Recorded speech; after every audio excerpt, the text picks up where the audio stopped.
Is that because you're going to cut off the funding for BARDA, for the Strategic National Stockpile, for research on vaccines?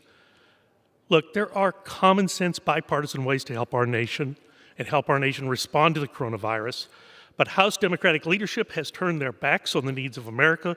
I urge members to vote against the previous question, allow us to debate and pass this measure. It is of critical urgency. Indeed, a miracle could be coming. I yield back.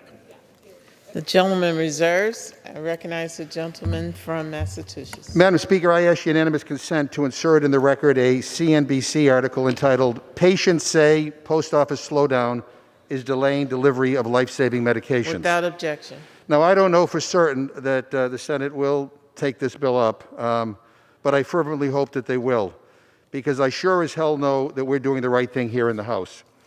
And Madam Speaker, I would also like to just point out, because we've heard this questions raised about the $25 billion in this bill for the Postal Service. Why are we providing that amount, Madam Speaker? Because that is what the USPS Board of Governors recommended. And this board is made up of 100% of Donald Trump's appointees. So, this is not a number that Democrats made up. It is what his Republican board of the USPS came up with. So that is why that number is there. And with that, I reserve my time. The gentleman reserves. We recognize the gentleman from Georgia. Thank you, Madam Speaker. Again, in support of the previous question and legislation that we could bring to the floor that would make a difference to the American people, I'd like to yield 2 minutes to the ranking member of the Small Business Committee that has made such a difference for so many Americans, the gentleman from Ohio, Mr. Shabbat. I thank the gentleman for yielding. Mr. Speaker, Madam Speaker, there's no doubt that the Paycheck Protection Program has produced impressive results. All across America, PPP loans have supported over 50 million jobs. That's 50 million people who can continue to support themselves and their loved ones. In Ohio's 1st Congressional District, for example, which I have the honor of representing, the program helped over 200,000 people to stay on the payroll and support their families. Despite this success, there are small businesses that still need our help. According to a July 27th NFIB survey, almost half of small business borrowers predict that they will need additional capital within the next 6 months. As ranking member of the House Small Business Committee, I've pushed for targeted bipartisan solutions to make sure that our nation's smallest firms have a chance to survive. And this Congress has acted. Now it needs to do so again to help those small businesses and their employees. Unfortunately, the top leadership on the other side of the aisle apparently doesn't feel the urgency to do so and allow a vote on additional help for those small businesses who need it so much. Let me be clear, every day that goes by without action jeopardizes America's 30 million small businesses and their employees. I urge my colleagues to support reopening the Paycheck Protection Program through December 31st and allow businesses that have suffered revenue declines to apply for a second loan. We owe it to America's small businesses to work together for a solution. We ought to be voting on that today. I yield back. The gentleman yields. The chair recognizes the gentleman from Massachusetts. Madam Speaker, it's interesting to hear my friend talk about the extension of PPP when he voted against that in the HEROES Act when it came before the full House. Luckily, it passed, and it's over in the Senate. We're waiting for Mitch McConnell to do something. But I love my friends on the other side of the aisle. They come up with all these ideas right now.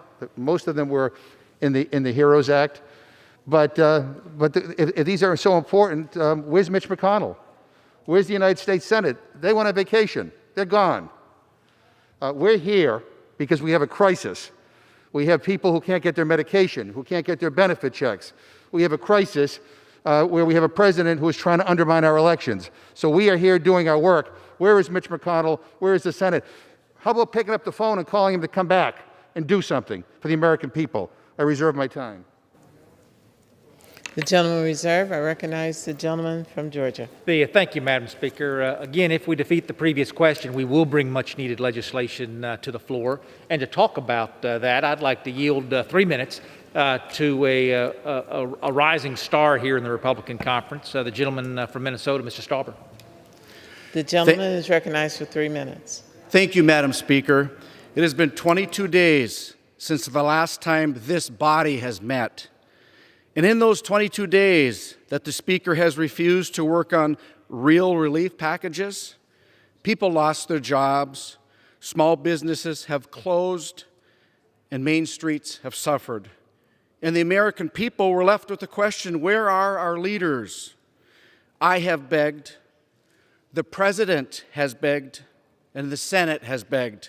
Please call the House back into session to work on a bill to help suffering Americans. Now, we are back in Washington for less than 12 hours. It is embarrassing that while we could be working on vaccine funding, saving small businesses, and justice reform, the Speaker will gavel us out, and Americans will once again be wondering, where are our leaders? I introduced legislation that will fund better training for police officers, increase the number of body cameras, and fund important grants to police departments that help with community policing, which builds trust and lasting relationships in the communities they serve. It has been 89 days since George Floyd's tragic death. And in those 89 days, Senator Tim Scott and I have put forth legislation to fix and improve our policing. We have begged Democrat leadership to come to the table and address this issue that Americans and our communities have asked for. And yet, what do we get?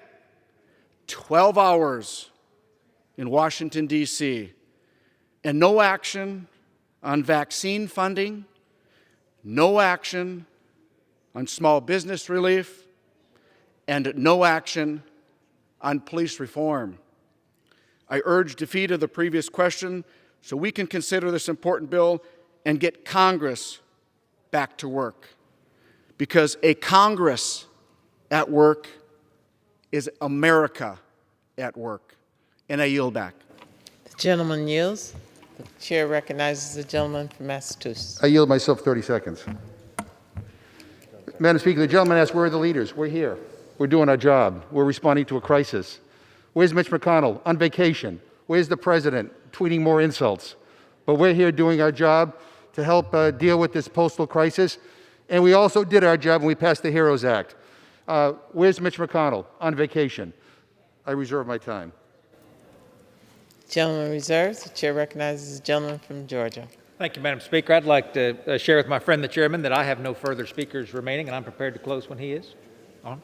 With that, Madam Speaker, I yield myself the balance of the time. Gentleman is recognized. Madam Speaker, I don't know how many more times I'll be on the House floor between now and the end of the year. It's a great honor I have to serve with the chairman of the Rules Committee, Mr. McGovern of Massachusetts. And I think all the time about all the things we could do together. And candidly, we've done a lot of great things together. This body, when it acts together, does amazing things. But an unfortunate thing has happened in politics these days, Madam Speaker. We talk more about the bills that we passed than the changes that we make. My friend from Massachusetts has talked time and time again about a unilaterally drafted bill passed by this House in the spring that purports to address families in need, but that included no Republican input, no partnership, had a veto message from the president, had no chance of getting through the Senate. We're here on exactly that same exercise today with this manufactured Postal Service bill. The Postal Service has the money that it needs. I'll just tell my friends, President Trump won the mail-in vote in the great state of Georgia. That year, I won the mail-in vote 2-1. There's absolutely no effort at voter suppression here. As my friend from Connecticut pointed out earlier, that's illegal. So that's off the table. We're talking about, is there enough money to fund the government at the Postal Service or not? My friend from Massachusetts references a supervisor's report from this spring when they thought mail delivery was going to go down in volume. In fact, it's gone up in volume. Revenues are higher than they expected. If the Postal Service faces a revenue shortfall, I commit to my colleagues, we will be there together, arm in arm, to make that happen. But today, when the Postal Service is sitting on $15 billion in cash an unused $10 billion line of credit, a blank check of another $25 billion does not solve any of the challenges that you and I know exist or solve any of the problems that all of our constituents have. Madam Speaker, the frustration you hear from my colleagues on this side of the aisle is that we are back in emergency session, working on language that is going nowhere, that will help no one. We can pound on our chests all we like about all the wonderful things that we think unilaterally, by themselves, without any bipartisan input, Democrats crafted and put in this bill. But we all know from year upon year upon year of painful experience, the only things that get done in this town get done together. In divided government, you cannot bully your way to success. You have to partner your way to success. I know my friend from Massachusetts believes that. That's the kind of leadership style he brings to the committee on which I have the honor of serving. I understand my friends have a job to do today. They need to pass this bill. They're going to do it. It's not going to go anywhere, but they're going to do it. But defeat the previous question with me today. Let's move PPP extension. Let's move vaccine funding. Let's move law enforcement reform. Let's do the political exercise that you brought us here to do, but let's do these things that matter as well. With that, Madam Speaker, I urge defeat of the previous question, and if not that, defeat of the rule. And I yield back the balance of my time. The gentleman yields back. The chair recognizes the gentleman from Massachusetts. Madam Speaker, I have great respect for my colleagues on the other side of the aisle, which makes me especially sad to hear some of the comments that we heard here today. This is a crisis that we're currently facing. We're getting calls from veterans whose medications are being delayed in the mail. We're getting calls from others whose essential benefits are being delayed in the mail. People rely on this stuff. I mean, it's important. You've heard the testimonies that have been recounted here on our side of the aisle. This is an emergency. And on top of that, we have a president who does not want every vote counted in the upcoming election because he believes that if we do count every vote, he will lose. We're in the middle of a pandemic. More and more people are going to be voting by mail. And this president, rather than trying to make it easier for people to vote, to have their voices be counted, is trying to make it more difficult. You know, the current Postmaster General is not interested in reforming the post office. He's interested in dismantling it. That's what he's been doing. And the bill that is before us is about more than money, I would say to my colleague from Georgia. It's about undoing all the damage that the current postmaster put into place that is resulting in all these delays and all this confusion and all this chaos. I mean, come on. This is serious business. And I'm going to just close with this. You know, history is not going to look well on those who just went along to get along with this president. While he has done some things that would have been unthinkable in any other administration, Democrat or Republican. The complicity, the indifference, it's shocking to me. I can't believe it sometimes when I hear people defend the indefensible. What the president is doing with the Postal Service is indefensible. And everybody needs to be counted on this issue. I ask my Democratic colleagues, I ask my Republican colleagues to support this bill. It is the right thing to do for your constituents. Even if the man in the White House doesn't want it, it's the right thing to do. It's about time people started doing what's right for the people of this country. So, Mr. Speaker, I urge a yes vote on the rule and the previous question, and I yield back the balance of my time, and I move the previous question and the resolution. The gentleman yield. The question is on ordering the previous question on the resolution. Those in favor say aye. Those opposed, no. In the opinion of the chair, the ayes have it. The gentleman from Georgia. Madam Speaker, on that I ask for the yeas and nays. Pursuant to Section 3 of House Resolution 965, the yeas and nays are ordered. Members will record their votes by electronic device. Do I need to gavel?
For what purpose does the gentleman from North Carolina rise? Madam Speaker, as a member designated by Mr. Price of North Carolina pursuant to H-Res 965, I inform the House that Mr. Price will vote yes. He will vote yes on the previous question.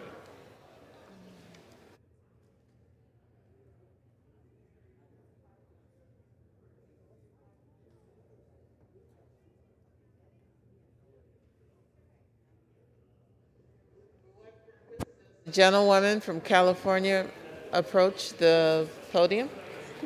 Madam Speaker, as a member designated by Mr. Mark Desagne pursuant to H-Res 965, I inform the House that Mr. Desagne will vote yes on the previous question.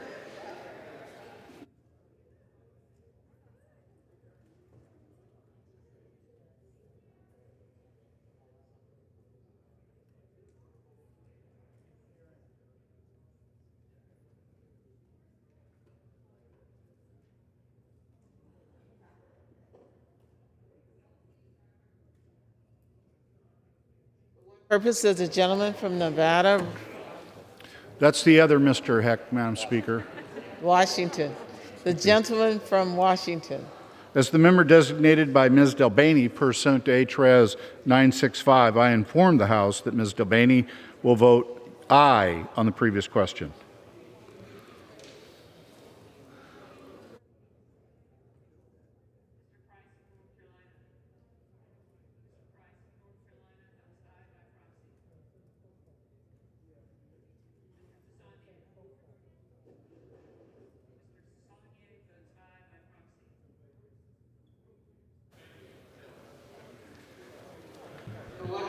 The gentleman from the state of New York, rise. As the member designated by Chairwoman Eddie Bernice Johnson pursuant to H-Res 965, I inform the House that Chairwoman Johnson will vote yes on the previous question. As the member designated by Chairwoman Zoe Lofgren pursuant to H-Res 965, I inform the House that Chairwoman Lofgren will vote yes on the previous question. As the member designated by Chairman Jerry Nadler pursuant to H-Res 965, I inform the House that Chairman Nadler will vote yes on the previous question. As the member designated by Congressman Jose Serrano pursuant to H-Res 965, I inform the House that Congressman Serrano will vote yes on the previous question.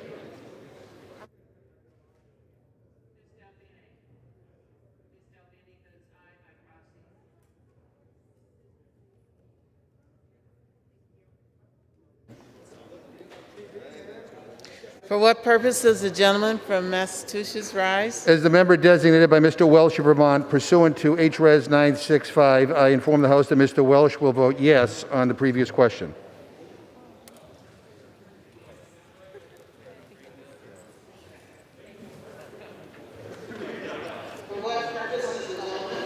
Rise. As the member designated by Ms. Axney of Iowa pursuant to House Resolution 965, I inform the House that Ms. Axney will vote aye on the previous question. As the member designated by Ms. Bonamici of Oregon pursuant to House Resolution 965, I inform the House that Ms. Bonamici will vote aye on the previous question.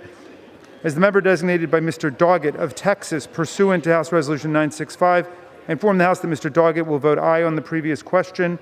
As the member designated by Ms. Jayapal of Washington pursuant to House Resolution 965, I inform the House that Ms. Jayapal will vote aye on the previous question.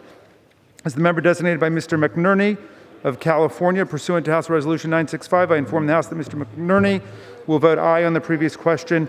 And as the member designated by Mr. Visklosky of Indiana pursuant to House Resolution 965, I inform the House that Mr. Visklosky will vote aye on the previous question.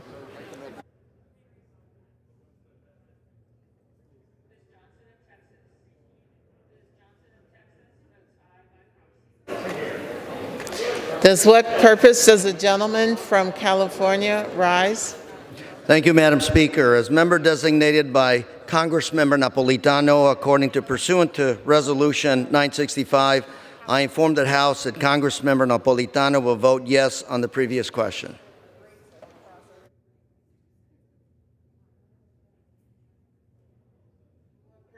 Does the gentlelady from Illinois rise? As the member designated by Ms. Jan Schakowsky pursuant to H-Res 965, I inform the House that Ms. Schakowsky will vote yes on the previous, was it no? Yes on the previous question.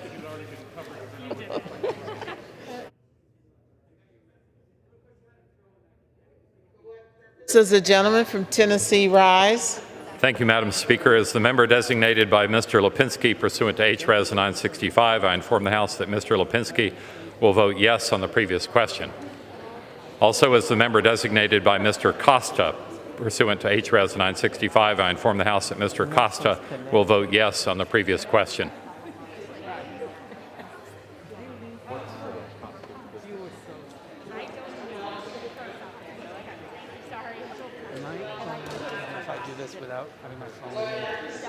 Safe. Rhode Island, rise.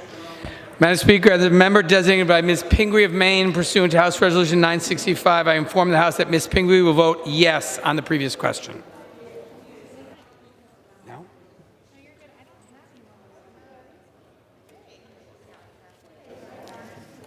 For what purpose does the gentlewoman from Delaware rise? As the member designated by Ms. Diana DeGette of Colorado, pursuant to H.Res. 965, I inform the House that Ms. DeGette will vote yes on ordering the previous question.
So how many Republicans do you think this won't vote? A lot?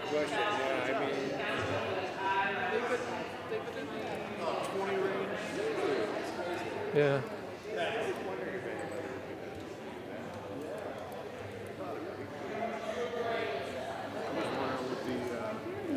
Their case was dismissed. Why don't they start voting for proxy? Yeah, yeah.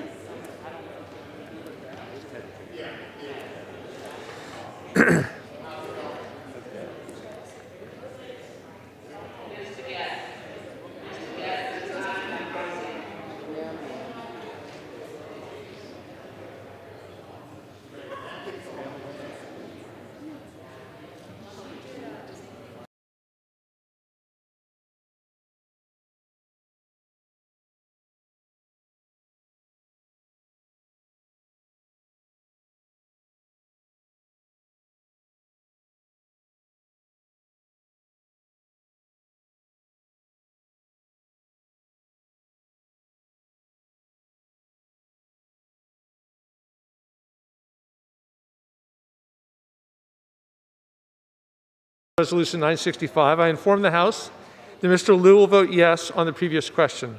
As the member designated by Ms. Barragan of California pursuant to House Resolution 965, I inform the House that Ms. Barragan will vote yes on the previous question. As the member designated by Mr. Kind of Wisconsin pursuant to House Resolution 965, I inform the House that Mr. Kind will vote yes on the previous question. As the member designated by Ms. Moore of Wisconsin pursuant to House Resolution 965, I inform the House that Ms. Moore will vote yes on the previous question. As the member designated by Mr. Foster of Illinois pursuant to House Resolution 965, I inform the House that Dr. Foster will vote yes on the previous question. As the member designated by Mr. Rooney of Florida pursuant to House Resolution 965, I inform the House that Mr. Rooney will vote no on the previous question.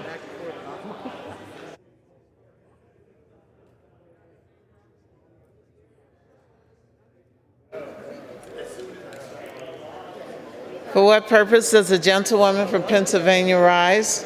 As the member designated by Ms. Spear of California pursuant to House Resolution 965, I inform the House that Ms. Spear will vote yes on the previous question.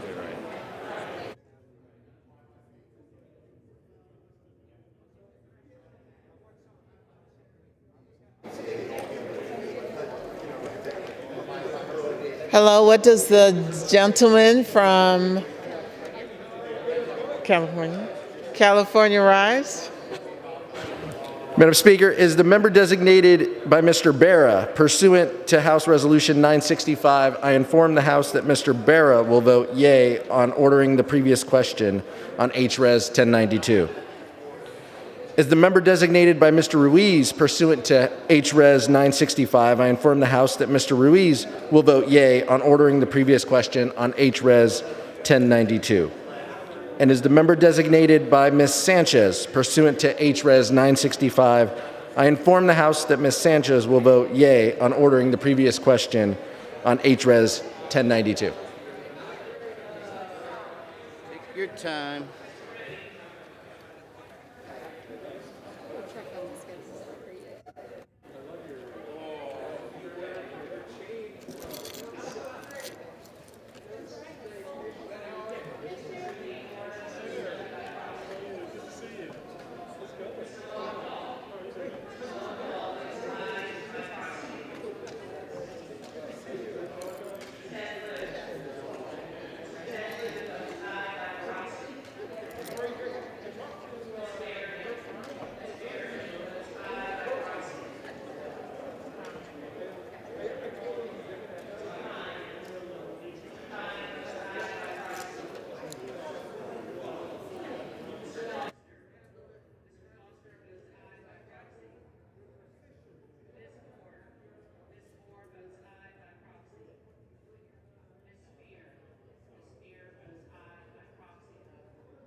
For what purpose does the gentleman from Arizona rise? As a member designated by Representative Kirkpatrick pursuant to H.R. 965, I inform the House that Representative Kirkpatrick will vote aye on the previous question.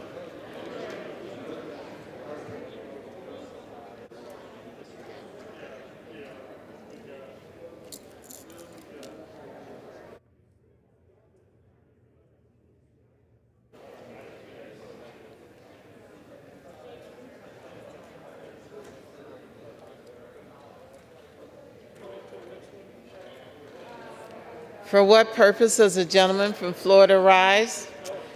Mr. Speaker, as the member designated by Mr. Kennedy of Massachusetts pursuant to HRes 965, I wish to inform the House that Mr. Kennedy will vote aye on the previous question.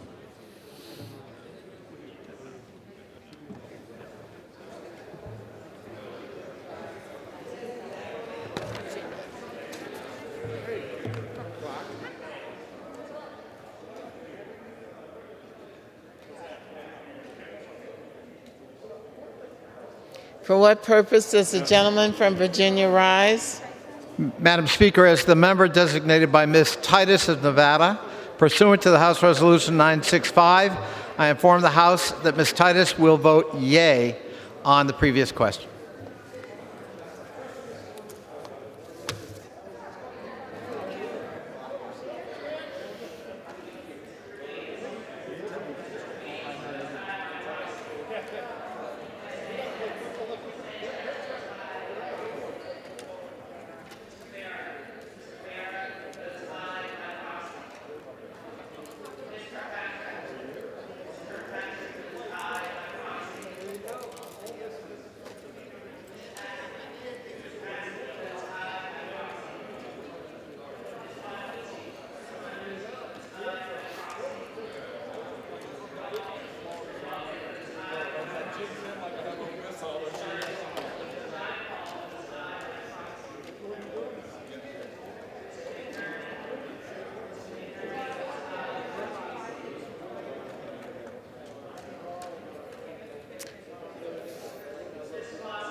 For what purpose does the gentleman from Michigan rise? Madam Speaker, as the member designated by Mr. Horsford of Nevada pursuant to H.Res. 965, I inform the House that Mr. Horsford will vote yes on the previous question. As the member designated by Mr. Thompson of California pursuant to H.Res. 965, I inform the House that Mr. Thompson will vote yes on the previous question. As the member designated by Mr. Panetta of California, I inform the House that Mr. Panetta will vote yes on the previous question. As the member designated by Mr. Huffman of California, I inform the House that Mr. Huffman will vote yes on the previous question.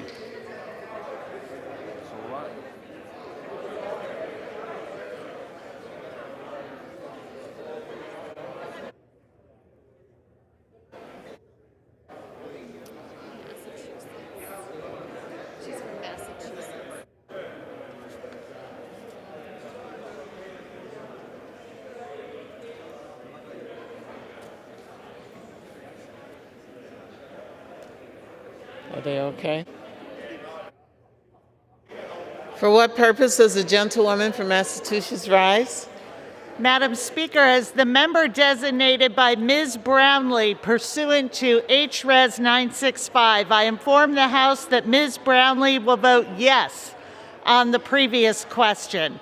And as the member designated by Ms. Frankel pursuant to H.Res. 965, I inform the House that Ms. Frankel will vote yes on the previous question. And as the member designated by Ms. Custer pursuant to H.Res. 965, I inform the House that Ms. Custer will vote yes on the previous question. And as the member designated by Ms. Meng pursuant to House Resolution 965, I inform the House that Ms. Meng will vote yes on the previous question. And as the member designated by Ms. Pingree pursuant to H.Res. 965, I inform the House that Ms. Pingree will vote yes on the previous question.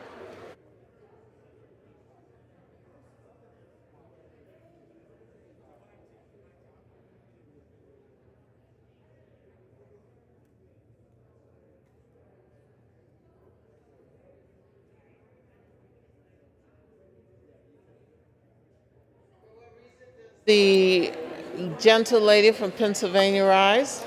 As the member designated by Mr. Schneider of Illinois pursuant to House Resolution 965, I inform the House that Mr. Schneider will vote yes on the previous question.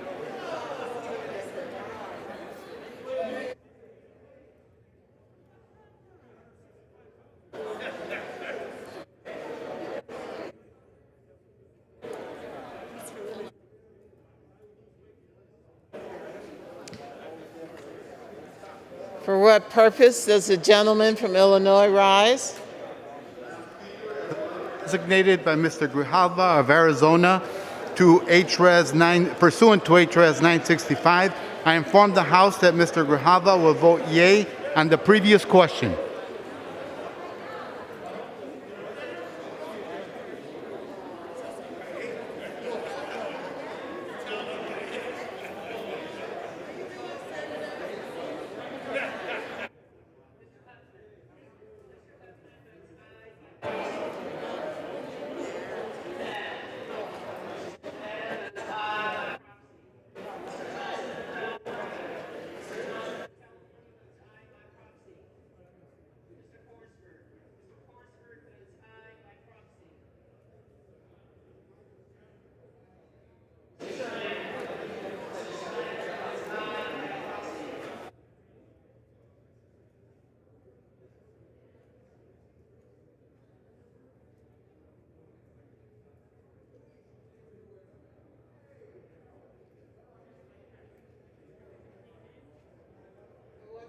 Does the gentleman from California rise? Madam Chair, as the member designated by Mr. Cardenas pursuant to H.Res. 965, I will inform the House that Mr. Cardenas will vote aye on the previous question. As the member designated by Mr. Khanna pursuant to H.Res. 965, I inform the House that Mr. Khanna will vote aye on the previous question. As the member designated by Mr. Gonzalez of Texas pursuant to H.Res. 965, I inform the House that Mr. Gonzalez of Texas will vote aye on the previous question.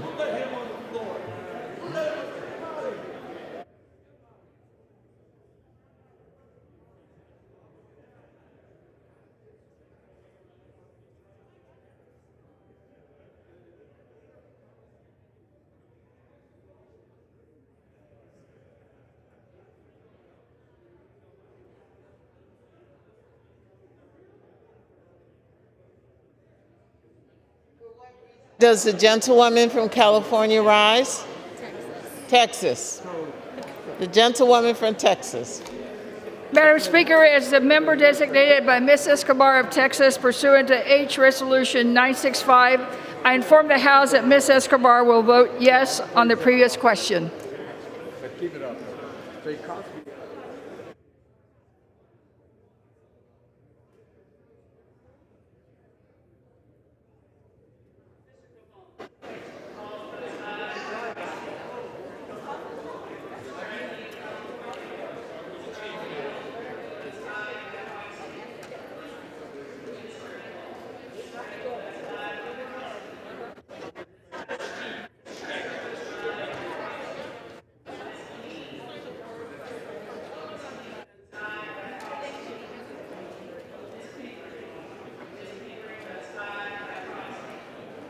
Where is she from?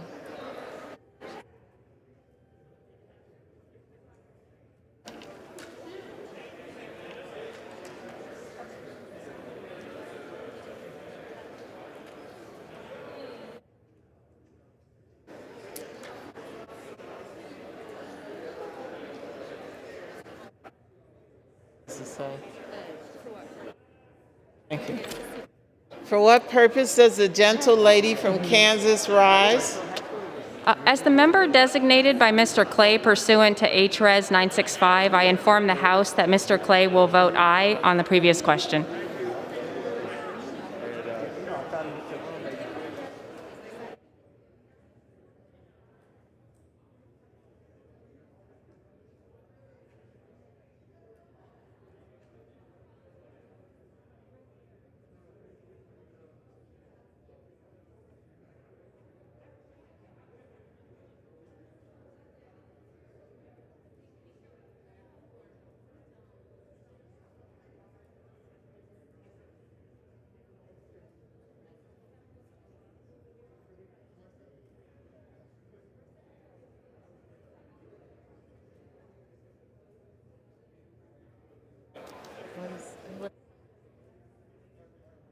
What reason does the gentleman from Pennsylvania rise? Madam Speaker, as the member designated by Mr. Case of Hawaii, pursuant to House Resolution 965, I hereby inform the House that Mr. Case will vote yes on the previous question.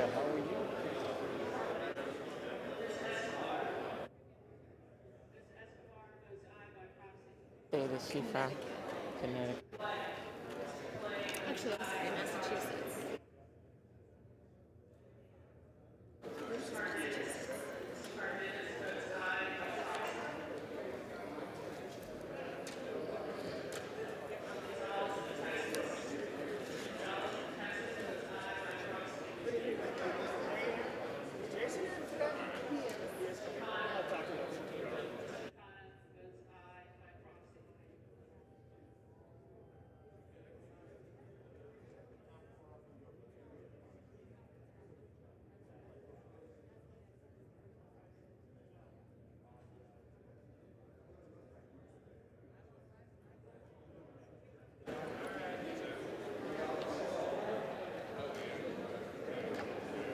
For what purpose does the gentle lady from Massachusetts rise? Thank you. As the member designated by Ms. Omar pursuant to H.Res. 965, I inform the House that Ms. Omar will vote aye on the previous question on H.Res. 1092.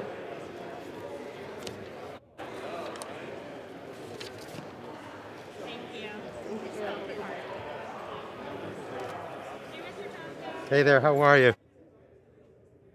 Purpose does the gentleman for New York rise? Madam Speaker, as a member designated by Ms. Lowy, pursuant to H Resolution 965, I inform the House that Representative Louie will vote aye on the previous question.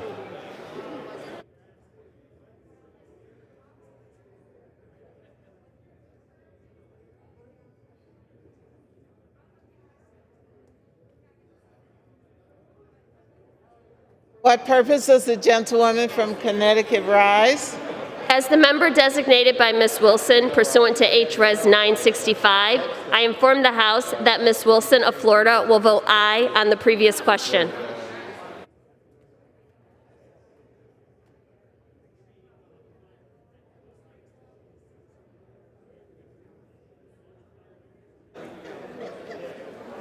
For what purpose does the gentlewoman from Pennsylvania rise? As the member designated by Ms. Susan Davis of California pursuant to House Res. 965, I inform the House that Ms. Davis will vote yes on the previous question.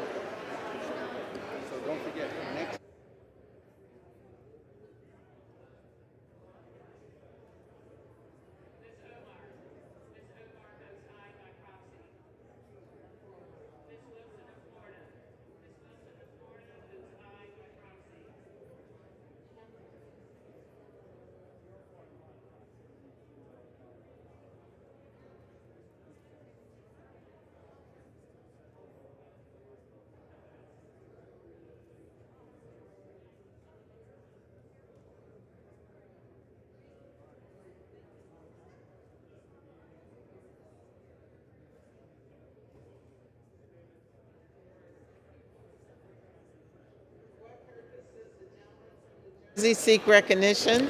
Madam Speaker, as the member designated by Ms. Bonnie Watson Coleman pursuant to House Resolution 965, I inform the House that Ms. Watson Coleman will vote yes. As the member designated by Mr. Bill Pascrell pursuant to House Resolution 965, I inform the House that Mr. Pascrell will vote yes. And as the member designated by Mr. Albio Series pursuant to House Resolution 965, I inform the House that Mr. Series will vote yes. And as the member designated by Mr. Elliot Engel pursuant to House Resolution 965, I inform the House that Mr. Engel will vote yes.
What purpose does the gentlewoman from Minnesota rise?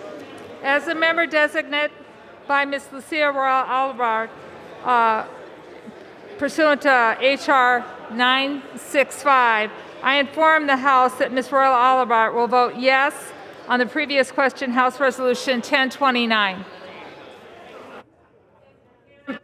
The House is not in order.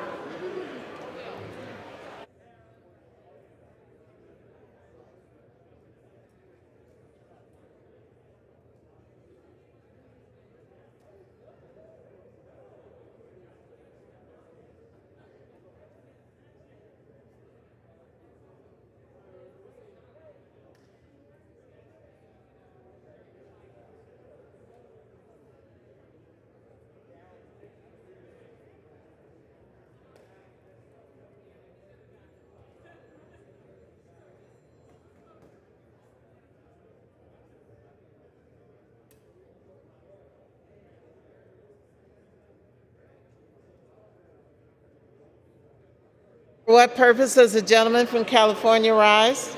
As a member designated by Mr. Garamendi pursuant to House Res 965, I inform the House that Mr. Garamendi will vote aye on the previous question.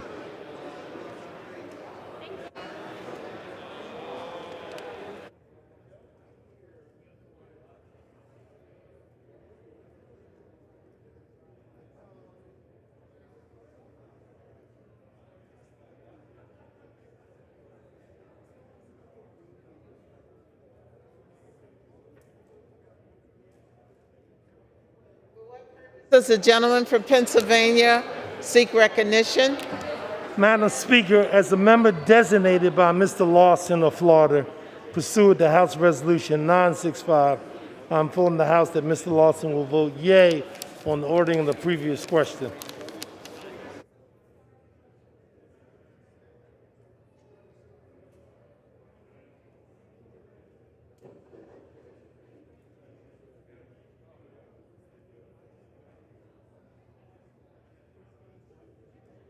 For what purpose does the gentlewoman from Florida rise? Madam Speaker, as the member designated by Ms. McCarcel Powell of Florida, pursuant to HRES 965, I inform the House that Ms. McCarcel Powell will vote yea on the previous question. Excuse me. Yea on the previous question. And Madam Speaker, as the member designated by Mr. Hastings of Florida, pursuant to HRES 965, I inform the House that Mr. Hastings will also vote yea on the previous question. And Madam Speaker, as the member designated by Mr. Payne of New Jersey, pursuant to HRES 965, I inform the House that Mr. Payne will vote yea on the previous question. Thank you. A little rusty.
Purpose does the gentleman from Texas seek recognition?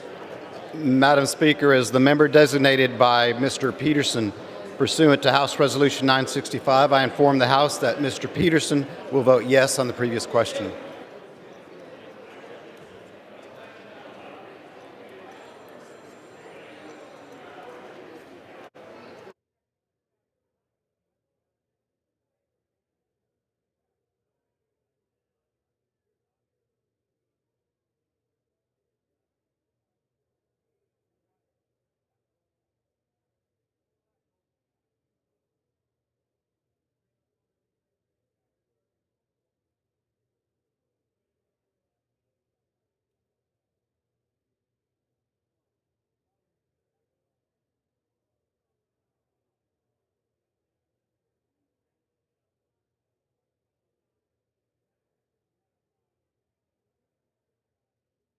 For what purpose does the gentlewoman from Virginia seek recognition? Madam Speaker, as the member designated by Ms. Porter pursuant to House Resolution 965, I inform the House that Ms. Porter will vote yes on the previous question.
Recognition.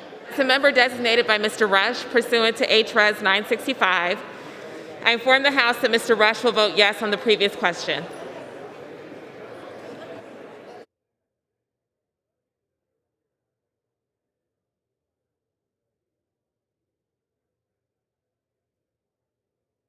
Purpose does the gentlewoman from New York seek recognition? Madam Speaker, as the member designated by Mr. Peters of California pursuant to H.Res. 965, I inform the House that Mr. Peters will vote yes on the previous question.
On this vote, the yeas are 230, the nays are 171.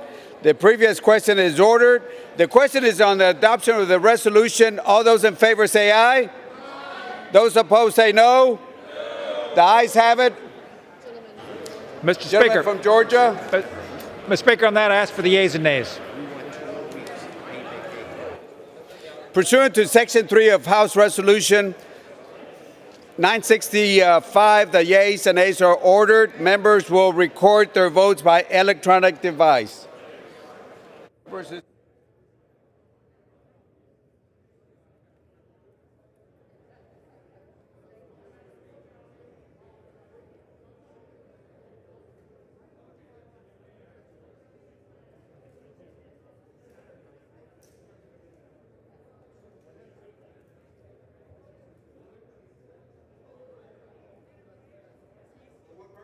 Gentleman from New Jersey, rise.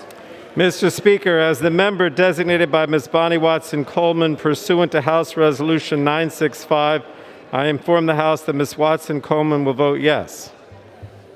As the member designated by Mr. Bill Pascrell pursuant to House Resolution 965, I inform the House that Mr. Bill Pascrell will vote yes. As the member designated by Mr. Albio Series pursuant to House Resolution 965, I inform the House that Mr. Albio Series will vote yes. And as the member designated by Mr. Elliot Engel pursuant to House Resolution 965, I inform the House that Mr. Elliot Engel will vote yes.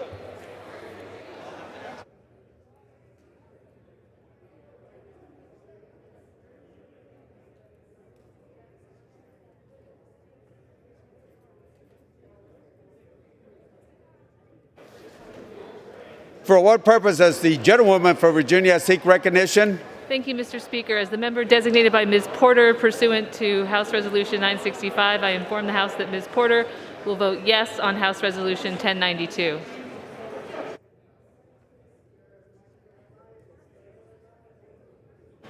For what purpose does the gentleman from Tennessee, Mr. Cooper, seek recognition? Mr. Speaker, as the member designated by Mr. Acosta pursuant to HRES 965, I inform the House that Mr. Acosta will vote yes on HRES 1092. As the member designated by Mr. Lipinski pursuant to HRES 965, I inform the House that Mr. Lipinski will vote yes on HRES 1092. The gentleman from Massachusetts, Mr. Cooper, seek recognition. As the member designated by Mr. Welsh of Vermont pursuant to HRES 965, I will inform the House that Mr. Welsh will vote yes on HRES 1092.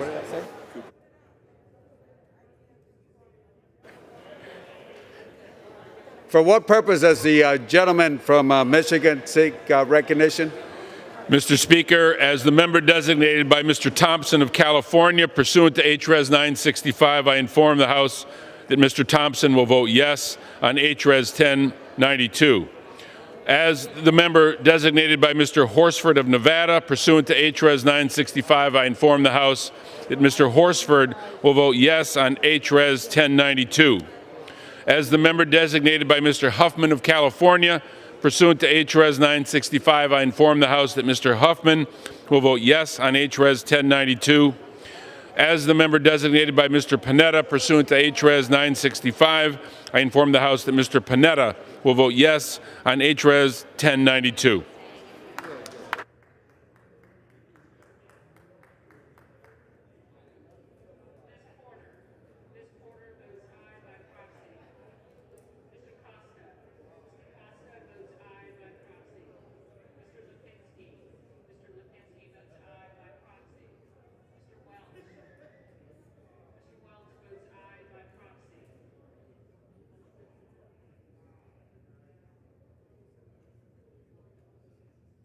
Purpose does the gentleman from Illinois seek recognition? As the member designated by Mr. Rush pursuant to HRES 965, I inform the House that Mr. Rush will vote yes on HRES 1092.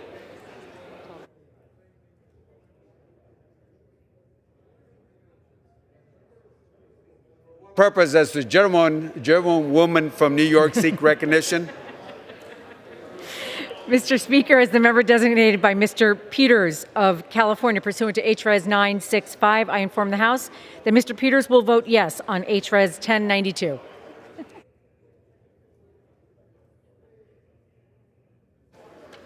For what purpose does the gentlewoman from Florida seek recognition?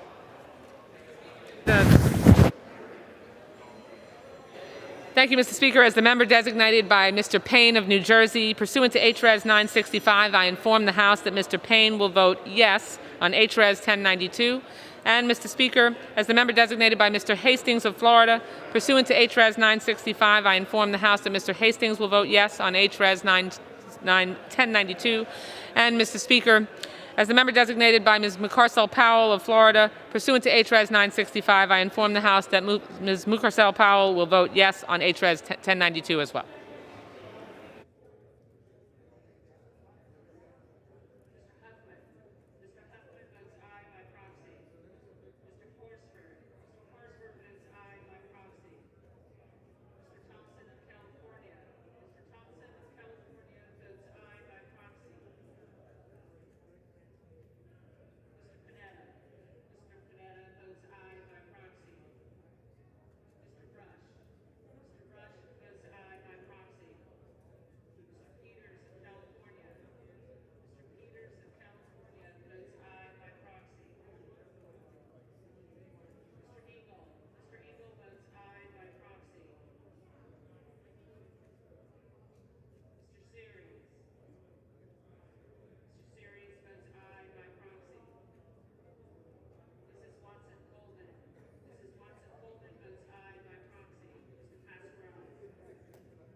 Purpose does the gentlewoman from Kansas seek recognition? Mr. Speaker, as the member designated by Mr. Clay pursuant to H.Res. 965, I inform the House that Mr. Clay will vote aye on H.Res. 1092.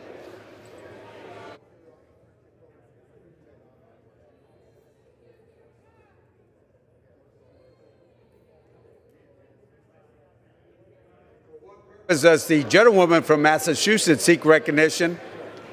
Mr. Speaker, as the member designated by Ms. Brownlee pursuant to H.Res. 965, I inform the House that Ms. Brownlee will vote yes on H.Res. 1092. As the member designated by Ms. Frankel pursuant to H.Res. 965, I inform the House that Ms. Frankel will vote yes on H.Res. 1092. As the member designated by Ms. Custer pursuant to H.Res. 965, I inform the House that Ms. Custer will vote yes on H.Res. 1092. As the member designated by Ms. Meng pursuant to H.Res. 965, I inform the House that Ms. Meng will vote yes on H.Res. 1092. And as the member designated by Ms. Pingree pursuant to H.Res. 965, I inform the House that Ms. Pingree will vote yes on H.Res. 1092.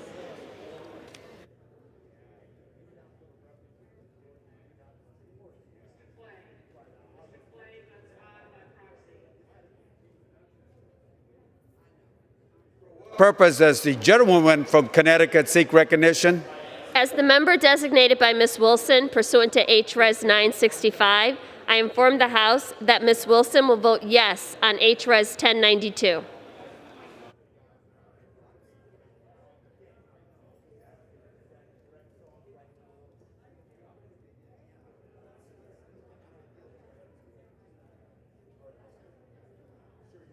What purpose does the gentleman from Virginia, Mr. Byers, seek recognition? Mr. Speaker, as the member designated by Mr. Rooney, pursuant to House Resolution 965, I inform the House that Mr. Rooney will vote no on H.Res. 1092. As the member designated by Dr. Foster, pursuant to House Resolution 965, I inform the House that Dr. Foster will vote yes on H.Res. 1092. As the member designated by Ms. Moore, pursuant to House Resolution 965, I inform the House that Ms. Moore will vote yes on H.Res. 1092. As a member designated by Mr. Kind, pursuant to House Resolution 965, I inform the House that Mr. Kind will vote yes on H.Res. 1092. As a member designated by Ms. Barragan, pursuant to House Resolution 965, I inform the House that Ms. Barragan will vote yes on H.Res. 1092. As a member designated by Mr. Liu pursuant to House Resolution 965, I inform the House that Mr. Liu will vote yes on HRES 1092. As a member designated by Mr. Lowenthal pursuant to House Resolution 965, I inform the House that Mr. Lowenthal will vote yes on HRES 1092. And as the member designated by Mr. Blumenthal pursuant to House Resolution 965, Blumenauer. Pursuant to House Resolution 965, I inform the House that Mr. Blumenauer will vote yes on HRES 1092.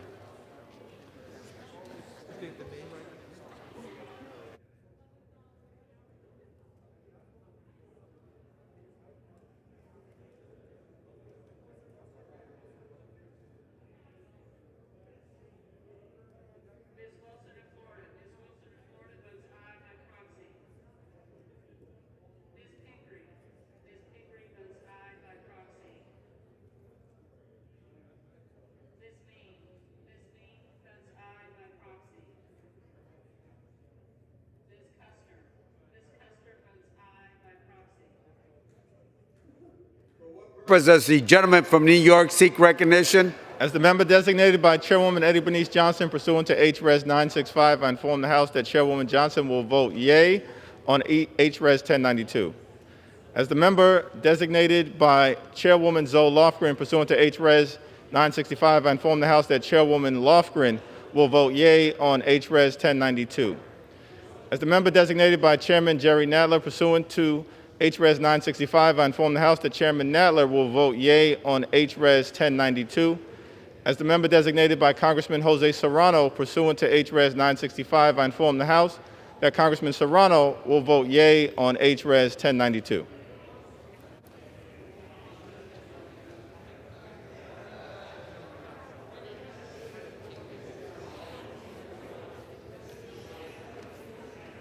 What purpose does the gentleman from California, Mr. Carrera, seek recognition? Mr. Speaker, as member designated by Congressmember Napolitano pursuant to House Resolution 965, I inform the House that Congressmember Napolitano will vote yes on House Resolution 1092.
Purpose does the gentleman from Washington, Mr. Heck, seek recognition? As the member designated by Ms. Delbeni pursuant to HRES 965, I inform the House that Ms. Delbeni will vote yes on HRES 1092.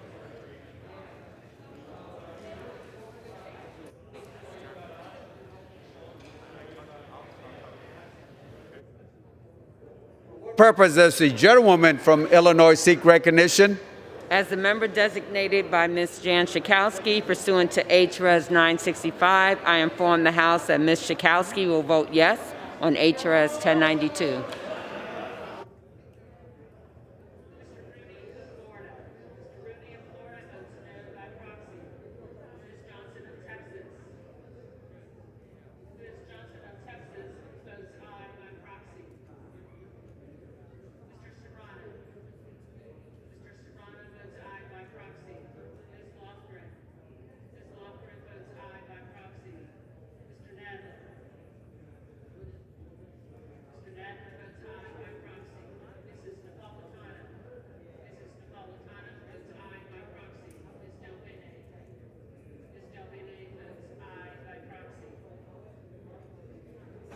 For what purpose does the gentleman from California, Mr. Aguilar, seek recognition? Mr. Speaker, as the member designated by Mr. Barra pursuant to House Resolution 965, I inform the House that Mr. Barra will vote yea on HRES 1092. Is the member designated by Mr. Ruiz pursuant to House Resolution 965? I inform the House that Mr. Ruiz will vote yea on HRES 1092. And is the member designated by Ms. Sanchez pursuant to House Resolution 965? I inform the House that Ms. Sanchez will vote yea on HRES 1092.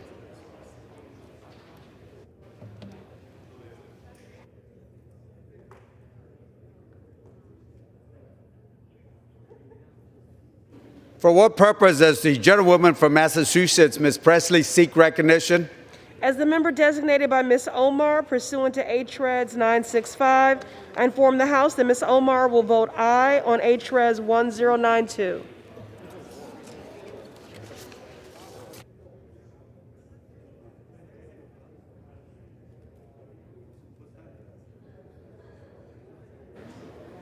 For what purpose does the gentlewoman from Pennsylvania, Ms. Wild, seek recognition? As the member designated by Ms. Davis of California pursuant to House Res 965, I inform the House that Ms. Davis will vote yes on House Res 1092.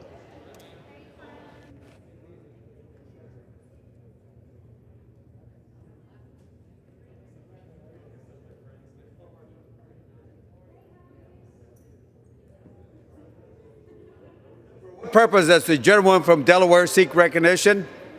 As the member designated by Ms. Diana DeGette of Colorado pursuant to HRES 965, I inform the House that Ms. DeGette will vote yes on HRES 1092.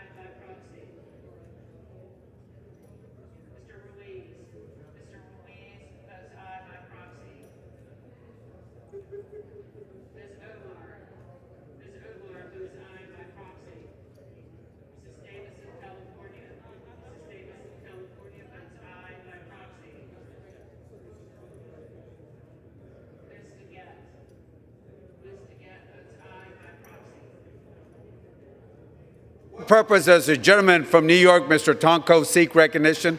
Hey, Mr. Speaker, as the member designated by Ms. Lowy, pursuant to H.R. 965, I inform the House that Representative Lowy will vote aye on H.R. 1092.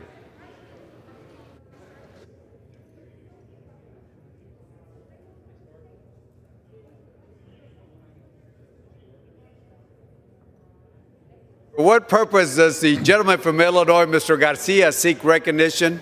Thank you, Mr. Speaker. As the member designated by Mr. Grijalva of Arizona pursuant to HRES 965, I inform the House that Mr. Grijalva will vote yea on HRES 1092.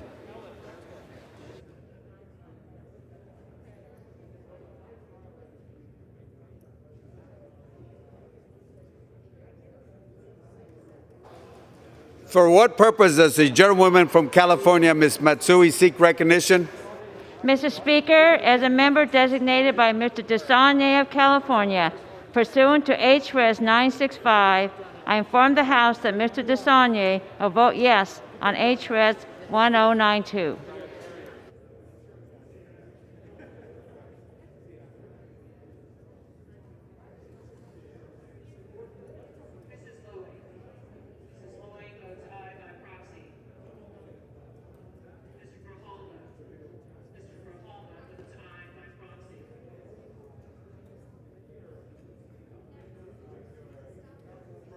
Purpose does the gentlewoman from Texas, Ms. Garcia, seek recognition? Mr. Speaker, as a member designated by Ms. Escobar of Texas, pursuant to House Resolution 965, I inform the House that Ms. Escobar votes yes on House Resolution 1092.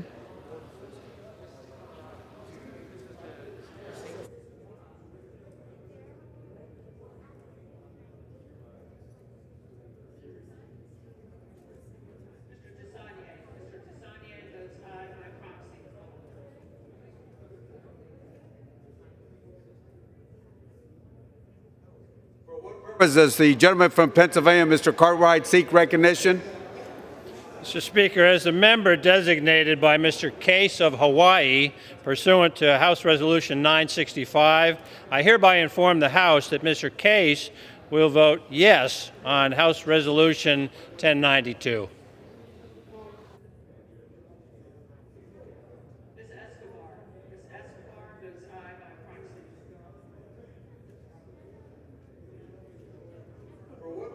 The gentleman from Florida, Mr. Deutsch, seek recognition. Mr. Speaker, as the member designated by Mr. Kennedy of Massachusetts pursuant to HRS 965, I inform the House that Mr. Kennedy will vote yes on House Resolution 1092.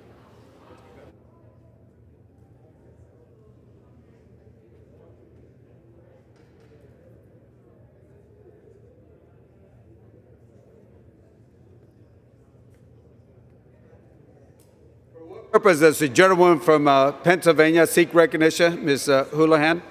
As the member designated by Mr. Schneider of Illinois, pursuant to House Resolution 965, I inform the House that Mr. Schneider will vote yes on House Resolution 1092.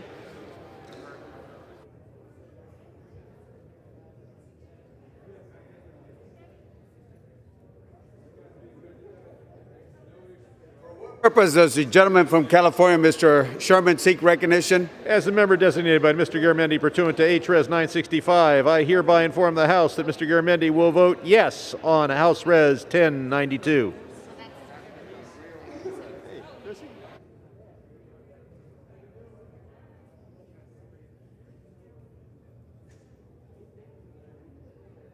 For what purpose does the gentleman from North Carolina, Mr. Butterfield, seek recognition? Mr. Speaker, as the member designated by Mr. Price of North Carolina, pursuant to HRes 965, I inform the House that Mr. Price will vote yes on HRes 1092. Thank you. I'm going to.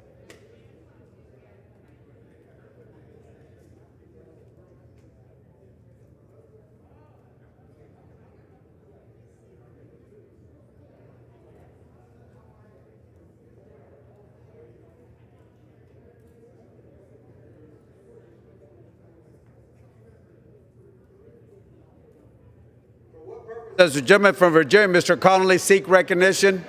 Mr. Speaker, as the member designated by Ms. Titus of Nevada, pursuant to House Rule 965, I inform the House that Ms. Titus will vote yea on the pending motion.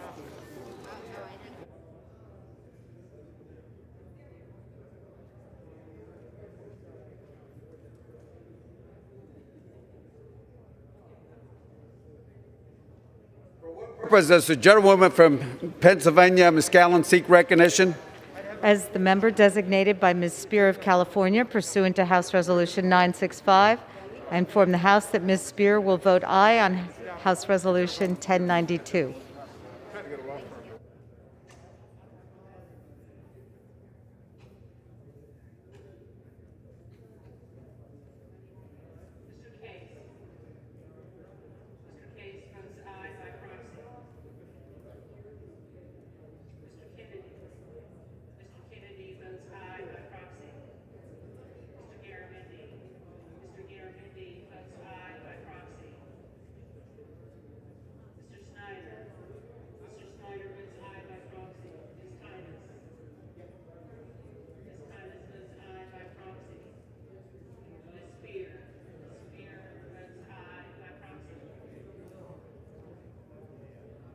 Purpose does the gentlewoman from Minnesota, Ms. McCollum, seek recognition?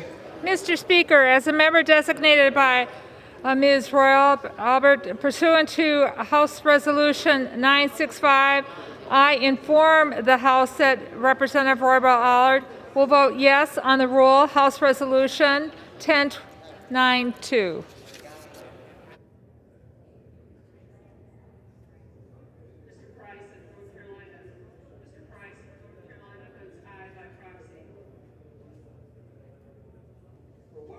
The gentleman from Maryland, Mr. Raskin, seek recognition. Mr. Speaker, as the member designated by Ms. Bonamici of Oregon pursuant to House Resolution 965, I inform the House that Ms. Bonamici will vote aye on House Resolution 1092. and as the member designated by Mr. Visklosky, 1st District of Indiana, pursuant to House Resolution 965, I inform the House that Mr. Visklosky will vote aye on House Resolution 1092. As the member designated by Ms. Jayapal, pursuant to House Res 965, I inform the House that Ms. Jayapal will vote aye on House Resolution 1092. As the member designated by Mr. Doggett of Texas, pursuant to House Res 965, I inform the House that Mr. Doggett will vote aye on House Resolution 1092. As the member designated by Ms. Axney of Iowa, pursuant to House Res 965, I inform the House that Ms. Axney will vote aye on House Resolution 1092. As the member designated by Mr. McNerney of California, pursuant to House Resolution 965, I inform the House that Mr. McNerney will vote aye on House Resolution 1092.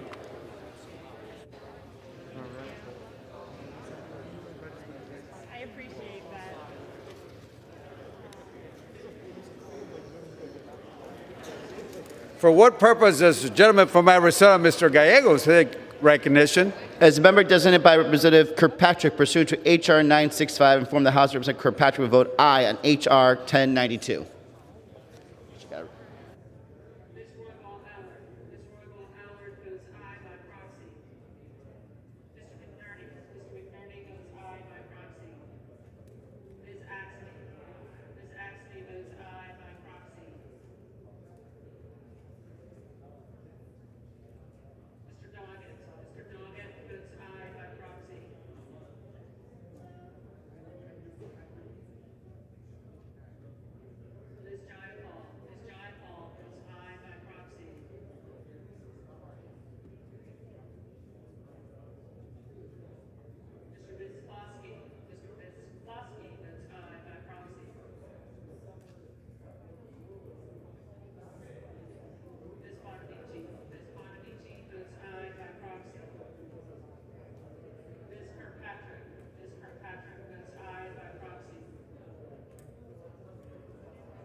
Does Mr. Vela seek recognition?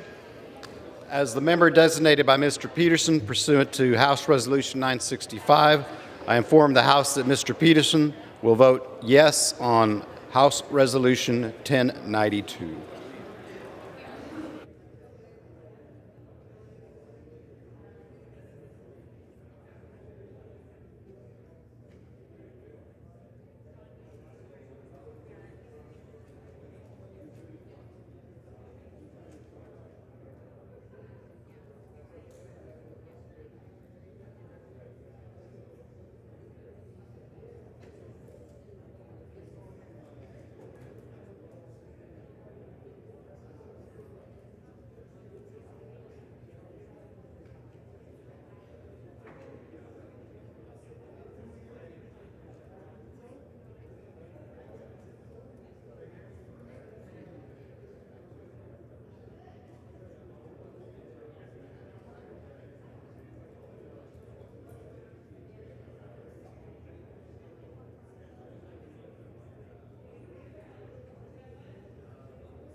Does gentleman from Pennsylvania, Mr. Evans, seek recognition? Mr. Speaker, as the member designated by Mr. Lawson of Florida, pursuant to House Resolution 965, I inform the House that Mr. Lawson will vote yes on the agreement to a resolution.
For what purpose does the gentleman from California, Mr. Gomez, seek recognition?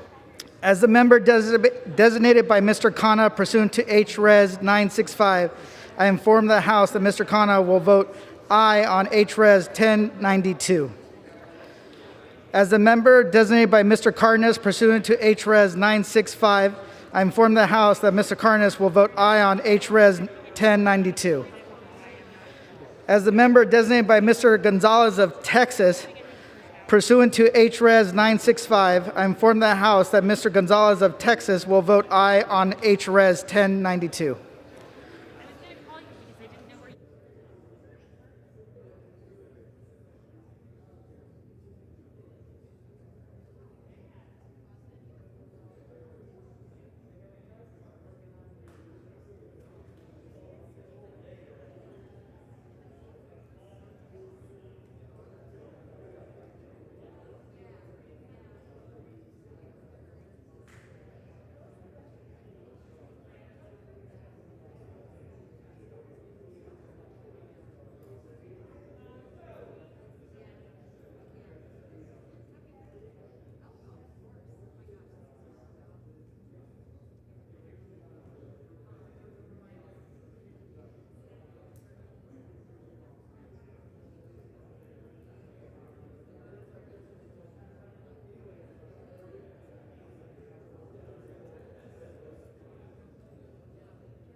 On this vote, the yeas are 230, the nays are 171.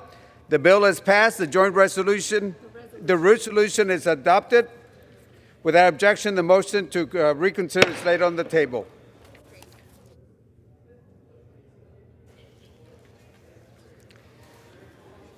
Pursuant to Clause 12A of Rule 1, the chair declares the House in recess for a period of less than 15 minutes.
2019 of the following individual on the part of the House to the Health Information Technology Advisory Committee.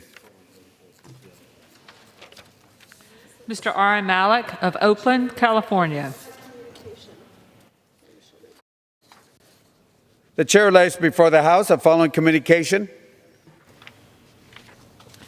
The Honorable the Speaker, House of Representatives, Madam, pursuant to 42 U.S.C. Section 300JJ-12, I am pleased to appoint the following individual to the Health Information Technology Advisory Committee, Ms. Cynthia A. Fisher of Newton, Massachusetts.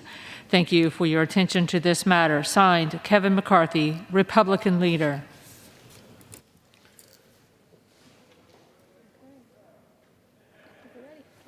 For what purpose does the gentlewoman from New York, Ms. Maloney, seek recognition?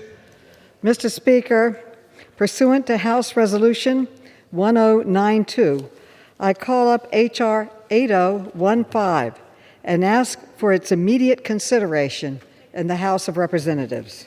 The clerk will report the title of the bill.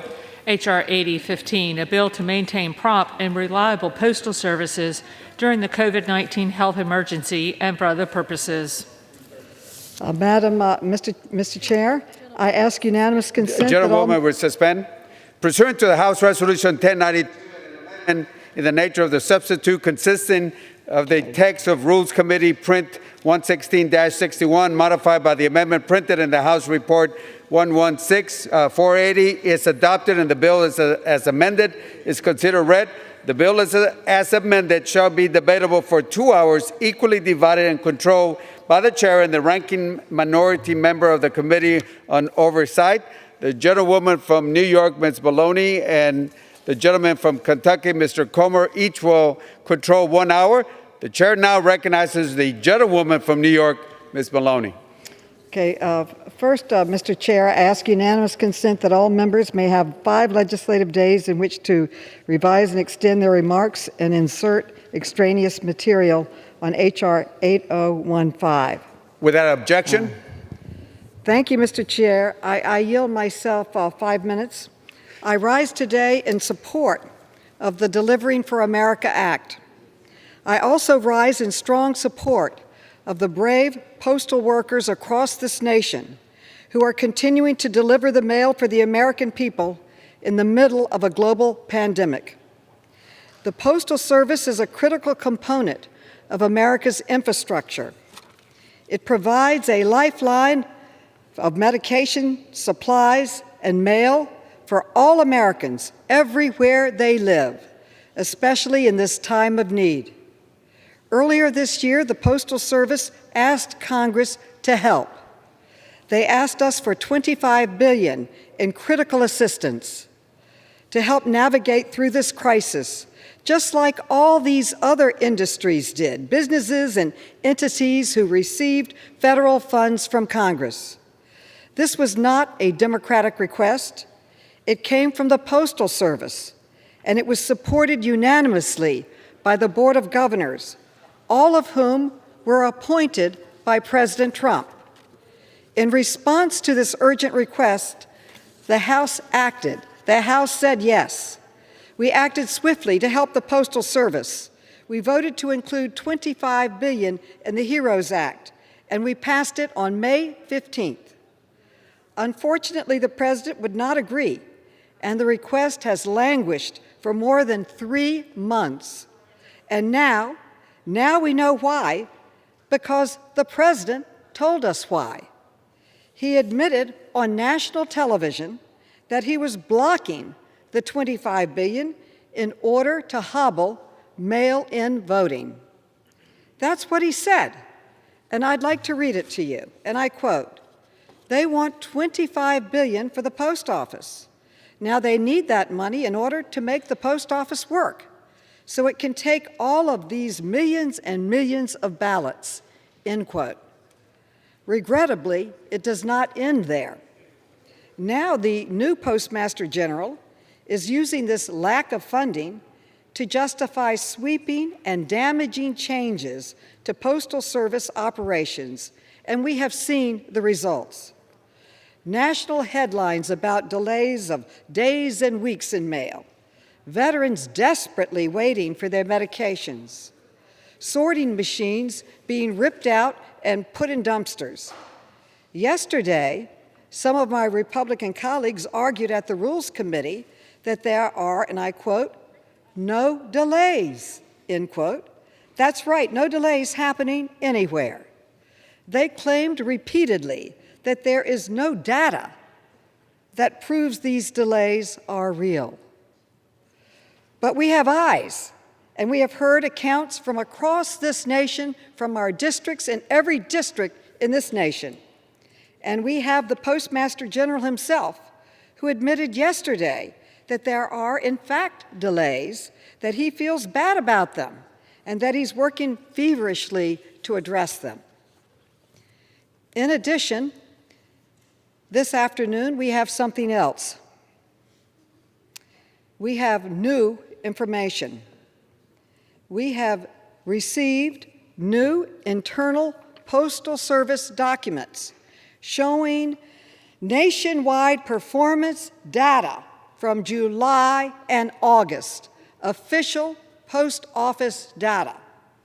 These new documents show that the delays we have all heard about are actually far worse than previously expected and told us. And they are across the board, they are across this nation.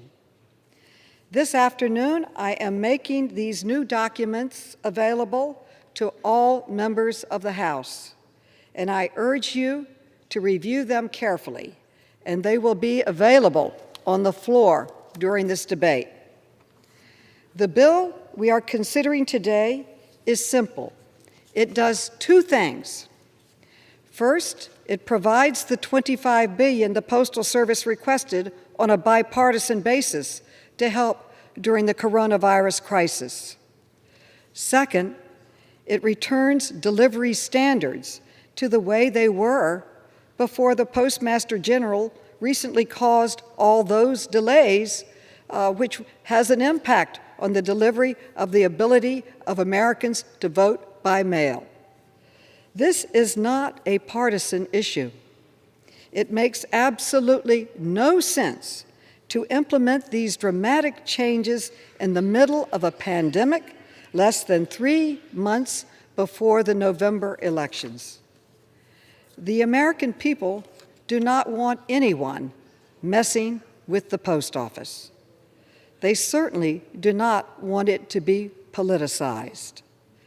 They just want their mail, they want their medicines, and they want their mail-in ballots delivered in a timely way. And that is exactly what our bill does. Thank you, and I reserve the balance of my time. Chairwoman from New York reserves. Gentleman is recognized. Mr. Speaker, I yield myself such time as I may consume. Gentleman from Kentucky is recognized. Thank you, Mr. Speaker. I rise today in opposition to H.R. 8015, the Delivering for America Act. This is the result of a legislative process only slightly less absurd than the conspiracies, insinuations, and fabrications that gave rise to the purported need for it. I mean, just this second, the sponsor of the bill says she has data now that we can all receive while we're voting on the bill. I mean, is this data from a whistleblower? We all know your record with whistleblowers. The process is broken. But regardless, we're here debating a bill to simultaneously hamstring and bail out the Postal Service. We've had no committee hearings or markups. On Monday, we will hear from the new Postmaster General after we vote on the bill. It makes no sense. The result is deeply flawed. Although Dr. Fauci advised that there's no reason Americans cannot vote in person, citizens choosing to vote by mail must have their ballots delivered in a timely manner. The Postmaster General has pledged that is his mission. And on Friday before the Senate, he pledged ballots would be delivered faster than first-class mail without rate increases. But I want to turn now and one by one debunk the Democrats' conspiracy theories. First, Democrats claim DeJoy is removing blue collection boxes to sabotage the election. This is an absurd claim. This removal process is routine. The Postal Service has removed 35,000 boxes over the last 10 years. Under President Obama, at least 12,000 mailboxes were removed, and no one cried foul then. Second, Democrats claim Postmaster DeJoy is removing mail sorters to intentionally slow the mail. These sorters were on track to be removed prior to his appointment and reflects the reality that mail volume is down 33% over the past 15 years. The third Democrat claim is that the Postal Service cannot manage volume resulting from the upcoming election. In 2019, the Postal Service handled an average of 471 million pieces of mail each day. Assuming all 158 million registered voters decided to vote by mail, the total volume of requested and mailed ballots would not exceed a typical day of total USPS mail volume. Fourth, the Democrats claim the Postmaster General's pilot program and his effort to reduce excessive overtime were intended to sabotage the election. The Postmaster General testified he never sought to eliminate overtime. Instead, he sought to get postal operations on time, so there would be less need to rely on overtime and reduce extra mail truck trips. With overtime costs of $1.1 billion in 2018 alone, why wouldn't you try to improve on that? The fifth Democrat claim is that the Postal Service General Counsel sent letters to the Senate election boards to intimidate and stoke fears. Letters were also sent in May, well before Postmaster DeJoy took over. Remember, the Postmaster has only been in office 60 days. Saying what the U.S. Postal Service has been saying for years, that some state election boards have deadlines and requirements that simply do not consider the reality of Postal Service operations and logistics constraints. If a state allows voters to request absentee ballots one day before the election, why wouldn't the Postal Service advise there might be a problem? Sixth, Democrats are acting like any mail delays are new and orchestrated by Postmaster General DeJoy. As I've said time and time again, I've been hearing about postal delays for years. Where there are delays, it makes sense to figure out why, and it makes even more sense to do something to fix them. And finally, the false narrative that the Postal Service is running out of money and will cease operations before the election. Currently, the Postal Service has over $15 billion cash on hand. That's enough to keep it solvent until August 2021 and enough time for us to do the right thing. Like the Russia hoax and the impeachment sham, the Democrats have manufactured another scandal for political purposes.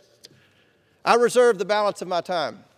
Gentleman reserves the balance of time. A gentleman from New York is recognized. First, in response, this is not a Democratic conspiracy theory. Republican officials from across this country, elected and appointed, have expressed their own concerns about postal delays and the president's comments. I now recognize the gentlelady, Eleanor Holmes Norton, from the District of Columbia, for 2 minutes. Gentlewoman from the District of Columbia is recognized. I thank my good friend, the chair of the committee, for recognizing me. Even during this pandemic, with most agencies down, we had not heard complaints from the Postal Service until Louis DeJoy was appointed Postmaster General. On the contrary, the pandemic had not kept our mail from being faithfully delivered. Almost immediately after DeJoy assumed office, pandemonium broke out. For example, in Ward 8 of my district, there was no mail for 2 weeks, and the district and 46 states have been warned by the Postal Service itself that it cannot guarantee that all mail ballots will arrive in time to be counted. Mr. DeJoy did not tell the truth at the Senate hearing yesterday.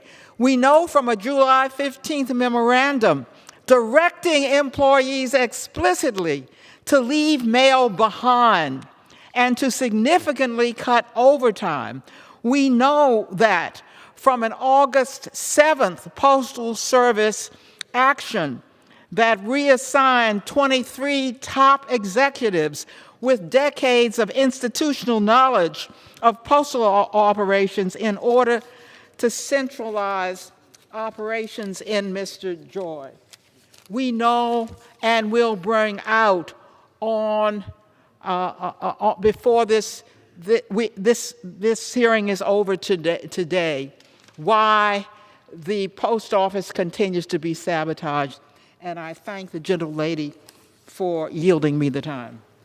Gentlewoman from the district yields back. Gentlewoman from New York reserves. Gentleman from Kentucky is recognized. Mr. Speaker, I yield 2 minutes to the ranking member of the Education Committee, the gentlewoman from North Carolina, Dr. Fox. Gentlewoman from North Carolina is recognized. Thank you, Mr. Speaker, and I thank my distinguished colleague from Kentucky for yielding. Mr. Speaker, during my time in this chamber, I've devoted myself to finding the truth and working toward good governance. That requires gathering the facts and exposing the lies. It is in this light that I rise today to oppose H.R. 8015, the so-called Delivering for America Act. H.R. 8015 aims to solve a made-up crisis by forcing the Postal Service to double down on the very same activities that have caused it to lose money consistently each year since 2006. Then it gives the Postal Service another $25 billion to lose with no strings attached. Mr. Speaker, there is no immediate Postal Service crisis. Democrats manufactured this crisis and are using it to create fear and advance their agenda. The Postal Service currently has $14 billion in cash on hand, which is enough to sustain operations through August of 2021. This comes on top of the fact that the Postal Service not even touched the $10 billion loan that Congress extended to it in the recently passed CARES Act. The Postal Service has many long-term problems, but there is no short-term crisis. If Democrats were serious about ensuring the longevity of the Postal Service, we would finally pass bipartisan measures like the Postal Service Reform Act of 2017 that was championed by former Representatives Meadows and Cummings. This bill would enact meaningful reforms, keep mailing costs down, encourage innovation, and not require additional taxpayer bailouts. Our current Postmaster General DeJoy took the job despite being vilified in public. He was unanimously selected by the bipartisan U.S. Postal Service Board of Governors because the board saw tremendous value in his decades of experience managing and growing a successful nationwide logistics company. He certainly has the qualifications to work with Congress and take on the task of postal reform. Mr. Speaker, we need long-term solutions to fix the long-term problems of the Postal Service. H.R. 8015 merely aims to score political points on an issue that does not even exist. I urge my colleagues to vote no on this bill. I yield back. Gentleman from North Carolina yields back. Gentleman from Kentucky reserves. Gentleman from New York is recognized. I now recognize the distinguished chairman of the Subcommittee on Government Operations, Jerry Conley from Virginia, for 3 minutes.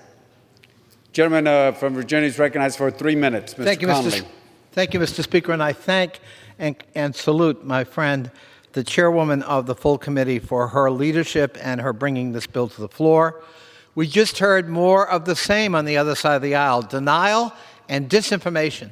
And I find it particularly ironic that my friend from North Carolina would cite the unanimous decision of the Board of Governors. Well, guess what? That same Board of Governors unanimously recommended the $25 billion you're decrying that's in this bill today. It's interesting how we cherry-pick facts. Mr. Chairman, Mr. Speaker, I rise today in support of the Delivering for America Act. There is an ongoing and concerted effort to disrupt the timeliness of mail delivery and to erode public confidence in the Postal Service, all leading, if successful, to the largest voter suppression in American history since Jim Crow. The effort is being directed by the new Postmaster General, Louis DeJoy, a crony and major donor of the president.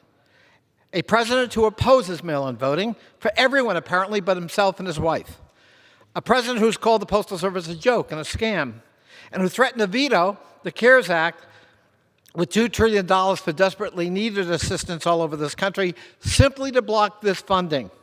On August 18th, the Postmaster General announced, finally, he put a hold on some of the sweeping operational changes that were not only misguided amidst a pandemic, but actually eroded public confidence in America's favorite governmental agency, the Post Service. All in a day's work, apparently, for someone unqualified and unfit to begin with for the office he now occupies. By now, we should all know better than to take the administration at its word. And despite the Postmaster's reported retreat, the sabotage continues. The Postmaster is still not advocating for additional funding for the Postal Service, despite the unanimous recommendation by his own Board of Governors. He is still not committed to using overtime as a tool during the pandemic to compensate for 40,000 postal workers who have had to quarantine or gotten sick. The Postmaster's announcement didn't commit to reversing the cuts to service and capacity, especially restoring sorting machines, with an absolutely critical tool in moving large volumes of mail, especially on the eve of a consequential national election. That's why this bill would restore the service delivery standards and operations in place before Mr. Joy took office. The Postmaster's announcement didn't include an agenda to support election mail that demonstrates a commitment to helping the Postal Service fulfill its historic role in this upcoming election in a pandemic. That's why this bill will ensure that election mail is prioritized and expedited delivery, as has been the practice in previous years. And the Postmaster's announcement did not explain to the public whom he serves how an executive could fail so spectacularly and still keep his job. So we still have work to do because the sabotage continues. We must restore public confidence in the Postal Service and its ability to support voting by mail during the worst pandemic in 100 years. American democracy demands no less. That's our history. That's the history Mr. Joy ignored, and that's the awesome responsibility he betrayed. I yield back. Gentleman's time. Gentleman yields back. Gentleman from New York reserves. Gentleman from Kentucky is recognized. Mr. Speaker, I want to add there's no evidence of the charges of the gentleman from Virginia. With that, Mr. Speaker, I yield 2 minutes to my friend and neighbor from Kentucky, Mr. Massey. Gentleman from Kentucky, Mr. Massey, is recognized. I thank the gentleman from Kentucky. In March, Speaker Pelosi called me a dangerous nuisance for insisting that at least half of Congress come back to vote on a $2 trillion bailout bill. This week, she's called Congress into session to vote on a post office bill that's nothing but political posturing. Now, Speaker Pelosi told us we'd probably be back in August to vote on a PPP bill.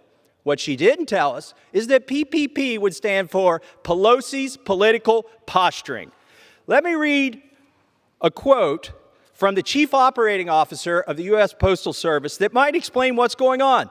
The decision to consolidate mail processing facilities recognizes the urgent need to reduce the size of the national mail processing network to eliminate costly, underutilized infrastructure. That was the Chief Operating Officer under Obama and Biden. In fact, that's from a press release in 2012 when they announced they were closing 9 processing facilities in the state of Kentucky. In fact, they didn't remove the equipment. They locked the doors and turned out the lights and shut it down forever. Even in Lexington, Kentucky, our second biggest city in Kentucky. A year earlier, they closed down a processing facility in my district. The Obama administration did. And Obama-Biden. My mail, if I send it to my neighbor, goes to Charleston, West Virginia before it comes back to Kentucky. Is this part of some vast conspiracy? No. It's part of a decades-long realignment process where the post office is trying to match the needs of the consumers to the post office infrastructure. These voter suppression conspiracies, who knows what the Democrats will blame next? Last month, they were blaming the census. This month, they're blaming the post office. Probably next month, they'll blame Amtrak.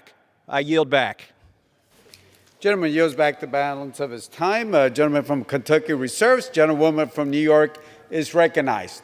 I now recognize for 2 minutes Stephen Lynch from Massachusetts. He is the chair of the Subcommittee on National Security for the Committee on Oversight and Reform. Gentleman from Massachusetts, Mr. Lynch, is recognized for 2 minutes. Good afternoon, Mr. Speaker. As chairman of the Subcommittee on National Security, I want to rise in strong support of H.R. 8015, the Delivering for America Act. This urgent legislation would reverse the ill-advised changes to mail delivery that the new Postmaster General has implemented to the injury of every American's right to vote and at a serious peril to our democracy. In my own district, in the city of Boston and the city of Brockton, the Postal Service has removed at least 6 high-capacity mail sorting machines in the mail facility in South Boston and 2 more from the Postal Processing and Distribution Center in the city of Brockton, causing a 4 to 5 day delay right now in the city of Brockton. Why would someone do that 10 days before a congressional primary in Massachusetts in the midst of a pandemic when people are being asked to vote by mail in order to keep themselves safe? Mr. Speaker, I was elected on 9/11, the day of the terrorist attacks on our country. As horrific as that day was, I feel proud that our nation came together as Americans do in difficult times. We mourned our fallen heroes, we tried to comfort their families, and we turned to face our adversary together, Democrat and Republican. Looking back, I believe our democracy was less endangered then than it is today. I say that for 2 reasons. First, because we were united then, and we are divided today, and we know who divides us. Secondly, back then the threat was external. But today, at this moment, the greatest threat to our democracy is the current administration. I call on my colleagues, stand together. Stand together and defend democracy. Defend your own constituents' right to vote. I urge my colleagues, vote in favor of 8015. Defend democracy. You will miss it when it's gone. I yield back. Gentleman yields. The gentlewoman reserves. The gentleman from Kentucky is Mr. recognized. Speaker, I yield 3 minutes to the ranking member of the Subcommittee on Government Operations, the gentleman from Georgia, Mr. Heiss. Gentleman from Georgia is recognized for 3 minutes. I thank the ranking member and my friend, and I would just counter by saying the greatest threat to democracy in the country is the current majority in the House of Representatives. What we're doing even right here today, what we're doing right now, we haven't even had a hearing on this. We're going to have a hearing on Monday for something we're voting on today. Absolute political malpractice is what we're watching right here. Why do we even debate this, Ryan? Why don't we go on and have a vote, then debate it? That's the same issue what we're doing right now. My Democrat friends over here are blaming the president as though he's involved in voter suppression. Listen, the real issue, we want to talk about voter suppression. We want to talk about influencing the vote. Our own Speaker Pelosi just a little while ago had a press conference in which she was touting 100 days ago the HEROES Act passed. What she did not say what was in the HEROES Act, forbidding states from having voter ID. We're going to have universal mail-in ballots, no voter ID. We're going to have ballot harvesting across the country. So we have no purging of votes. We're just going to send out millions of ballots,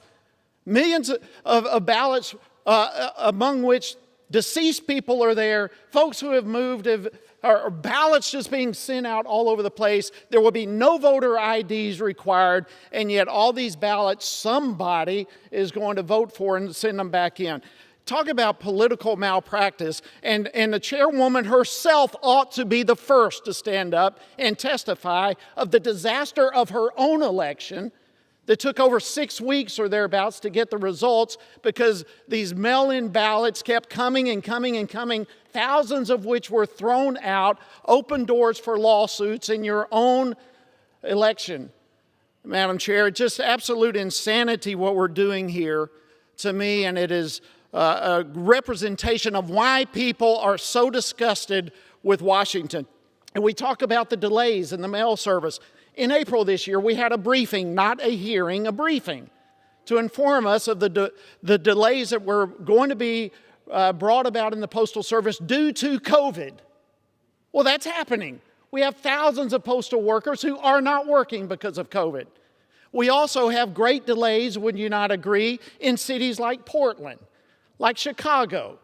Of course, there are incredible delays, people scared to death to even deliver the mail in cities like this. And here we come to a place like this to bail out the Postal Service of $25 billion that the Postmaster General himself says they do not need, with 14 or 15 billion cash on hand, another 10 billion waiting if needed in the Treasury. This is absolutely unneeded. And yet, this bill is going to give an additional $25 billion without any reforms. I see my time has expired. I urge my colleagues to vote against this, and I yield back. Thank you. Gentleman from Kentucky reserves. The gentlewoman from New York is recognized. This committee, the other side kept claiming that there was no data about the slowdown in the mail. Absolutely none. Well, this new report, this data, shows a 10% decline in service since July 1st, after the new Postmaster General came into office and implemented a slowdown of the mail. I now recognize this distinguished member from Illinois, Sherry Bustos, for 1 minute. Thank you, Madam Chair, and thank you, Mr. Speaker. I rise today in support of the Delivering for America Act. The post office is a lifeline to rural communities. More than 1,000 people in the district that I serve have written to my office desperate to save the Postal Service. A disabled veteran who depends on the post office to deliver life-saving medication. A small business owner who needs the post office to deliver her products in an efficient and cost-effective way so she can feed her family. Seniors who must self-isolate because they are at high risk, who depend on the Postal Service for the supplies they need each and every day. The Postal Service is more than a service. It is part of who we are. For Joseph in Peoria, he was a child waiting for that decoder ring to come through the mail. For Heather in Pekin, it's a care package full of old family photos after losing a loved one. For Joseph in Kiwani, it's a letter from his best friend serving in Afghanistan. Birth certificates, college acceptance letters, the mortgage paid off. The Postal Service delivers the American dream. We cannot let it fail. Thank you. I yield back. Gentlewoman from New York reserves. The gentleman from Kentucky Mr. Speaker, I yield 2 minutes to the Chief Deputy Whip, the gentleman from Georgia, Mr. Ferguson. Gentleman is recognized. Thank you, Mr. Speaker. I'd first like to wish my mother a happy birthday. Happy birthday, Mom. I wish I was there to celebrate with you, but instead I'm in D.C. voting on a senseless bill that was designed strictly for political purposes and will put your beloved grandchildren further into debt. Now, I have watched my colleagues on the other side of the aisle come up with some intellectually dishonest stuff in the past. I've seen it happen more times than I care to count, but this effort takes the case. Just look at what Postmaster DeJoy said when he testified before the Senate last week, and he clearly addressed the litany of baseless claims. First of all, he stated that no reforms would be implemented between now and election.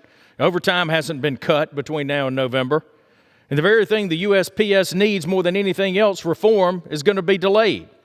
He said the removal of the drop boxes will cease, something that I remember well because it happened when I was mayor of my hometown of West Point, Georgia, and our town was furious about it then.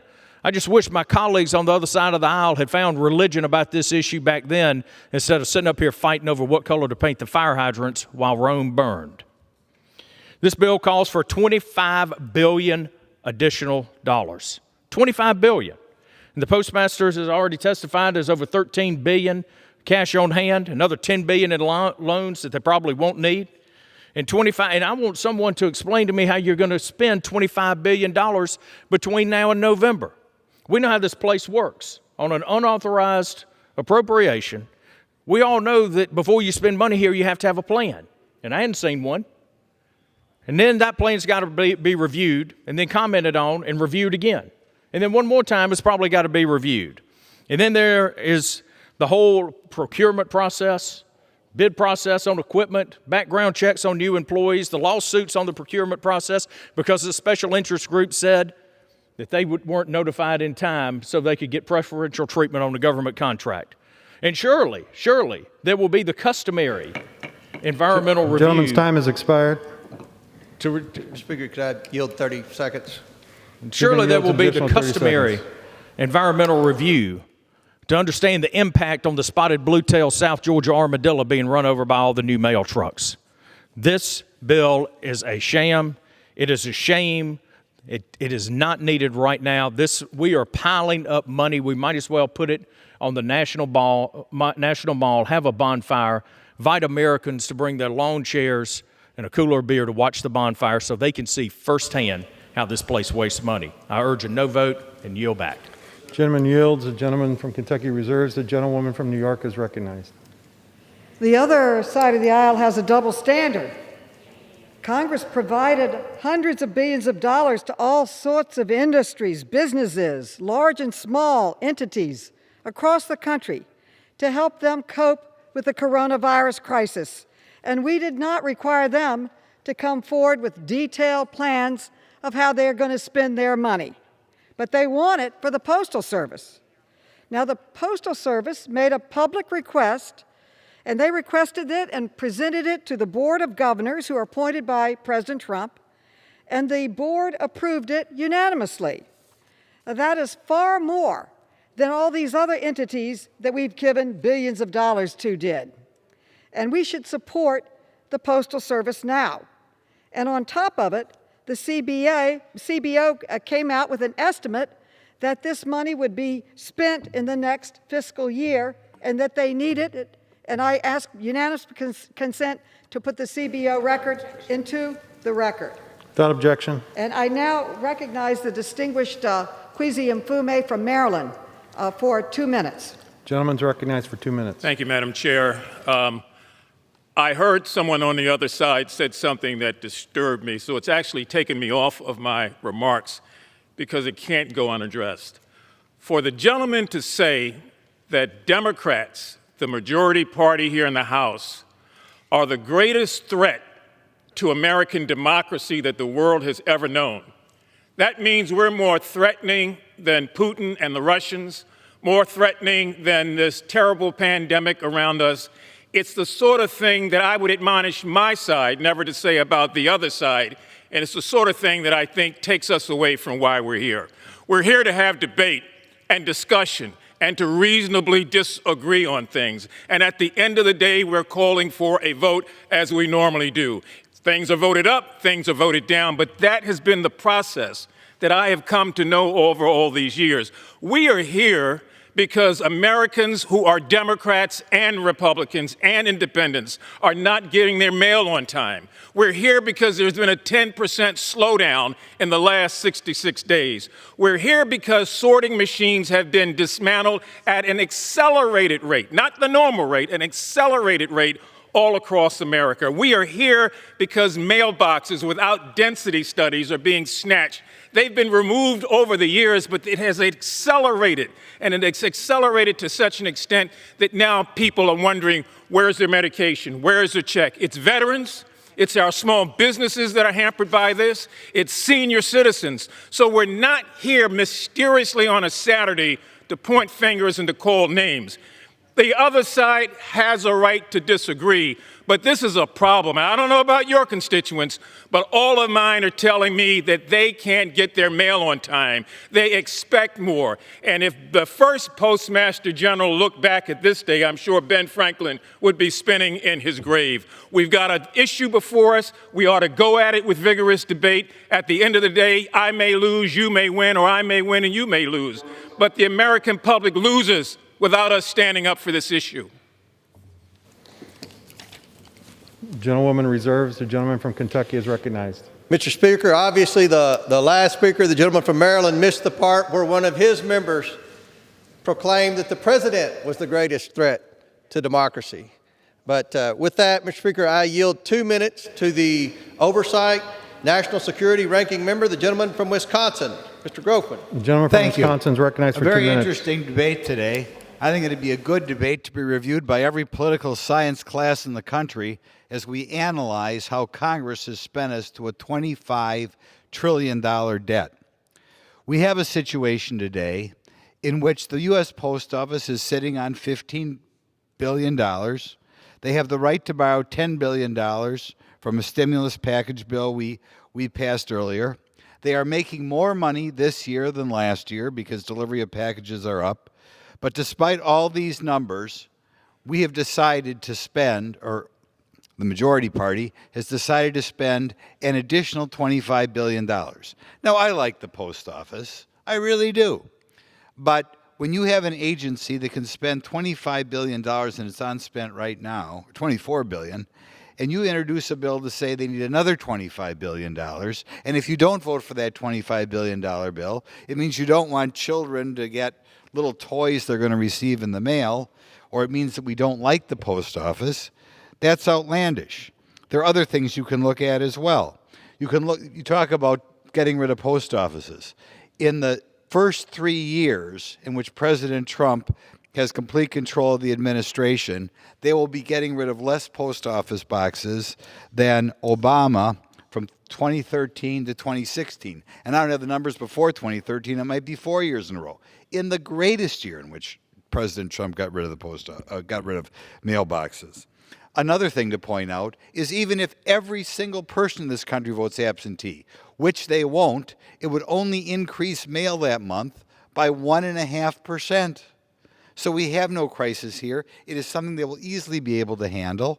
And the idea that we're even talking about spending another $25 billion today is indicative of why this country is going to wind up spending itself into oblivion. Thank you. Gentleman reserves. The gentleman from New York is recognized. I now recognize the distinguished chair of the Democratic Caucus, Congressman Hakeem Jeffries, from the great state of New York. I thank the For how much time? For 1 minute. Gentleman's recognized for 1 minute. I thank the distinguished chair for yielding and for her tremendous leadership. The post office is as American as motherhood, baseball, and apple pie. It is the only, or one of the only entities actually mentioned in the United States Constitution. It has been around for hundreds of years. The first Postmaster General was Dr. Ben Franklin. It is part of the heart and soul of this country, and the attacks on the post office by the Trump administration are shameful.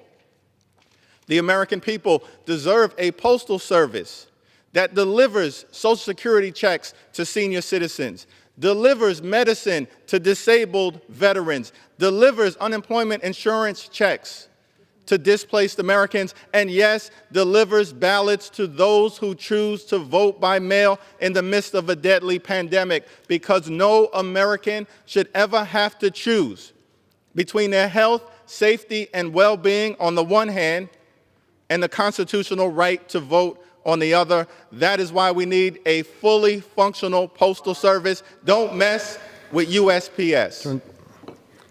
Gentlewoman reserves. The gentleman from Kentucky is recognized. Mr. Speaker, could you tell me the balance of our time? The gentleman from Kentucky has 43.5 minutes. Thank you. Mr. Speaker, I yield 2 minutes to another Oversight Committee ranking member, the gentleman from Texas, Mr. Cloud. Gentleman's recognized for 2 minutes. Thank you, Mr. Comer. Mr. Speaker, you will never hear me complain about having to come to Washington to vote. After all, it is an honor to serve the people of this great nation and our constitutional obligation to be here present to vote on the issues facing America. So the question today, are the issues that need to be addressed in the United States Postal Service? There certainly are. We all know that there are.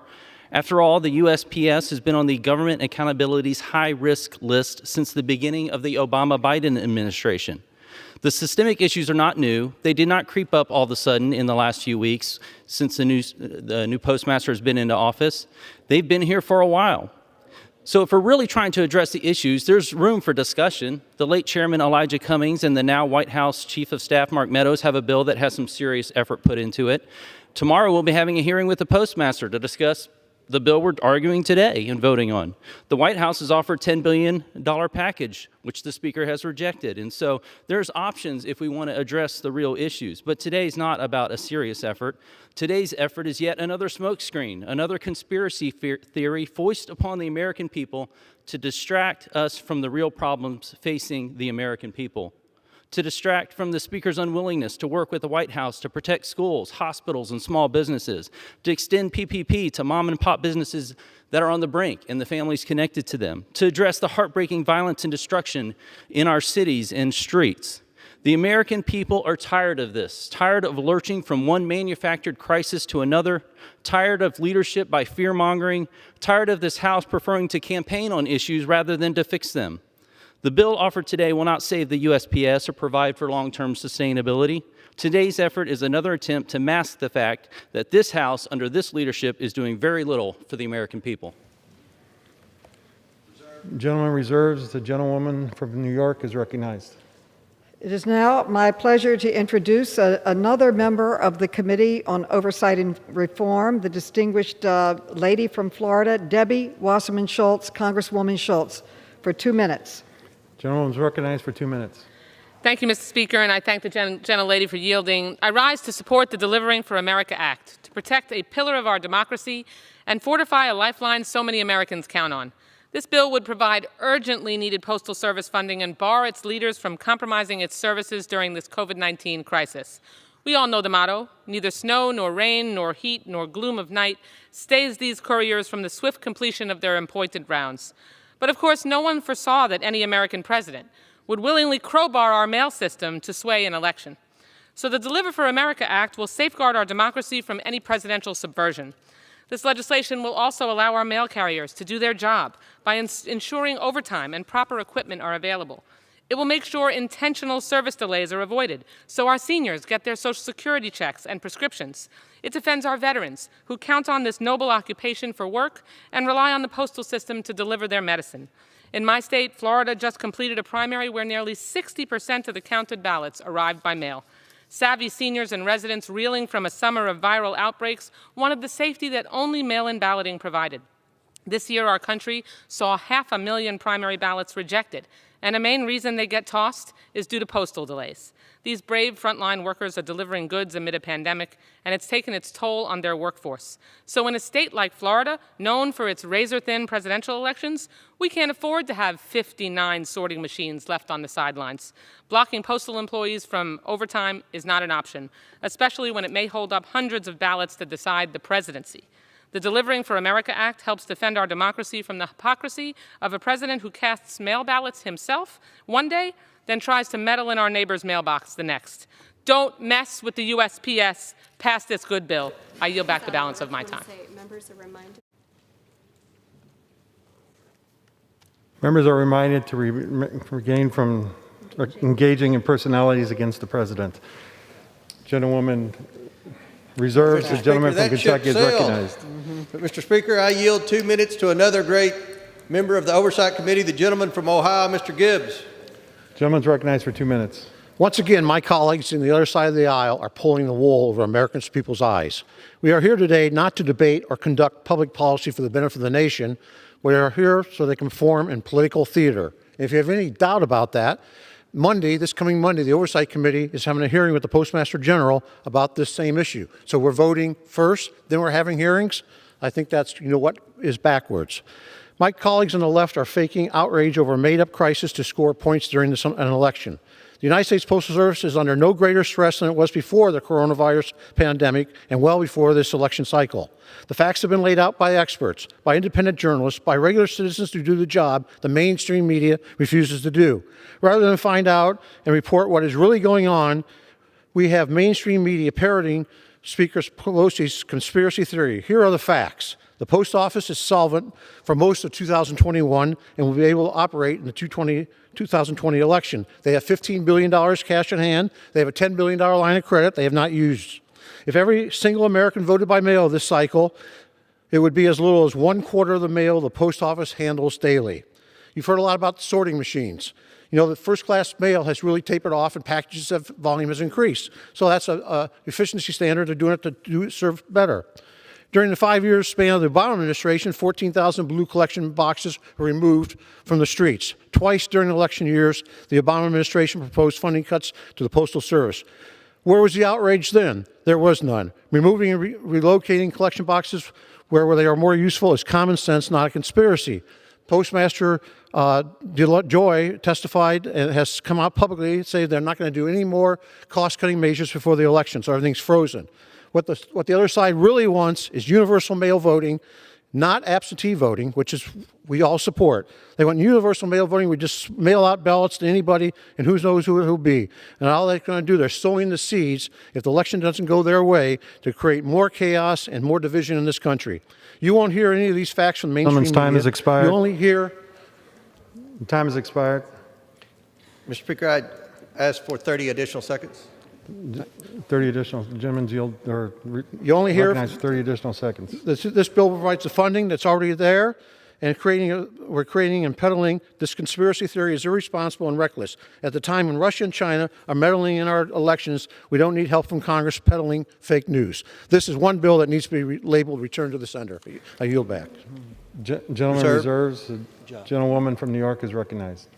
I now recognize the distinguished chair of the Transportation and Infrastructure Committee from Oregon, Congressman Peter DeFazio, for 2 minutes. Gentleman's recognized for 2 minutes. See this mask? What does it say? United States Postal Service. Not business, service for every American, no matter how remote they live. They can get mail. They can get their prescriptions. They can have a small business in Powers, Oregon, pretty remote from everything, and use the Postal Service. Now, you can't have it both ways, guys. You say, the Postal Service doesn't have a problem. Well, wait a minute. DeJoy is making these cuts because he says it has a revenue problem. He's prohibited overtime because they have a revenue problem. They can't move their delivery vehicle more than 4 times on a route. 8-mile-long route, you're going to walk 2 miles each way. Guess what? Mail is getting delayed all across the country. And the fact is, before a pandemic, they were breaking even or making money if we did away with the stupid pre-funding of 75 years of health care that was put in the dark of the night by the Bush administration and a lame duck Congress. And 309 people in this House, including 87 Republicans, voted for that in February, but it hasn't happened. So you can't have it both ways. But there is no denying that the mail is being delayed. I'm hearing it from everywhere. Ms. Lori, she cares for a blind elderly veteran. I ordered the VA refills for him. They were so late arriving, we had to ration out his most important medication from 2 pills a day to 1 pill a day when the prescription arrived. Ms. Trudy, Eugene, Oregon, my husband's a Vietnam War veteran. His meds are delivered by mail. I love my husband. I want him to get the meds he needs to survive. Last year, the Postal Service delivered 125 million VA prescriptions on time, but somehow, with the efficiency measures and the cuts, which I guess they don't need to make, but he's making because of the financial crisis, they can't deliver VA meds on time. They can't deliver prescription drugs for seniors and many other Americans who are required by their insurance plan to get their meds through the mail with just-in-time delivery, which isn't happening. You cannot deny those things. Why are they happening? How are you going to fix it? You're up here blathering about all sorts of crap. Talk about how we're going to restore the Postal Service of the United States of America to efficiency. Members are reminded to direct their remarks to the chair. The gentlewoman reserves. The gentleman from Kentucky is recognized. Mr. Speaker, I yield 2 minutes to another great member of the Oversight and Reform Committee, the gentleman from South Carolina, Mr. Norman. The gentleman's recognized for 2 minutes. Mr. Speaker, I rise today to apologize to the American taxpayers for this total sham of a process that the Democrats and this leadership are trying to spread. They've continue to have Trump derangement syndrome. And here are the questions I would ask my Democrat colleagues. If the Democrats are so concerned, then why have we not had a hearing about the Postal Service issues since June 15th of 2019? If the Democrats are so concerned, why have we not had round-the-clock meetings to discuss a bill that we intend to fund the $25 billion which is being proposed? We have been out of session for 17% of the time since March 15th. Why haven't we been called back in to discuss? If you do the math on $25 billion, we've got 70 days left. That's roughly $325 million per day. You tell the American taxpayer where you're spending that money. You tell the American taxpayer how we're going to come up with it. You tell the American taxpayer this is like dropping money from a helicopter. If the Democrats are so concerned about the post office, why are we having the vote today when the Postmaster General is appearing at the hearing on Monday? This is just like determining the score of a football game and then playing the game on Monday. It makes no sense. They have no interest, the Democrats have no interest in hearing the testimony of Mr. DeJoy. The only thing they want to do is berate and not give the Postmaster General the opportunity to answer, just like they did Attorney General Barr, which was a disgrace to this country. The taxpayers deserve better. The Democrats will have no discussion on the spying of the president since 2016. The Democrats have no explanation of a failed Mueller report. The Democrats have no explanation for the impeachment of the president. The post office will fail as well. Gentleman's time has expired. I yield back. Gentleman reserves. The gentlewoman from New York is recognized. Mr. Chair, I would like to correct for the record that the Committee on Oversight and Reform had a briefing on postal on April 9th, 2020, right after the COVID crisis struck us with the Postmaster General. I now recognize another great member of the committee from Illinois, Congresswoman Kelly. For how much time? For 2 minutes. The gentlewoman's recognized for 2 minutes. Thank you, Mr. Speaker. Thank you, Madam Chair. I stand with my colleagues today, shocked and dismayed by the actions of this administration. For the past years, the Oversight Committee has worked in a bipartisan fashion to modernize the Postal Service, with former Rep. Mark Meadows leading the charge. Now, like too many things over the past 3.5 years, mail has become partisan. The Postal Service is a pillar of our democracy. It's essential for providing critical services like life-saving prescriptions, Social Security benefits, paychecks, tax returns, letters from military families, and absentee ballots to millions of Americans. The VA delivers prescriptions to 80% of our veterans via the mail. This intentional and ridiculous slowdown means vets are skipping doses while checking empty boxes. While I was back home, one of my businesses told me they haven't received mail for 10 days. Another person told me they receive mail every other day. This cannot go on, and we cannot trust the word of a Postmaster General who is unqualified and whose sweeping operational changes degrade the Postal Service, delay the mail, and threaten our upcoming election. We must pass the Delivering for America Act so we can return the United States Post Office to normal and ensure we have a safe election where everyone is counted. I yield back. Gentlewoman yields. The gentlewoman reserves. The gentleman from Kentucky is recognized. Mr. Speaker, I have to comment on what the chairwoman said about the briefings. A briefing is not a committee hearing. With a briefing, there's no notice requirements. Oftentimes, we, in the beginning, weren't allowed to have witnesses, and there are no transcripts. So there's a big difference between a briefing and a committee hearing. With that, Mr. Speaker, I yield 2 minutes to another member of the Oversight and Reform Committee, the gentleman from Pennsylvania, Mr. Keller. Gentleman's recognized for 2 minutes. Thank you, Mr. Speaker. I rise today to discuss the need for meaningful, long-term reform for the United States Postal Service. The USPS provides an essential service to every community in the nation. Yet, this agency has lost $78 billion in the last 13 years. In 2009, the Government Accountability Office published a report placing USPS on the high-risk list, doubting the self-sustaining financial viability of this agency. The financial state of the USPS has progressively worsened due to declining mail volume, liabilities, and debt. Proposals to give the USPS $25 billion in cash without serious reforms will not address the fundamental issues that the agency faces. The proposals before us today only delay real reform and throw taxpayer dollars at a problem with no clear vision forward. Rather than politicizing the mail, we should be working to give the USPS longevity through the comprehensive reforms. Rather than trying to fix a problem by simply spending more taxpayer money, we should be enacting reforms to equip our nation's outstanding postal workers with the tools they need and deserve to continue delivering the mail. This is the only way we will ensure that Americans continue to receive this vital service without interruption. Thank you, and I yield back. Gentleman reserves. The gentlewoman from New York is recognized. I now recognize from the Virgin Islands another outstanding member of the committee, Representative Stacy Plaskett for 2 minutes. Gentlewoman's recognized for 2 minutes. Thank you, Madam Chair. Thank you, Mr. Speaker. Today we vote on a bill that would block an attack on the U.S. Postal Service. By doing so, we are blocking an attack on an American institution, on our American way of life, on democracy.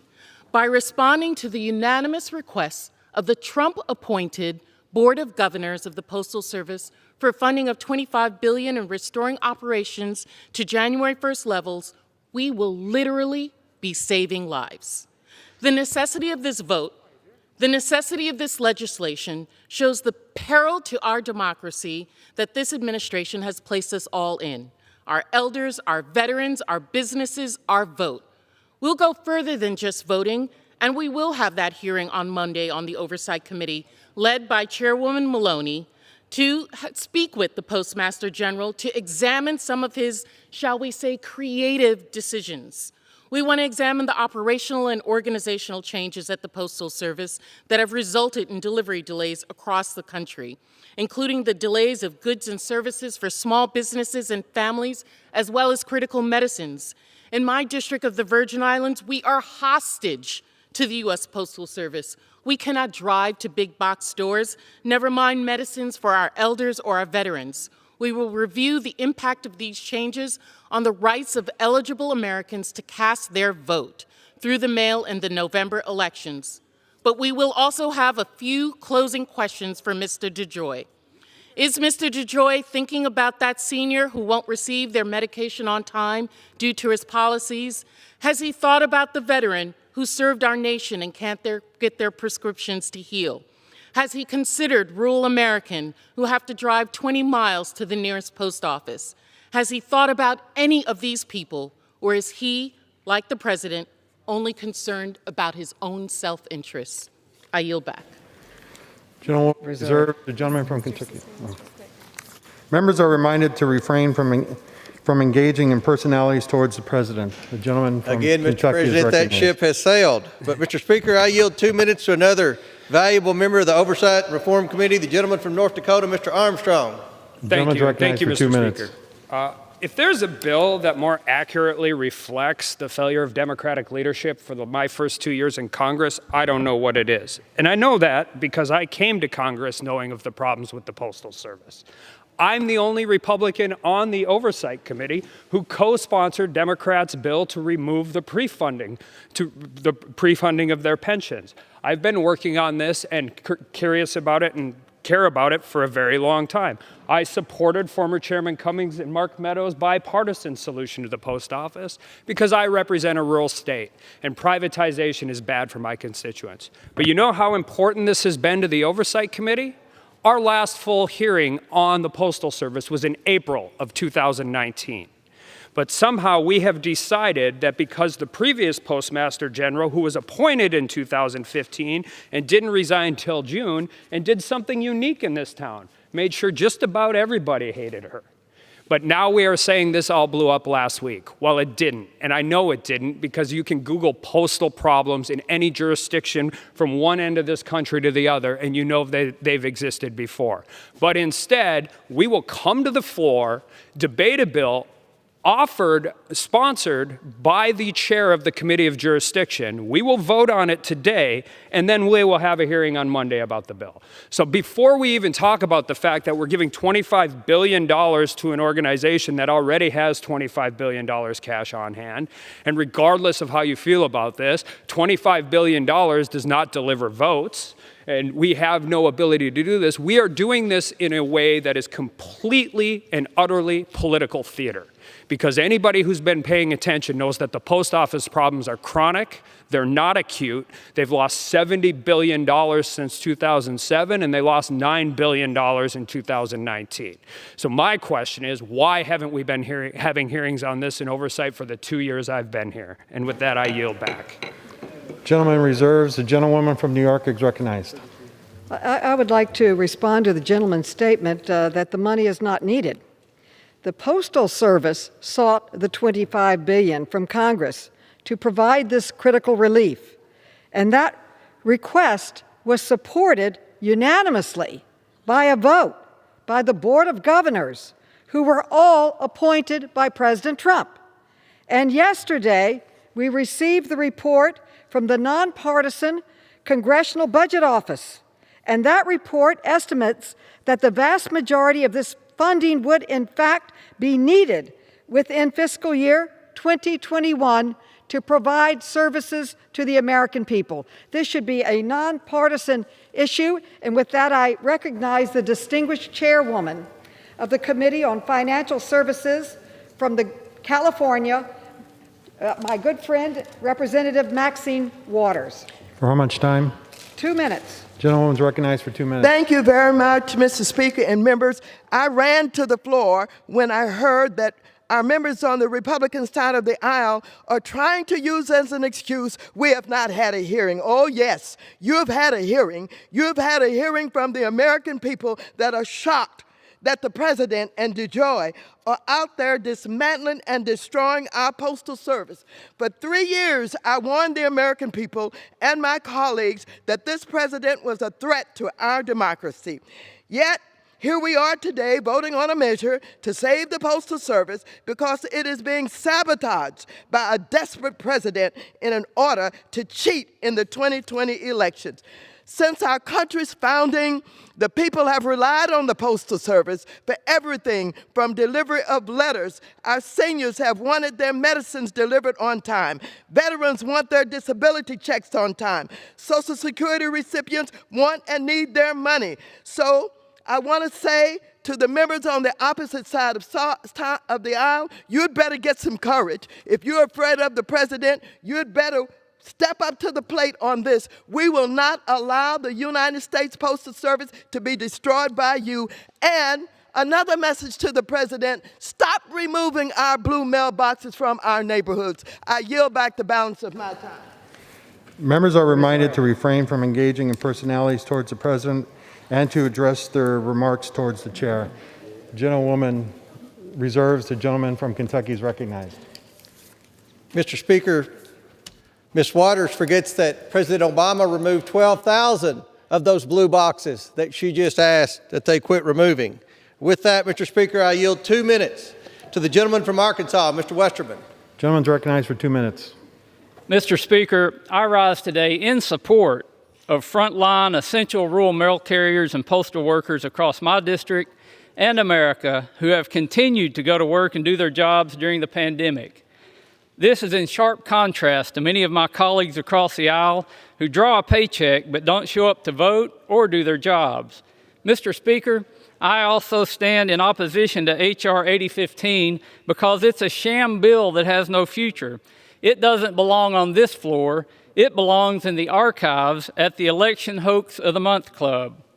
How do Democrats keep a straight face when proposing $25 billion bailout disguised as election integrity, when it would equal about $200 per ballot if every voter voted by mail?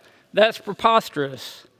With its current over $14 billion cash on hand and access to $10 billion from the CARES Act, do we even have to keep explaining that the United States Postal Service is in more than adequate financial position to remain fully functional well beyond the election?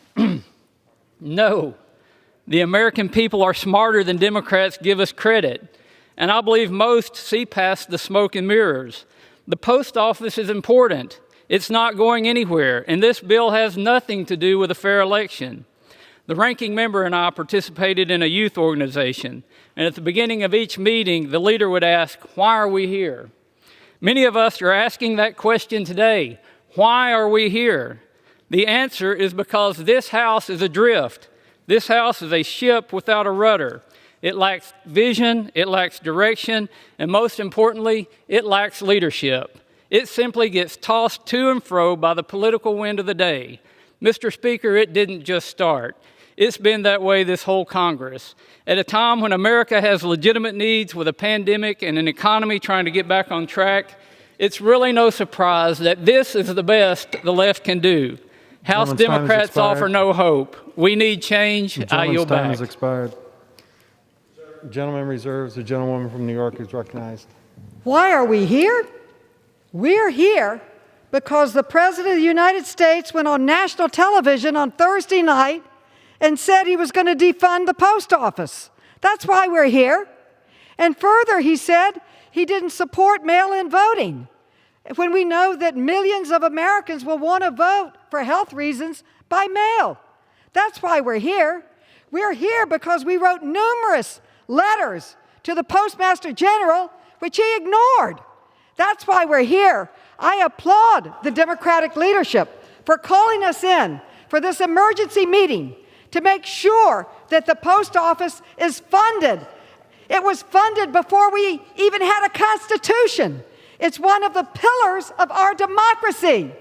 It is enshrined in our Constitution, and it provides vital services to Americans with medications, ability to conduct business, to stay in touch. It binds us together as a nation. And most of us do not like the fact that the President of our country would even mention defunding the post office. That is why we're here. I now yield 3 minutes to the very distinguished member of our committee, Representative Brenda Lawrence from Michigan. She brings valuable experience to us as a former member of the Postal Service. Thank you. Gentlewoman's recognized for 3 minutes. Thank you so much. I want to thank my chairwoman for yielding. Mr. Speaker, I rise today in strong support of 8015. This is essential legislation to offset the dangerous actions taken by the Postmaster General over the last 2 months. We are here today, in addition to that, to fund the Postal Service. For more than 2 centuries, the United States Postal Service has delivered mail to every house in America across this country, every single home. It is the only federal organization that touches every American every single day, 6 days a week, confirming that it is an essential government service. Today, the current administration and the new Postmaster General seem to struggle to understand that the Postal Service is an essential government service authorized by the Constitution. It is not a business to find the bottom line. In just the first 2 months of his tenure, 2 months without having any postal experience, this Postmaster General have threatened and have taken actions to undermine decades of precedent within the Postal Service. Today, Congress must act. As my chairwoman said, that is why we are here. We must act. The Delivering for America Act does just that, along with providing the Postal Service with desperately needed $25 billion to offset revenue that has been foregone due to COVID-19. It also, and this is something that's very important, this legislation prohibits the Postmaster General from making any operational changes that will undermine the Postal Service ability to fulfill its mission. Its mission is to deliver the mail, neither rain, sleet, snow, doom or night. The Postal Service will deliver the mail. But we have a Postmaster General who have come inside and tried to rip it apart from the inside. We will say cease and desist. In addition to us having the goal of the Postal Service to deliver the mail, our democracy is hinging upon them doing that basic job. I stand here today to say that the money was asked for by the Board of Governors, which, by the way, are appointed by the President, which, by the way, are all Republicans, who asked for that money to be appropriate, and the Postmaster General approved and said he needed that money as well. I want to thank the Speaker for bringing this critical legislation to the floor. I want to thank my chairwoman for including a part of the language that I want that will prohibit the enactment of any rule or standard or policy with the intent to deliver the mail from our government. We have a real responsibility here today. It's not a member on either side of the aisle who have not received a letter from our constituents. Let's do our job. Thank you. Gentlewoman reserves. The gentleman from Kentucky is recognized.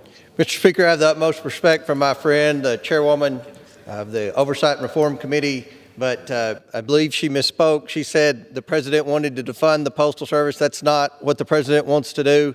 The only time I've heard the word defund lately was by the liberal progressive wing of the majority party who wants to defund the police. So with that, Mr. Speaker, I yield 2 minutes to the gentleman from Alabama, Mr. Palmer. Gentleman's recognized for 2 minutes. Thank you, Mr. Speaker. We're here today because my Democrat colleagues have created a conspiratorial crisis out of thin air in another attempt to dupe Americans with an election hoax. Only this time, instead of Russia, it's the United States Postal Service. Democrats are intentionally misleading people to believe that the operational changes at the Postal Service, including the removal of mailboxes and antiquated processing equipment, just started. That's a lie. Nonetheless, Postal Service officials have confirmed that these operational changes, some of which were agreed to by Democrat members, have already been halted until after the election. In regard to the delay in delivery of mail over the last few weeks, the national numbers cited may well reflect delays in cities that have been under siege by anarchists. I would direct my colleagues and the American people's attention to these photos of the burned-out post office in Minneapolis. There's no way to know how many letters to loved ones were lost, or birthday cards, or gifts, or family heirlooms, or the decoder ring that kid had been waiting for were destroyed and will never be delivered. I'm certain, because of the lawlessness that the Democrats are dangerously silent about, the delivery of mail in Portland, Seattle, Chicago, New York, and Minneapolis and other cities have been delayed. You want to talk defunding? Instead of Democrat mayors defunding the police, I would submit that we need to make sure that law enforcement in every American city is well funded so that they can protect not just the post office facilities that handle our mail, but also the people who deliver our mail, so that those cards and letters and gifts and election ballots can be delivered. So instead of pushing a conspiracy farce, we should be here making sure that law enforcement has the resources needed to protect the property and lives of American families in these cities that are under siege. That will help make sure the mail is delivered on time and people will feel safe in getting it from their mailbox or the post office. In that regard, the silence of the Democrats in this chamber is deafening. Gentleman's time has expired. I yield back. Gentleman reserves. The gentlewoman from New York is recognized. I now recognize the distinguished chairman of the Ways and Means Committee for 2 minutes, Representative Richard Neal from Massachusetts. The gentleman's recognized for 2 minutes. Mr. Speaker, first let me thank Chairwoman Maloney for her good work on this very issue, and I rise to condemn Postmaster General DeJoy's assault on the U.S. Postal Service. The organizational and operational changes he has been implementing are a betrayal at this moment of the American people. They're turning their backs on seniors and veterans in Pittsfield, North Adams, Springfield, and Southbridge who rely upon the Postal Service for their medications and other essential services. The Postmaster General is dismantling a lifeline for people in every community across the Commonwealth, but his actions particularly harm those who live in some of the most rural areas in western Massachusetts. These mail delays and disruptions would be harmful at any time, but they're downright deadly during this pandemic. Families and small businesses are desperately trying to stay safe and stay afloat as the crisis rages on, and the Postal Service plays a critical role in their survival. Who else suffers due to the Postmaster General's actions? The hardworking men and women who process and deliver our mail, essential workers. He's compromising jobs for generations that have been a pathway to the middle class, particularly in marginalized communities. Our nation's economy and the people's health rely upon the Postal Service. So too does American democracy. Millions will use this indispensable tool to cast their ballots this year. They should not be discouraged. They should be encouraged by the Postmaster General. The Postmaster General is directly attacking the fundamental rights and well-being of all Americans. I call upon him to step down now. His approval is urgently needed, as are all the provisions in Delivering for America Act. I strongly support this legislation and call on my colleagues to do the same. A reminder, his support right now is urgently needed to reverse what he's been doing and saying. I yield back my time. Gentlewoman reserves. The gentleman from Kentucky is recognized. Mr. Speaker, I yield 3 minutes to the gentleman from Ohio, Mr. Jordan. The gentleman is recognized for 3 minutes. I thank the gentleman for yielding. The Democrats talk about a slight delay in mail delivery the last several weeks. Well, of course. Would you want to deliver mail in Portland today, city that's been under siege for 90-some days? I bet there's delays in Portland, Seattle, Minneapolis, Chicago, New York. I bet that's where the delays are. I mean, in fact, how do you deliver mail to a CHOP zone, to a CHAZ zone? How do you do that? They wouldn't let them in. I mean, come on, we know the facts here. The facts are the post office has more money today than they had this time last year. They got $14 billion cash reserve. They got a $10 billion line of credit we gave them in the CARES Act. And the Postmaster General is moving some sorting machines and removing some mail collection boxes. The same thing every Postmaster General has always done. In fact, between 2011 and 2016, the Obama-Biden administration removed 12,000 mail collection boxes. Oh my goodness. And it's happening again. We're moving some boxes, and somehow that's a reason to give $25 billion to the Postal Service and create all this conspiracy theory that not my words, the Wall Street Journal called it that the Democrats are doing. So what's really going on here? If you really wanted to focus on some concerns the post office had, we have a bipartisan bill that the late Chairman Cummings and Mark Meadows worked on. Mark Meadows, I don't even think the Democrats, I know the chairwoman hasn't even talked to him about this. The expert on this issue on our side, oh, by the way, he happens to have a pretty important job in this town, pretty important job, and you guys didn't even talk to him. They had a bipartisan bill. If you really want to work on bipartisan concerns and solutions to some problems at the post, that's fine, but that's not what this is about. That is not what this is all about, politics. You don't want to address real issues. Too busy defunding the police, too busy not denouncing the mob that's running so many of our cities. This is all about politics. First, it was the Russia collusion. Then, on this committee, it was the Michael Cohen hearing. I remember that when he came. First big hearing of this Congress. First announced witness of this committee. Came and lied to us 7 times. Then it was the Mueller report. Then it was the Ukraine fake impeachment. And now it's the White House is putting mailbox in cages and whatever you're saying now. The American people see this for what it is. They see this for what it is. If you want real solutions, we could have had them. You could have worked with Chief of Staff Meadows. You didn't want to do that. You wanted politics. You wanted politics. And if this was said earlier, if anyone should know, it should be the chairwoman of this committee who had to wait 6 weeks after the election day to get the results of her election. Imagine what the Democrats want to do, throw live ballots out there to everyone. That was just one congressional primary election. Imagine what they want to do, 150 million ballots thrown off, live ballots to the whole, that's what the Democrats want. Imagine what that's going to be like. That's where these guys want to go. We should be working on real solutions. Gentleman's time has expired. Instead of this charade that the Democrats are putting us through, I yield back. Gentleman's time has expired. Gentleman reserves. The gentleman from New York is recognized. I now recognize an outstanding member of the committee, the Vice Chair of the Committee on Oversight and Reform, Representative Jimmy Gomez from California. For how much time? 2 minutes. Gentleman's recognized for 2 minutes. Someone is lying, Mr. Speaker. On one side, you have the White House and the Postmaster General. On the other side, you have the hard-working men and women of the U.S. Postal Service. The President and the Postmaster General say there's nothing to see here, nothing to see. They tell us that their operational changes are meant to help the Postal Service. But Postal Service workers, whose job it is to deliver the mail day in and day out, are saying something different. They are telling us that they're falling behind on processing packages because of these operational changes. And as a result, they're seeing bugs and rodents swarming around containers of rotten food and meat and animals.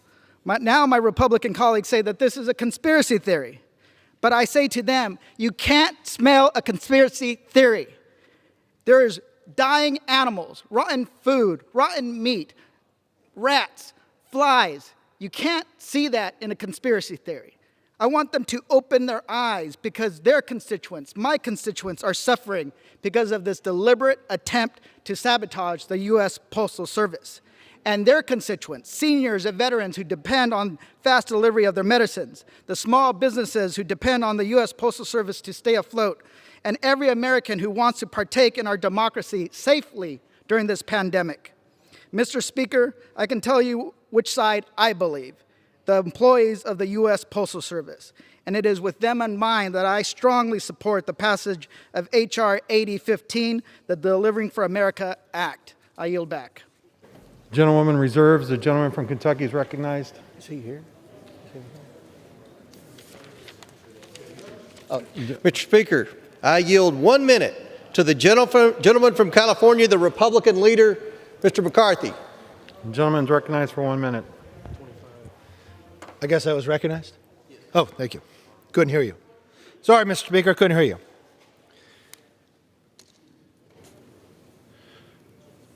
I urge everyone to be calm. The Postal Service is not incapacitated. It is still fully capable of delivering the mail. Those are not my words I speak. Those aren't even words of a Republican. They are the words of Ruth Goldway, a Democrat, a former postal commissioner, and Clinton appointee who served for 18 years under 3 presidents. Based on the facts, Goldway says the Postal Service is perfectly capable of handling election mail. Unfortunately, we've got bad news for her. This majority didn't get the message. Instead of listening to the experts or following the facts, Democrats are wasting precious time spreading Speaker Pelosi's mailbox myths. You had an opportunity to add bipartisanship. I've heard words on this floor today, Mr. Speaker, essential, critical, that we are here. I applaud the few Democrats on the other side who are willing to show. I know if you cannot make it today, you have to sign paperwork that your health will not allow you to be here. And the Speaker is bringing us back on a Saturday because it's so critical to be here right now, this moment, in this time. But 1/3 on the other side either thinks otherwise. Now let's go through some of the myths versus facts. Myth number 1, the Postal Service is being sabotaged. The Postal Service is properly funded for the election and beyond. We've said it many times here, it's funded completely through August 2021. That's according to the Postal Service. The Postal Service has long-term challenges, but they predate anything about this administration. It isn't being sabotaged. Myth number 2, removing mailboxes from public places is uncommon and cause for alarm. This is shocking. We got Country Western Stars putting this up on Instagram. We need to rush back here on Saturday. But little did we know that during the Obama-Biden years, more than 12,000 mailboxes were removed from communities.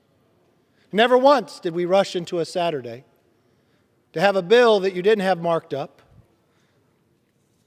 to 1/3 of the Democrats who would not show.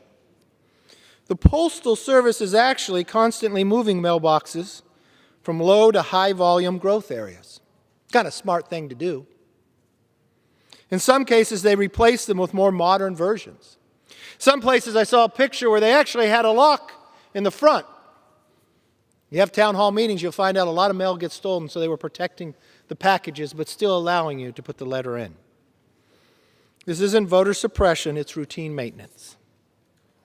Myth number 3, Postal Service doesn't have the capacity to handle more absentee ballots.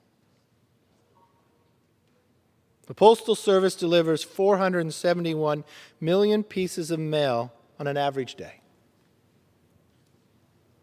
Little known fact, people mail less every single year.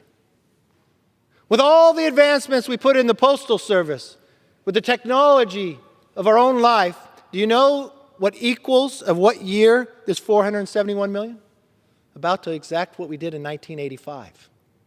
But we do it different than 85. We have more technology. And because of that, the Postmaster General actually refuted the capacity with its no uncertain terms to the Senate yesterday. The Postal Service released this: if all Americans vote by mail, 330 million ballots, over the course of this election, it would only be 75% of what they deliver in a single day. Now, I don't want to claim, Mr. Speaker, all the Democrats think this is not a myth. Maybe that's why 1/3 didn't show today. I'm not sure. They said their health was bad. I'm not sure if that's the case either. Even the New York Times isn't buying the House Democrats' obvious untruths. As it was reported earlier this month, experts agree that the Postal Service has the raw capacity to absorb the additional ballots, even if 150 million people decided to vote by mail. Myth number 4, the Democrats' legislation will make the Postal Service fiscally sustainable. You're not fixing any of the fundamentals. You're not even taking the bill that you spent years on with a Republican and a Democrat, with Elijah Cummings and Mark Meadows. Two who will say they come from different walks of life, from a philosophy, but found common ground when it came to the post office. To really fix the core of what the problems is. But that's not why we're here today. So as the Democrats perpetuate this sad political stunt, unfortunately, their serious business goes unmet. But it shows real priority. This week, we learned that 71% of small businesses have their entire paycheck protection loan. They spent it all. And 46% anticipate they will need more financial support over the next 12 months. But that wasn't critical enough to be here, because these are real people with real families. They don't expect miracles from us, but they do expect us to at least care. Unfortunately, not one piece of legislation this so-called emergency session is about the families or their future. Nor are we working to protect the vaccine research and support Operation Warp Speed. Nope. House Democrats are doing what they've done for the last 2 years. They're putting politics before people. Last month, Speaker Pelosi said to us, we can't go home until a coronavirus relief package is complete. I guess we know that's not true. And I wonder if she wants to keep her word this time as well. But I guess we'll go home this Saturday. But good news for 1/3 of the Democrats, they don't have to go anywhere. They're already home. When she did not get her liberal wish list, she sent members home. And I guess good news for some Americans. Those who stayed home and vote, they still got paid.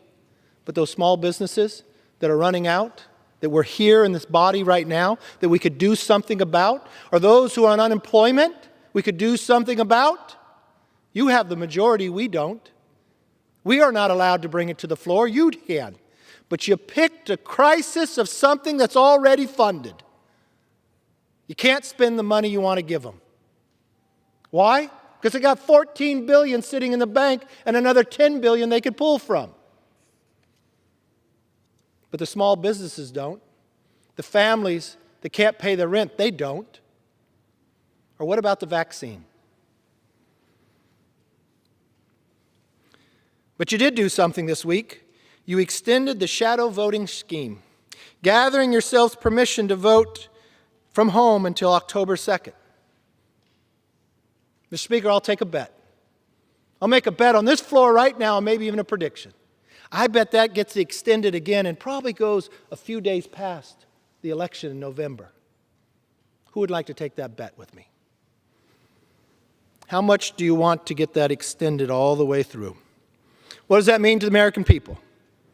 Well, it means the majority party and Democrats have cast over 2,520 votes and counting from home. That is just unconstitutional. It doesn't matter. It's such a big crisis that we're called back. There's plenty of room on the floor on the other side. It means a Democrat member can dial in from his boat to vote. I'm not making that up. That actually happened. It means another Democrat can play hooky to go to watch a space shuttle launch that isn't even in his own district. It means Democrats collect paycheck while the hardworking taxpayers have to pay for their vacation. And today it means that 68 Democrats, 1/3 of their caucus, didn't even care enough to show up for this so-called emergency session. It's critical. I've heard you say it. We cannot wait. We cannot wait one day. We need to be here and now. Now, I believe that's true, but not about the post office, but about those millions of Americans that need us to act. Every time we brought legislation to this floor dealing with the COVID situation, it seems to me the Speaker's been able to hold it up. I don't know, maybe you want to try to hold it up past the election. Seems to me that would be plain politics. Seems to me that would be a dereliction of duty. It's not how you empower the people's voice in Washington, it's how you dilute it. This is leadership malpractice. This is shameful, and this is embarrassing. Mr. Speaker, our first Postmaster General that I've heard people speak of, Ben Franklin, could have been talking about this majority when he said, "Lost time is never found again." As a majority, Democrats have been more focused on distraction than solutions for the American people. From the weakness, most partisans' impeachment in American history, to politicizing the pandemic and stopping relief for workers and families, and now spreading a debunked conspiracy theory about a postal service. Mr. Speaker, Democrats have failed the American public. They failed the laid-off workers, the families, the students who are waiting for help, the small businesses, the doctors, the nurses, they're waiting for help, the researchers, the scientists who are developing a vaccine, they are waiting for help. But you have not failed everyone, because this majority said no. They did, however, say yes to China. On this floor just a few weeks ago, there was a bill to sanction anyone who would hack into our companies, into our institutions, who are working on a vaccine faster than ever before that would only slow it down to save lives. We had an opportunity to tell those countries, work with us, don't steal from us. But your voice was heard loud and clear. All the Democrats showed up that day. More than 2/3 of you voted no on the same day that it was reported that 2 Chinese were hacking into our vaccine. That's what you said. I heard the majority leader said it was an MTR. Yes, it was. Why was it MTR? Because you don't give us an amendment. Why was it MTR? Because it was the moment of the time. It was essential. It was critical. It was reported on that day. You could act that day. The country needed us to act. But you said no. You stood up for the Chinese that day. I do not know what the Chinese Communist Party has on the Democrats, Mr. Speaker, but it must be powerful. It must be so powerful. I know there's bills in the Senate that have passed that would hold them accountable, but they can't come to the floor. I've read the reports from the FBI that they're playing in this campaign, that they do have a person they want to win and put a new person in office. But that's not critical to you. It is critical that we come today to provide $25 billion to an organization that Republicans and Democrats that are the commissioners said they do not need. Why do they not need it? Because they look at their own bank account and realize they have $14 billion. They do not need because in the CARES Act we gave them another $10 billion to sit there. They do not need because they said they could deliver every piece of mail, that it would be only 75% of what they do in a single day. But Mr. Speaker, I do not want to say all the Democrats feel that way, because 1/3 of them didn't show up for work today, even though their own leader, the Speaker, said they needed to come. Even though when we passed on this floor something different than we haven't done in more than 230 years to let somebody stay home, be on a boat, call in, and still get paid, said you could not do that. You could only do it if your health was at need. I'm not quite sure a hospital is on a boat in a lake, but to Democrats it must be. They won't vote on a bill that I propose to sanction Chinese affiliate hackers who attack our vaccine research. I'm not sure that's partisan. I thought that was pure American.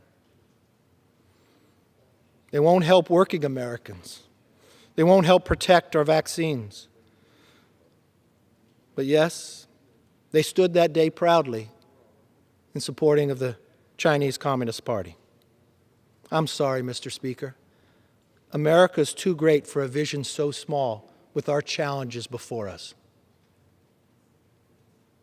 We showed up. But you know why we showed up? We showed up for the small businesses. We showed up for those who are unemployed. We showed up for those school districts that want to find a way to open safely. We showed up for the doctors, the nurses. I know. When I look up on the board, there'll be a lot of Democrat votes. I don't know where those 1/3 are. Maybe they're on the boat. Maybe they're watching a spaceship. I'm not sure. Maybe some are watching Oprah. But one thing I do know, it's essential that we're here. But we should be here for other reasons. We should be here for the reasons that the American public expect us to. Mr. Speaker, we can do so much better. This country needs us. We should rise to the occasion, not fall for a vision so small as what I see today. I yield back. Members are reminded to address the remarks to the chair. The gentleman reserves. The gentlewoman from New York is recognized. I now yield 1 minute or as much time as he may consume to the distinguished Majority Leader, Congressman Steny Hoyer from Maryland. I thank the Gentleman gentlelady recognized. for yielding. I had not necessarily intended to speak after the Minority Leader, but I cannot help but respond to some of what the Minority Leader had to say. First of all, he practices the President's favorite tactic: distract, speak about that which is not relevant. All the Democrats are voting. They may be voting at that machine. They may be voting at that machine over there. They may be voting at that machine. Or they may be voting at that machine back there. Or they may be voting by proxy, which you didn't like. The Minority Leader sued, and the court said it's up to the House to decide its own rules. Now, when we passed the HEROES Act 100 days ago, tomorrow, what did the Minority Leader say? Let's wait and see what happens.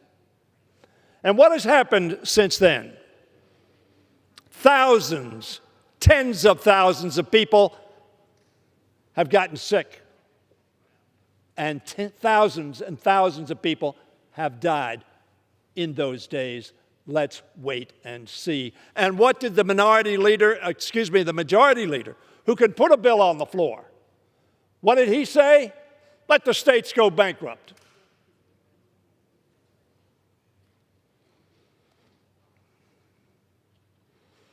Mr. Speaker, there's been a lot of talk on this floor about bring this bill, that bill, or the other bill. The Senate is controlled by your party, I tell my minority friends in the House. They haven't passed a single bill in 70 days, in 100 days. Not a single bill. Why? Because they'd have to compromise. And you say we need to bring things to the floor. The Minority Leader, of course, had a man named Garland. From February to January, when Obama was the President of the United States, and refused to consider it. You think there's a founding father who thought that the advice and consent meant that they could simply ignore the President's nominations? I think not.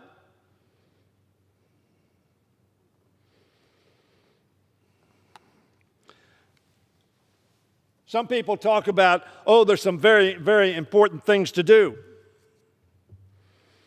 One of them, the gentlelady from North Carolina, now, 84,631 deaths since HEROES passed. Let's wait.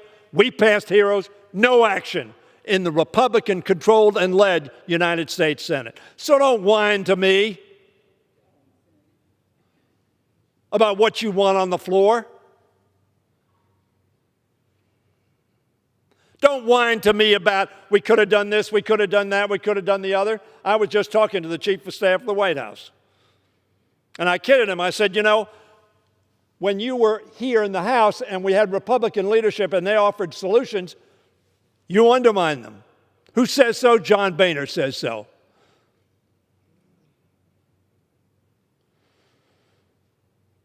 You have the opportunity to make a deal. Now, we control the House, and very frankly, the majority leader cannot pass a bill because 20 of your members in the United States Senate want to do nothing and just tell the people who are suffering, who are unemployment, who don't have child care, you're on your own. Now, I've heard all this talk about what we could have done. Do it. Do it. Nancy Pelosi and Secretary Mnuchin got 4 deals done. Most of you voted for them, and they passed overwhelmingly in a bipartisan fashion. But you made a decision, nope, no more. Now we have it speculated that if we don't take action and have a much more robust and plan for dealing with COVID-19, which we don't have and haven't had, because this president called it a hoax. You don't have to respond to hoaxes. That's what he called it, a hoax. And of course, if it's a hoax, you don't respond, and he didn't. And over 175,000, 86 since we passed HEROES, 175,000, and CDC says it may be up to 200,000 by the end of this year. Still, you have passed no bill in the United States. We sent a bill over there. You don't like it? That's fine. Pass your own. You control the Senate. Pass your own. And then we'll go to conference. We'll see which bill is better, or maybe we'll put them together.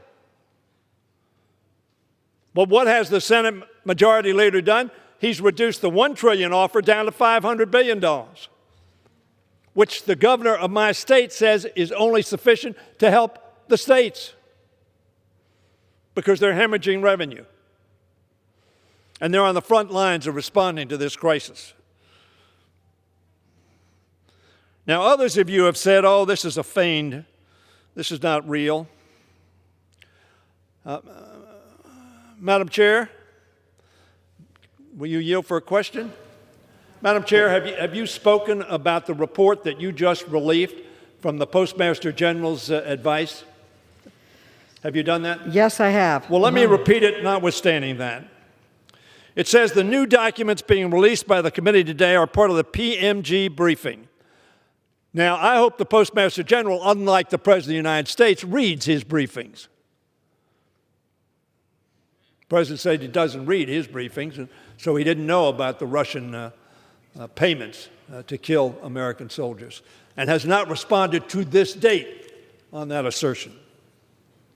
The new documents being released by the committee today are part of the PMG briefing, a presentation prepared directly for the Postmaster General last week on August 12th, 9 days ago, 10 days ago. They provide a detailed assessment of service performance trends over the past year. My friend from Ohio, oh, this is a fraud, there's no problem, not a big deal. Maybe he didn't read the PMG advisory either.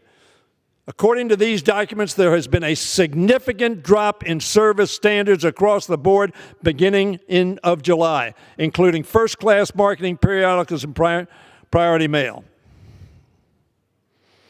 Postmaster General, of course, has never admitted to the sweeping delays and reduction in service caused by the actions. Instead, here's what he said: we all feel bad about what the dip in the level of service has been.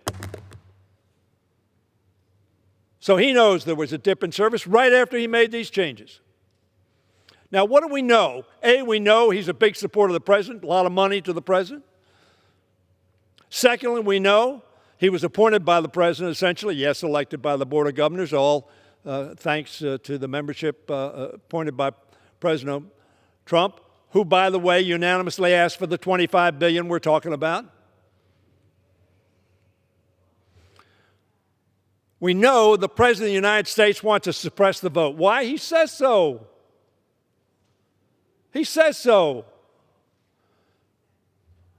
first meeting I had with the President of the United States with Republican leaders and Democratic leaders just shortly after he was inaugurated president, the first thing he said was, I got a majority of the votes. If it hadn't been fraud, if it hadn't been all those people that voted illegally, I would have gotten the majority of votes. He only got 62 million. 70 million voted for somebody else, and 65 million people, the majority of the people of the United States voting for President of the United States, voted for Hillary Clinton. I challenge one of you to name me 2 members of the Electoral College in 2016. You can't do it. The American people voted for Hillary Clinton.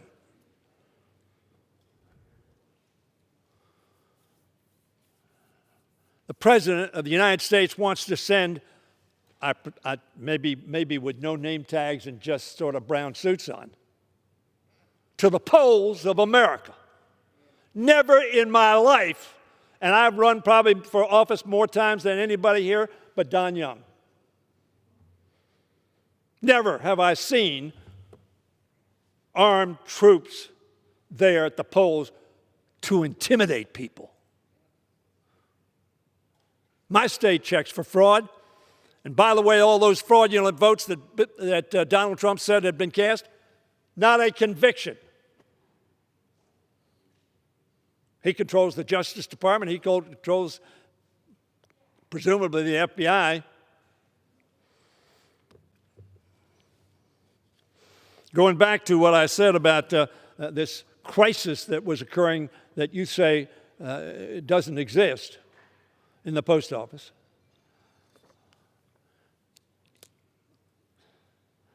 On January 15, 2013, we voted for a crisis. 50 million Americans living in the Northeast had been savaged by Superstorm Sandy.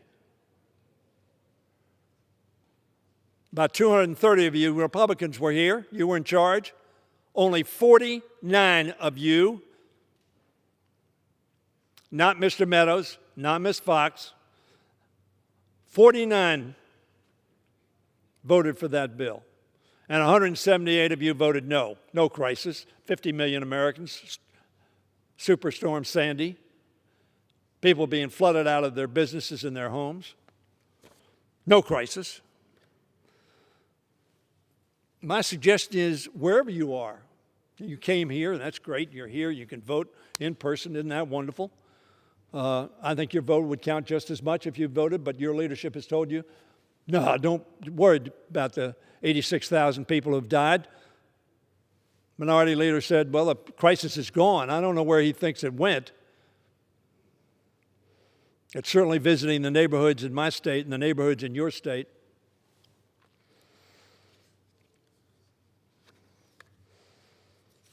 So the report says the mail has substantially gone down since the Postmaster General, aiding and abetting, in my opinion, the President of the United States wished to suppress the vote, acted. Now, I don't know how many of you have read 18 U.S. Code 1703, but it says, whoever, being a Postal Service officer or employee, and it says some other things about secretes, destroys, detains, opens, etc., whoever delays mail which was intended to be conveyed by mail shall be fined under this title or imprisoned not more than 5 years or both. Now, I had a press conference with Senator Warner, Senator Van Hollen, and 6 other members, including Eleanor Holmes Norton, one of the senior members of the Chairs Committee. 5 minutes before we held that press conference, the Postmaster General issued his statement that he was going to stop doing what he was doing. I guess it's because he thought, well, what I'm doing is great. Everybody will support what I'm doing. Or did he think, I've got my hand caught in the cookie jar and I better stop? Which do you think is the more rational determination as to why 5 minutes before he had that press conference, he issued his release? That he thought it was fine? He could defend it. It was the right thing to do. If he thought all those, why in heaven's name did he change his mind? I'll tell you why. Because he knew what he did was wrong. He knew that he probably read that briefing, that service had plummeted since he took the action, and that he was putting the mail, prescription drugs, Social Security checks, veterans checks at risk.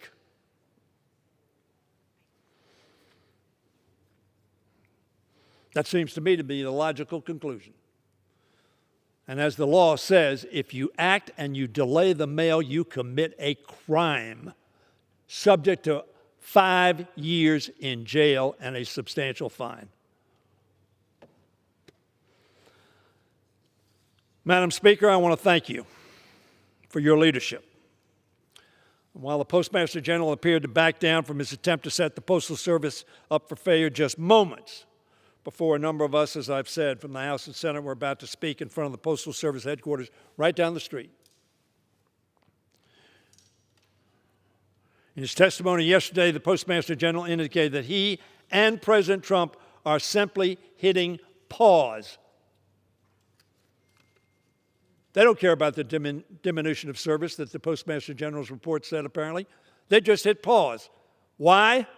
Because they're hoping that it'll go away, that the wrongdoing that they're perpetrating, not what was done in the past by, yes, should we make service efficient and effective? We should. But that's not why this was done. And all you have to do is look at the President's statement about wanting to suppress the vote, particularly of minorities. He said that. If more blacks had voted in the last election, I would have lost. That's what he said. In a statement on Tuesday, the Postmaster General indicated that no additional changes would be implemented. In other words, he's not going to back up, even though his report says it's diminishing service. Why? He can pledge all he wants, but if you don't give the Post Office Department and its employees the tools with which to do the job, no matter what he says about voting mail, I am glad that we make sure that first-class mail treatment goes to, as a matter of fact, it ought to be super first class. Voting for the President of the United States has got to be the most important thing a citizen does in this election year. And it ought to be treated as such by the Postal Department. Even after 3 months, President Trump and Senate Republicans continued to refuse to take action on the HEROES Act. I talked about that. That's why Congress needs to take action now that will ensure our Postal Service can continue to deliver for America through this pandemic, just as it always has reliably delivered for our people. It's why this legislation is necessary. Millions depend on the Postal Service to obtain medications, receive paychecks, and access vital service. For rural communities, in particular, the Postal Service, that's the irony. For rural communities, the Postal Service is probably even more important. This year, in particular, it will play a crucial role, the Postal Service, in helping tens of millions of Americans stay safe from COVID-19. 86,000 Americans have died since we passed the HEROES Act. You think there's some faults? The minority leader seems to think, oh, well, people not coming to the Congress, not wanting to get on an airplane, not to want to come to Washington, D.C., and then go home and have to sequester themselves for 14 days. Oh, they're just playing games. If you doubt the validity of their vote, say so. But whether I cast it far over there or near here, it's the same vote. It's my vote, and it's my people's voice. It was so angering for Americans across the political spectrum that President Trump and Postmaster General DeJoy openly sabotaged the Postal Service in order to prevent people from casting votes through the mail. I know you can discount the fact that the president wants to suppress the vote. He said so. I'm not making it up. He said so. Oh, we have all fraud.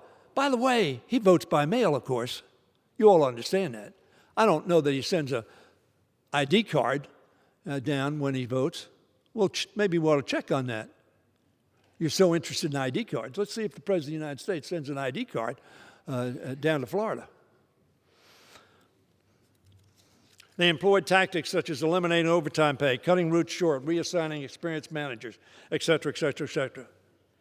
But thanks to public pressure, I don't know, maybe you guys don't have a constituent office open, and gals over there. But every one of my members, they tell me they're hearing from thousands of their people. The Congress, therefore, must take action to prevent them from simply changing their minds and causing massive postal delays in the weeks ahead. Remember, he said he's just delayed his changes, which caused the fall in service. Delivering for America Act. That's what the Postal Department has done since before the Constitution was adopted. I'm not going to go through what it would require. You know what it would require. But it would particularly require, and I'm so pleased, Madam Chair, that you included in your bill, first-class treatment, because voting is first-class priority in America. Now, I'm going to close with this, because so many of you said, you know, this bill's not going to pass. You're wasting your time. You shouldn't send it over there. If we did that, we wouldn't do anything unless the president said, you can do it. And then we would salute and say, yes, sir, we'll do it. But if you don't want it, sir, if you don't want FISA, 126 of us voted for FISA, but if you don't want it, we'll change our mind in 24 hours, which is what you did. But then again, we wouldn't have sent campaign finance reform over there because McConnell hasn't considered it. We wouldn't have sent investment in infrastructure and jobs, which McConnell has not put on the floor. We wouldn't have sent restoring voting rights or ensuring LGBT equality or protecting dreamers or ensuring equal pay for women, because McConnell hasn't put equal pay for women on the floor. Requiring background checks for safer communities. Now, there are only 90% of Americans who are for that, so I can understand why McConnell said, look, they're 10% against it. I'm not going to put it on the floor. For consideration. You say you haven't gotten notice, you haven't been included in the committee, etc. McConnell doesn't allow anybody to vote. Your leader. Meeting the challenge of climate change. Well, of course, you guys, many of you don't believe climate change is real. I understand that. Providing for justice in policing. Did we send it over there? Yes. Why? Because we want a fair, more just, more equal, more racially conscious nation. And I say racially conscious in the sense that we don't judge people on the color of their skin.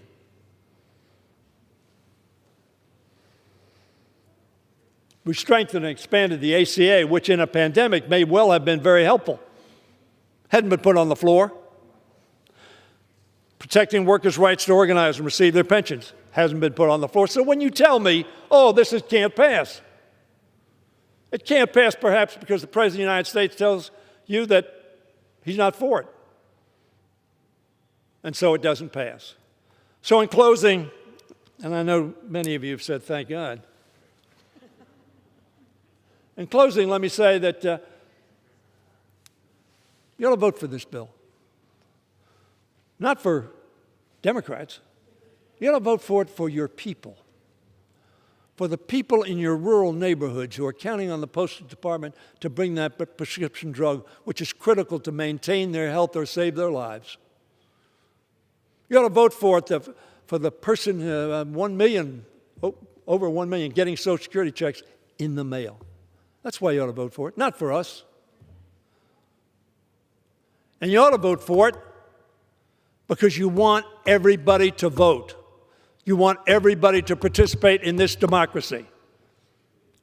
You want an election that, like so many other countries, has 80% of our people participating,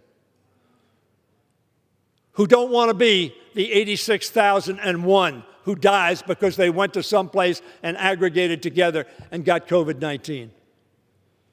That's what this is about, making our people able to participate safely in their democracy. Vote for this bill. It's not a partisan bill. It's a bill that says Republicans ought to be safe in voting, Democrats ought to be safe in voting, independents ought to be safe in voting, if that's what they choose to do. This is a good bill. It's a bill for America's democracy. It's a bill for making sure that our people are connected through the mail. I thank the chair for bringing it to the floor. Vote yes. I urge a yes vote for all members and yield back the balance of my time. Members are reminded to refrain from engaging in personalities towards the President and to direct the remarks to the chair. Gentlewoman reserves. The gentleman from Kentucky is recognized. Mr. Speaker, may I inquire about how much time we have left?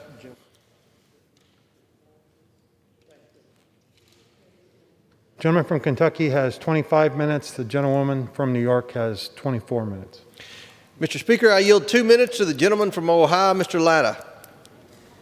I thank my friend, the ranking member, for yielding.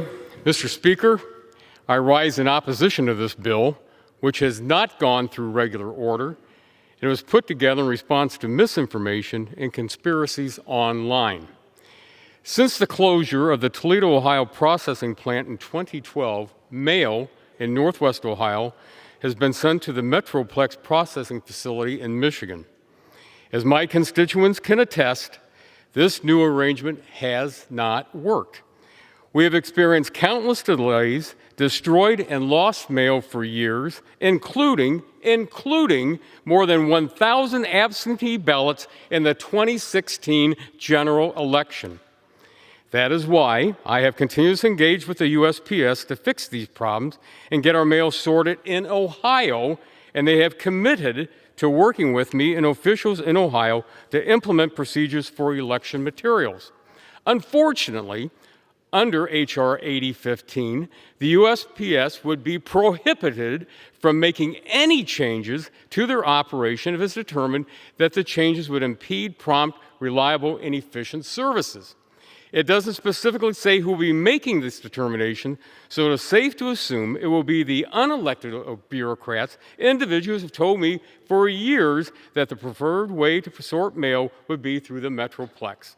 Now, this bill could legally prohibit absentee ballots from being processed in Ohio-based sorting facilities. I cannot, in good conscience, support this new Democrat political sideshow because it threatens the rights of my constituents to have their voices heard in November. Mr. Speaker, I urge a no vote on this legislation. I yield back the balance of my time. The gentleman from Kentucky reserves. The gentlewoman from New York is recognized. I now yield 3 minutes to the distinguished Majority Whip from the great state of South Carolina, Representative Jim Clyburn. The gentleman is 3 minutes. Thank you, Madam Speaker, and thank you, gentlelady, for yielding me the time. Madam Speaker, I rise today in support of H.R. 8015, the Delivering for America Act. This legislation is vital to protecting the United States Postal Service. I maintain that the post office is the thread that holds the fabric of our great country together. The Postal Service existed before our nation's Constitution as the lifeline that connected far-flung communities. The founders believed so strongly in the importance of the post office that they enshrined it in our Constitution. The post office provides a critical public service that we cannot allow to become a potential political pawn of the dysfunctional, destructive, and I dare say disastrous administration. This administration has demonstrated time and again why government should not be run like a business. Businesses exist to make profits. The post office and the whole of our government exists to provide services. That is why it is called the Postal Service, not the Postal Corporation. Today, we are acting to reinforce our Postal Service system, which provides vital services like delivering medications, Social Security benefits, income and tax payments, veterans benefits, census forms, and absentee ballots to all American communities, however remote they may be. Americans' dependence on the Postal Service has dramatically increased during this pandemic, as we have watched the on-time delivery of mail decrease significantly. This legislation provides the $25 billion in emergency COVID funding to the Postal Service that was unanimously requested by the bipartisan Board of Governors. It also prohibits and even rolls back changes made by the Post Office since January 1st of this year. That prohibition lasts through January 2021, or until the end of the pandemic, whichever is later. That means no post office can be closed, consolidated, or reduced hours. No prohibition or restriction of overtime pay. No changes that will delay mail delivery or increase the volume of undelivered mail. And no removal of post office infrastructure like sorting machines or mailboxes. This legislation protects the integrity of our democracy by requiring that all election mail be treated as first class, which means ballots must be postmarked, processed, and cleared on the same day that they are received. And I'll yield back. The gentleman yields. I yield back. The gentleman from Kentucky is recognized. Madam Speaker, I yield 2 minutes to the gentleman from Arizona, Mr. Biggs. The gentleman is recognized. I thank the ranking member Comer. Thank you. And I ask for unanimous consent to submit 2 articles from periodicals in the record. Without objection. Thank you. The Postal Service is fully capable of delivering the nation's election mail securely and on time. That was the testimony of the Postmaster General. But you don't trust the Postmaster General. The Post Office is taking care of over 400 million pieces every day. But you don't trust the Postmaster General. That's intriguing to me because you're going to give the Postmaster General an additional $25 billion. You don't trust him. You're going to give him $25 billion when he already has $15 billion cash on hand and a $10 billion line of credit. We don't trust this guy. We're going to give him $25 billion extra. Moreover, this is a crisis. We want reforms. We want changes. We don't trust the current Postmaster General, so what we're going to do is we're going to proscribe any kind of efforts to make the post office, postal service work better. We're going to stop that. And not only are we going to stop that, we're going to give a cause of action, new cause of action to the trial lawyers against the USPS. That's what's going on in this bill. And I find that intriguing. It reminds me of a Eugene Ionesco play, Luigi Pirandello. We're talking theater of the absurd here. That's what we're talking about. Democrats call the failures of UPS a crisis, but they're going to prohibit reforms or changes. Think of the irony of that. And I would suggest this. This illustrates the Democrats' overarching theme. If you just send money, it will always solve the problem, whatever the problem is, even if there is no real problem. This is not a money issue. This is not an acute issue. This is a long-term problem that has been there for multiple administrations. Now, to comment the last minute, and here's part of the absurdity. The gentleman's time has expired. This is rich. May I yield 30 more seconds to the gentleman from Arizona? The gentleman has 30 seconds. Thank you. Well, here's the richest part of this irony, this absurdity, is here we are today. We're going to vote on this bill today, then we're going to have the hearing on Monday in the committee. That is the richest part of an absurdity that's going to cost us $25 billion. I yield back. The gentleman yields. The gentlewoman from New York is recognized. Just as a point of clarification, there is no cause of action in this bill, and it does not in any way hinder any efficiency or that would speed up the mail. It merely stops any action that slows down the mail until the end of this pandemic. I now recognize for 2 minutes an extremely valuable member of the committee, Representative Ayanna Pressley from Massachusetts. The gentlewoman from Massachusetts is recognized for 2 minutes. Thank you, Madam Speaker. I rise today to say enough. In a blatant attempt to suppress the vote, the occupant has continued to attack the legitimacy of our elections, denouncing the very method of voting he and his family have repeatedly used, mail-in ballots. Hypocrisy, which should look familiar to my colleagues across the aisle. How dare you refer to this as a sham bill? The only sham here is the patriotism that you allege to espouse while you stand idly by and are complicit in the dismantling of the United States Postal Service, which is impacting the lives of all of our constituents, disrupting services. Patriotism. They hire more veterans than anyone else. Veterans rely on them to receive life-saving medication. The only sham here is the patriotism which you espouse.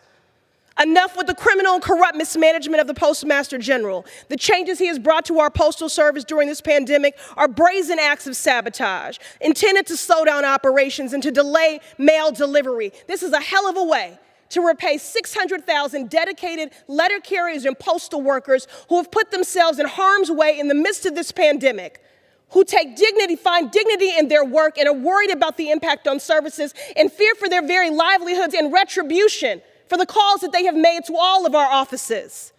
How dare you? While the Trump administration and its allies continue to gaslight the American people, we actually listen to our constituents and their lived experiences and how this has disrupted their lives, what you're referring to as fake news. Constituents like Cassandra, a freelancer from Somerville, who waited for 2 weeks for a check from a client to arrive. Freelancing is already unstable, she told me, and post office delays mean I have even less assurance that the money I've worked for will reach me. Or Brendan in Charlestown, who requested an absentee ballot more than 3 weeks ago so he and his pregnant wife could vote without risking their health, but has yet to receive it because in the Massachusetts 7th Congressional District, 9 mail sorting machines have been removed. There must be accountability. It's time to pass the Delivering for America Act. Thank you. I yield. Members are reminded to address their remarks through the chair. The gentlelady yields. The gentleman from Kentucky is recognized. Madam Speaker, I yield 2 minutes to the gentleman from Texas, Mr. Williams. The gentleman from Texas is recognized for 2 minutes. Thank you, Mr. Chairman. I rise today in opposition of H.R. 8015 and the manufactured crisis my Democratic colleagues have created regarding the U.S. Postal Service. For the past week, the American people have been told they cannot trust the Postal Service to do their job, and that Republicans, along with President Trump, are trying to undermine the agency. That could not be further from the truth. The Postal Service has more than enough funding to operate for the next calendar year and have not even acted upon the $10 billion loan that Treasury offered back in July. The sad truth is that the Postal Service has been financially unsustainable and without reform for over a decade, and the bill we are voting on today will do nothing, absolutely nothing, to improve the shortfalls with this agency. We should instead be working together to address certain problems we have while being conscious of the taxpayer dollars that have been used for bailouts over the years. Mr. Speaker, or Madam Speaker, I have a rural district in Texas, District 25. We rely upon the Postal Service to fulfill services that my constituents would otherwise go without. I am an advocate for improving this agency, and we should dedicate time to do just that. But there is an actual crisis among us that should be demanded that we take immediate attention. In the car business, you can't charge sticker price if you don't have a vehicle deliver, and you don't sell used cars that won't start. We're not delivering results today. The immediate crisis we need to address is caused by the COVID-19 pandemic. Main Street America and families across Texas are wanting results. But my colleagues on the other side of the aisle would rather ignore this truth and instead politicize a conspiracy theory. If my colleagues are serious about postal reform, then let's get to work. But the legislation before us today isn't the answer. It's frankly a waste of time.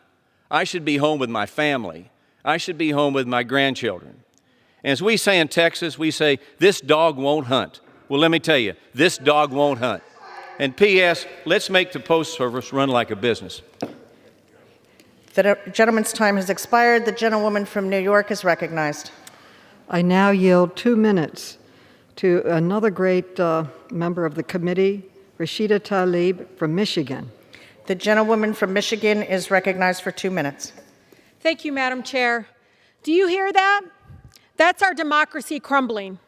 I want all of my neighbors, I want all of America to know why the People's House is here for an emergency vote on Saturday while the Senate Majority Leader McConnell went on vacation.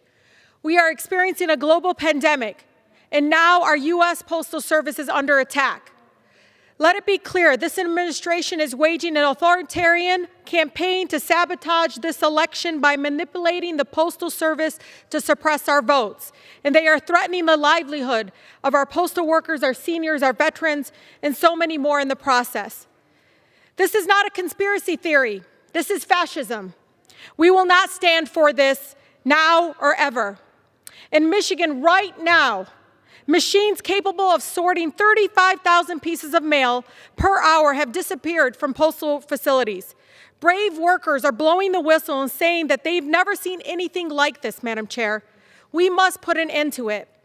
I say to the White House, hands off the United States Postal Service. Let's make it clear through this law to fund our Postal Service and undo these harmful attacks and restore normal operations. Time has expired. Thank you, and I yield. The gentlewoman yields back. The gentleman from Kentucky is recognized. 2 minutes to the gentleman from North Carolina, Mr. Bishop. The gentleman from North Carolina is recognized for 2 minutes. I thank the gentleman. Madam Speaker, our presence today, this unserious legislation, even all the yelling across the aisle and the straying off topic, they all underscore a contrast. Democrats whip up hysteria, Republicans show up to work. You call a Saturday session, supposedly because of emergency. Republicans are here, but about 70 Democrats don't show up. And it's been the pattern all summer. Republicans come to work. Democrats dial it in, sometimes from the fishing boat. You say the virus keeps you from congregating to work, but you encourage the throng outside the Postmaster General's personal residence. Or consider Representative Grijalva, not at work today, but joined a postal union protest 4 days ago. You can congregate to whip up hysteria, just not to work. Now, Louis DeJoy is showing up to work. Testifying yesterday, he calmly debunked apocryphal tales about blue collection boxes and sorting machines. Monday, he testifies before House Oversight, but Democrats fan hysteria today without waiting for facts, even though they don't show up. Let's drop the hysteria. Let's all show up to work. Americans need our help. Now yield back. The gentleman yields back. The gentlewoman from New York is recognized. I now recognize for 1.5 minutes an outstanding member of the committee, Representative Sarbanes from Maryland. The gentleman from Maryland is recognized for 1.5 minutes. Thank you, Madam Speaker. I want to thank the chairwoman of the committee. I support this bill strongly. I wanted to speak a little bit to what the Postmaster General admitted yesterday. He called it a dip in service. He finally admitted that after being pressed extensively on it. I want to tell you what the dip looks like in my district.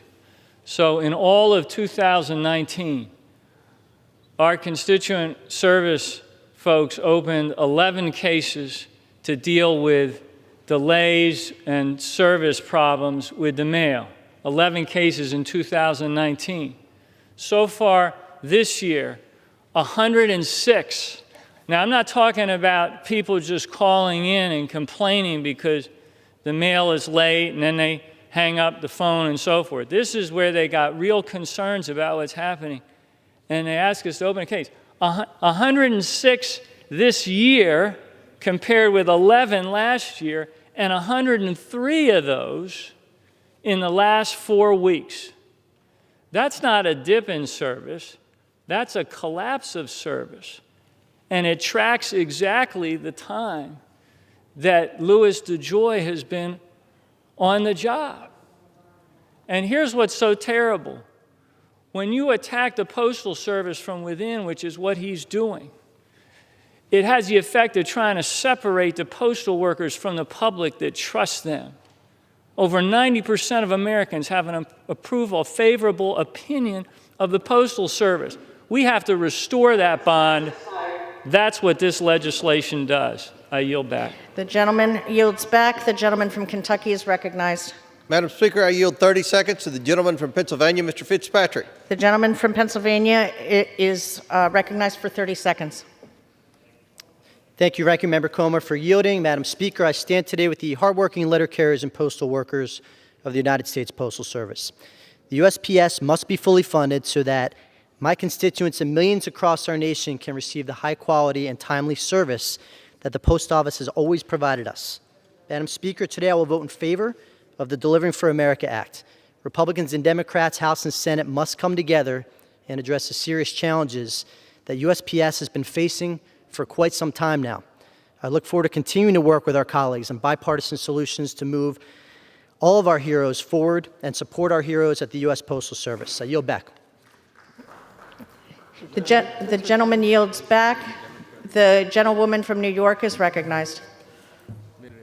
I now recognize the distinguished Vice Chair of our caucus, Catherine Clark, for a minute and a half from the great state of Massachusetts. The gentlewoman from Massachusetts is recognized for a minute and a half. 99 days ago, House Democrats passed the HEROES Act to provide much-needed relief to the American people suffering from this pandemic. What was the reaction from the GOP? A shrug. Funding for state and local governments to protect jobs of first responders and teachers. Mitch McConnell said, let them go bankrupt. Feeding hungry children and families, they said, let's hit the pause button. Funding for testing, treatment in hospitals as death tolls soar over 175,000. Donald Trump says, it is what it is. Unemployment benefits and eviction protection, not right now. And in May, we also funded the Post Office, a critical service enshrined in our Constitution, a lifeline to seniors and veterans like John, who called me yesterday from my hometown, who had to wait an extra week to get his medication. It's a pillar of our democracy, allowing people to vote safely from home this fall. We are here today to defend this institution from slow deliveries and removal of critical mail infrastructure. 12 mail sorting machines in my home state have been removed. When Mr. DeJoy was asked about this, he said they're not needed. Donald Trump said he didn't want those ridiculous ballots delivered. We will not stand by while the Postal Service is dismantled and good jobs are lost. We will fight so that every vote is counted. Vote yes for the Postal Service. Vote yes for the people. Vote yes for democracy. The gentlewoman yields. The gentleman from Kentucky is recognized. Madam Speaker, I yield 2.5 minutes to the gentleman from Utah, Mr. Curtis. The gentleman from Utah is recognized for 2 minutes. Thank you, Madam Chair. 2.5 minutes, excuse me. Madam Chair, like many of my constituents, I've followed the allegations circling around the Postal Service. These are serious allegations. To get to the heart of the problem, I spoke directly to Utah's postal leadership. As I asked questions and waded through the rumors, I learned 4 important facts. First, it is clear that the Postal Service needs additional funding. How much and under what circumstances is a worthy debate. But let me be clear, the funding solution has no bearing on their ability to handle the upcoming mail-in ballots. The United States Postal Service has enough cash on hand to operate well into 2021. Second, the increased demand in mail-in ballots does not stretch their capacity. Mail-in ballots will increase the demand on the system by a little over 1.5%. In the words of Utah's district director, not even a bump in volume. The day I spoke with him, Utah's mail delivery system was 500,000 letters under capacity. Third, the accusation that they're removing boxes and cutting overtime to thwart mail-in ballots is just plain not true. Boxes have always been moved to adjust to volume. To calm fears, the Postal Service has put a 90-day moratorium on moving boxes. Likewise, rumors that overtime is being cut so mail-in ballots will not be, so that they'll be delayed is false. I confirmed this with Utah's district director. In his words, never in my career have we left mail undelivered because of overtime. Fourth, the concerns with mail-in balloting have everything to do with states' preparedness, not the Postal Service. States who have allowed ballots to be requested just 4 days before election are irresponsible and should be accountable for mail-in ballot problems, not the United States Postal Service. Further, mail-in ballots take longer to count, and delays can be expected, but not because of the Postal Service. Not sure who to believe? ask your mail carrier. Ask them if there's anything less than 100% effort given by them to deliver mail-in ballots and all mail, and then make sure to thank them. I'm grateful for the many men and women who work so hard to deliver our mail every day. We need a strong and vibrant postal service, but this bill, thrown together in the middle of the night, does not deliver. I yield back. The gentleman yields. The gentlewoman from New York is recognized. I now yield 1 minute to the distinguished chair of the Subcommittee on Health in the Energy and Commerce Committee, Representative Anna Eshoo from California. The gentlewoman from California is recognized for 1 minute. Thank you, Madam Speaker, and thank you to the distinguished chairwoman of the committee. I'm here today to speak on behalf of the Postal Service in our country. I'm here today because I view it as a democratic institution in our country. I'm here today because the framers placed it in the Constitution.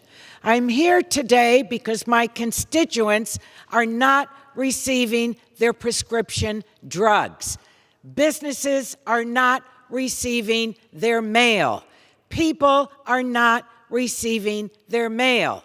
I'm here today to speak on their behalf because they are outraged. They're outraged about two things that have happened: that the president has said and attacked mail-in votes. Guess how votes are counted? They're carried by the mail service. And the Postmaster General, instead of building it up, is dismantling it. It's over the top to see pictures of postal boxes being unhinged. Vote for the Delivering for America Act. The people deserve it.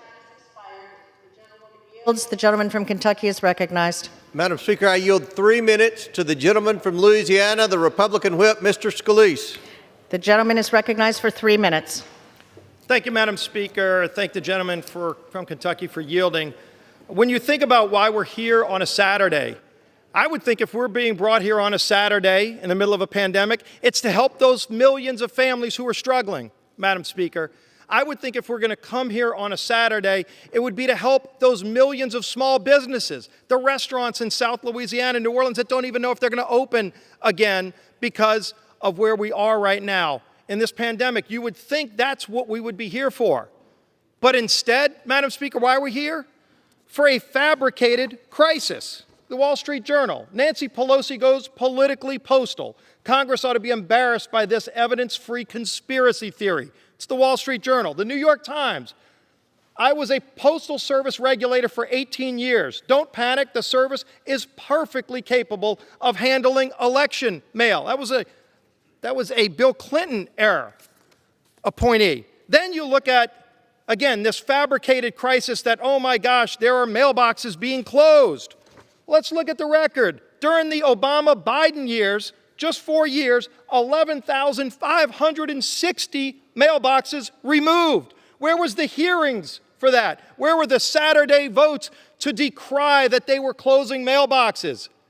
It never happened because it's not a real crisis.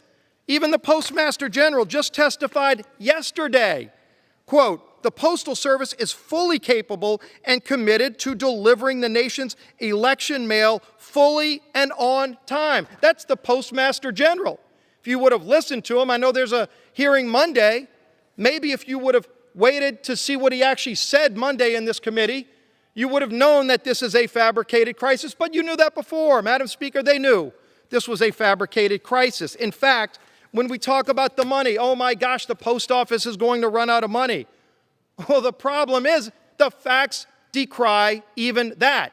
They've got a surplus of over $12 billion sitting in the bank today, and then they've got, this is the Department of Treasury, Madam Speaker, a $10 billion line of credit that they can't even access because they've got too much money in the bank right now. Imagine small businesses watching on a Saturday because they can't open.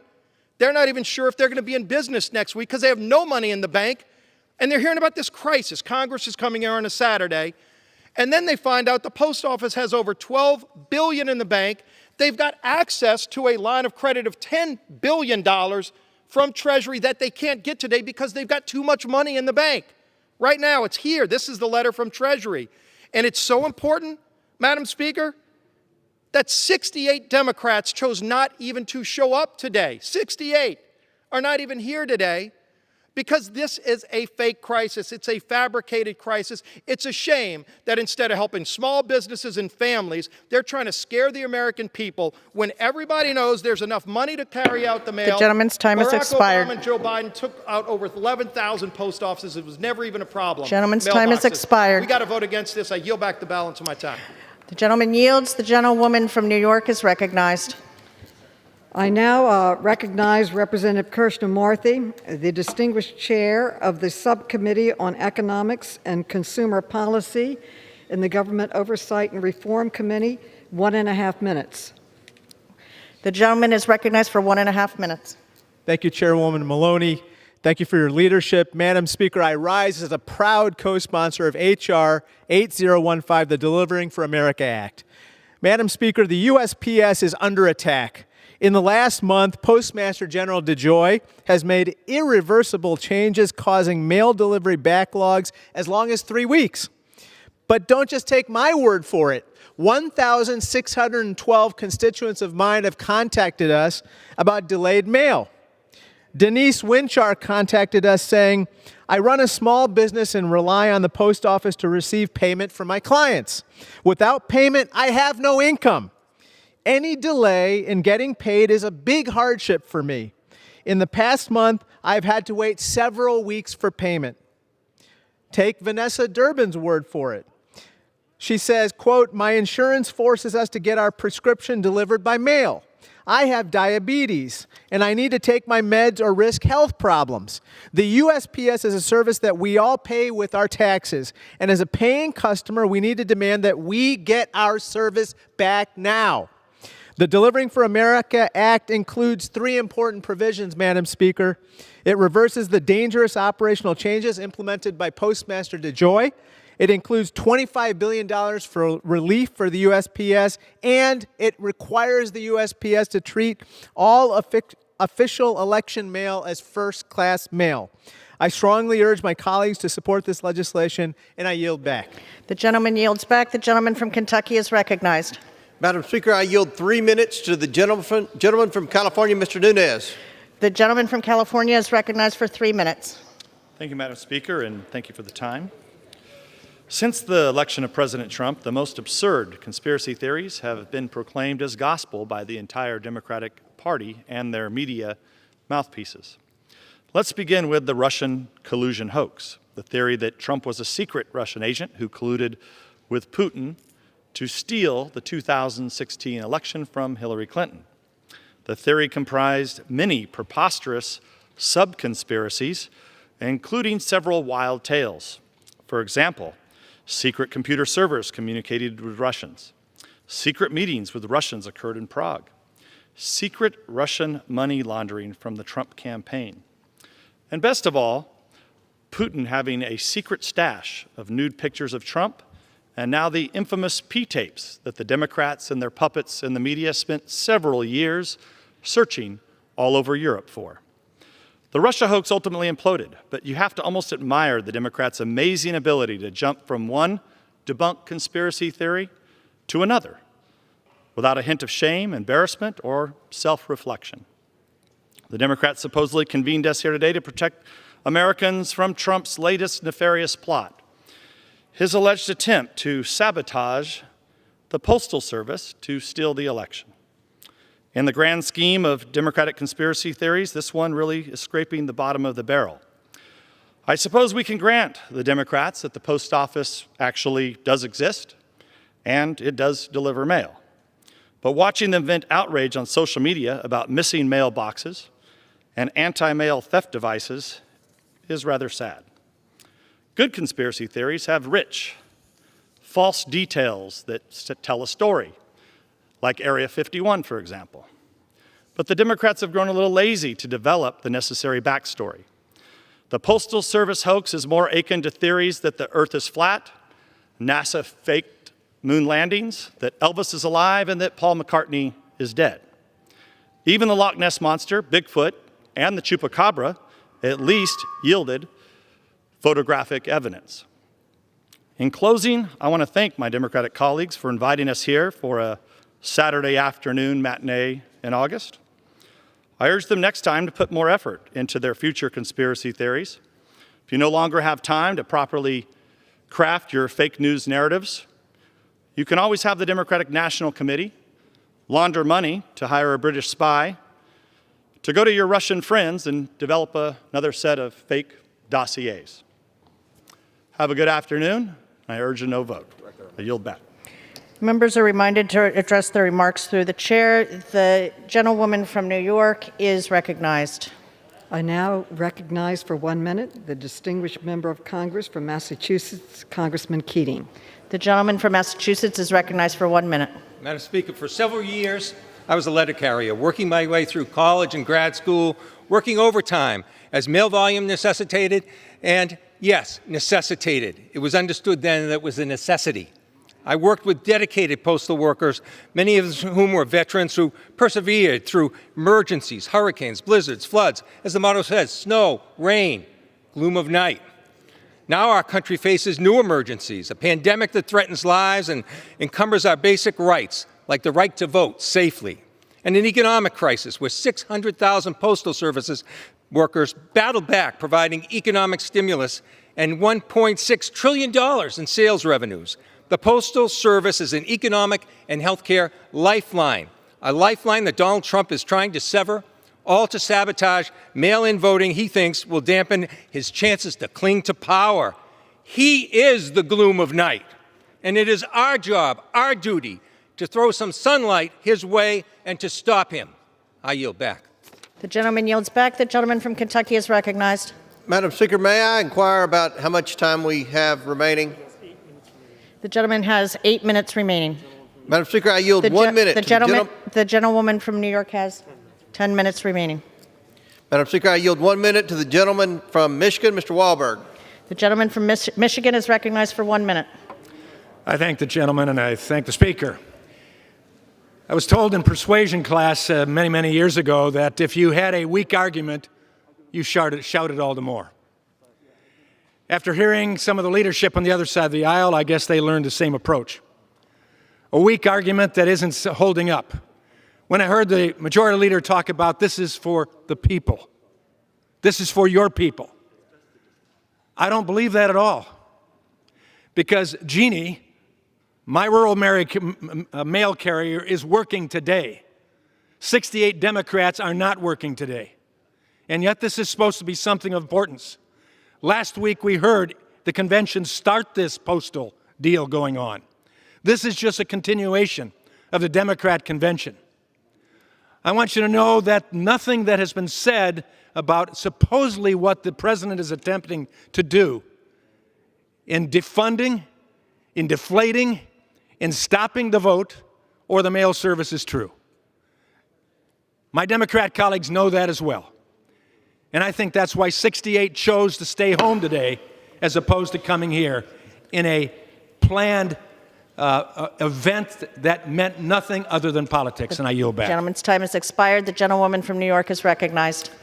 I now recognize for 1 minute the distinguished member from Rhode Island, Representative Langevin.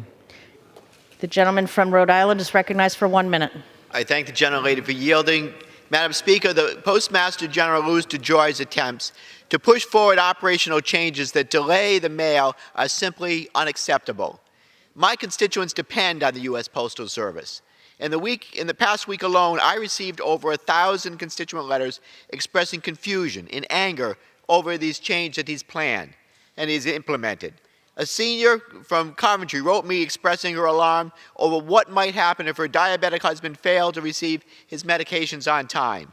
A constituent from Wakefield, who has not missed an election since 1956, emailed me to ask if he should vote in person despite being 85 years old with health concerns. No one should have to wait for life-saving medications or risk their health to cast a vote. I urge my colleagues to support this bill. Millions of Americans are counting on us, and we cannot let them down. I yield back the balance of my time. The gentleman yields. The gentleman from Kentucky is recognized. Madam Speaker, I yield 1 minute to the gentleman from Texas, Mr. Gomer. The gentleman is recognized for 1 minute. Thank you. And I thank my friend from Kentucky. Look, I am pleased that Democrats here are upset about what's happened to the post office. My regret is you didn't get upset during the Obama administration when they were shutting down our post offices, not just getting rid of 12,000 mailboxes, shutting down our processing centers. And in my district, when they shut down the Overton Processing Center, it meant mail going from Tyler to Longview or vice versa went to Dallas, then to Shreveport and back. And the Deputy Attorney General came to my office. I'd been demanding a meeting with the Postmaster General, but oh no, no time for that. They had no decency. They tried to say 390 miles will be cheaper and quicker than going 30 miles. It's an outrage what the Obama administration did, including their Postmaster General, who was in office until June 15th of this year. Wake up, let's complain about the post office and the Obama years. I yield back. The gentlewoman from New York is recognized. I now recognize for 1 minute the distinguished member from Tennessee, Representative Cohen. The gentleman is recognized for 1 minute. Thank you, Madam Chairman, and thank you, Madam Chair. Mr. DeJoy was before a Senate committee on Friday. He was asked if he would put back in the sorters that he had removed, and he said no. I think that's because he had already done his dirty work. He'd already slowed down the mail by taking those sorting machines out and the flat sorters as well, which my postal people tell me is causing great delays and will cause greater delays. He had already done it. He refused to put them back in. Why? Because the job was done and he didn't want to put those sorters back in to see that the mail was delivered. He's independent. Postmaster General have repeatedly assured the American people that they can handle the increased volume in mail-in voting. Let's be clear, today's vote is more political theater. It's another scene from the Democrats' one-act play entitled, Defeat President Trump at All Cost. Even if it means peddling a deceitful narrative that undermines the American people's trust in the very institutions of our democratic republic. To say the Postal Service is all of a sudden incapacitated, unable to provide secure mail-in process, is not intellectually honest. It's downright predatory. Democrats who falsely call into question the security of our elections to justify a $25 billion bailout is a scam and a political payoff to their government union bosses. I urge my Democrat colleagues, stand up to your leadership, stop this shameful charade, and see the grave danger in manipulating the American people to score cheap political points. Let's get back to work, Madam Speaker. I yield back. The gentleman yields. The gentlewoman from New York is recognized. I now recognize for 1 minute, the distinguished chair of the Asian Pacific American Caucus, Representative Chu from California. The gentlewoman from California is recognized for 1 minute. I rise today in strong support of H.R. 8015, the Delivering for America Act, because I will not tolerate sabotage of the U.S. Postal Service. This week, I went to my local post office to fight back against the attacks on mail delivery that my Republican colleagues now claim never happened. But I stand by those who know better than anyone, our country's postal workers. They talked about how cuts to overtime are forcing mail carriers to abandon their routes halfway through, and how deliberate reductions to operating capacity mean that they cannot meet their community's needs. My constituents also know better. Every day I've heard from seniors whose medications have been delayed, small businesses unable to get orders to customers, and workers waiting to receive a check. Pharmacies in my district have even needed to tell customers to pick their medicine up in person instead of relying on the mail. No one should have to risk exposure to COVID-19 just to pick up a prescription, especially not so the president can suppress votes in November. Vote to save the post office. Time has expired. The gentleman from Kentucky is recognized. Reserve. The gentleman reserves. The gentlewoman from New York is recognized. I now call upon and give 30 seconds to the distinguished member from Texas, Sheila Jackson Lee. The gentlewoman from Texas is recognized for 30 seconds.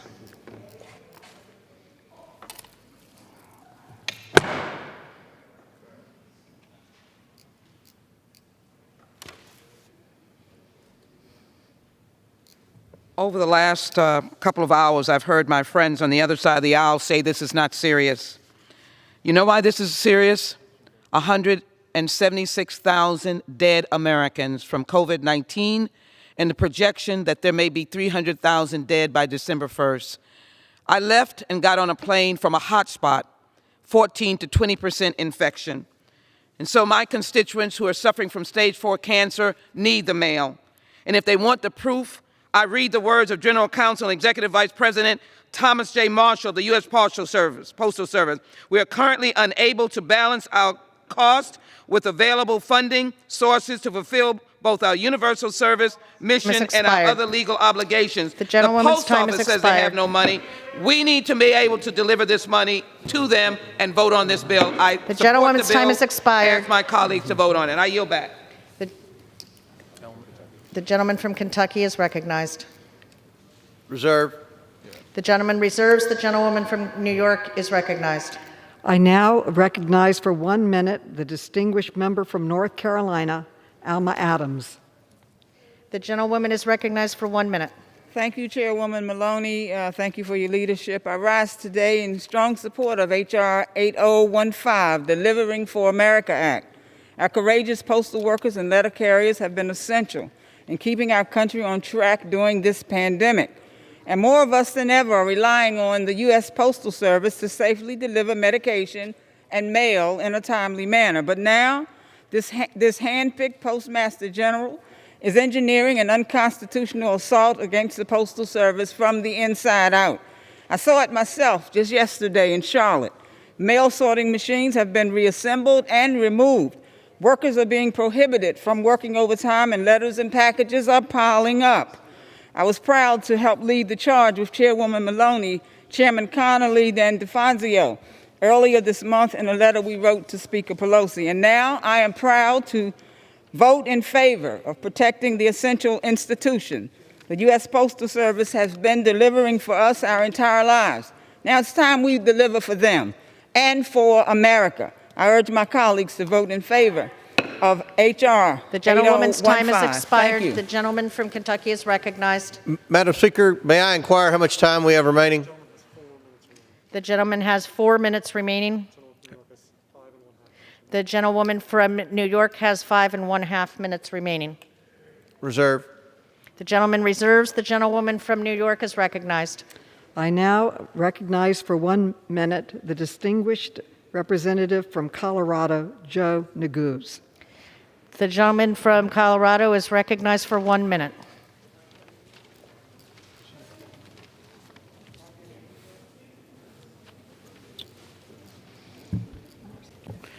Thank you, Madam Speaker, and thank you to Chairwoman Maloney for her leadership. I'm proud to speak in strong support of the Delivering for America Act. You know, I've been here on the floor listening to this debate. I've heard several of my Republican colleagues describe this as a manufactured crisis.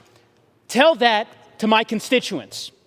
Tell that to Kelsey, a small business owner in Loveland, Colorado, who is worried about her ability to get packages delivered on time to her customers because of delays at the Postal Service. Manufactured crisis? Tell that to Marcia, my constituent in Boulder, who depends on mail order prescriptions, which this month took nearly 2 weeks to arrive. This is not a manufactured crisis.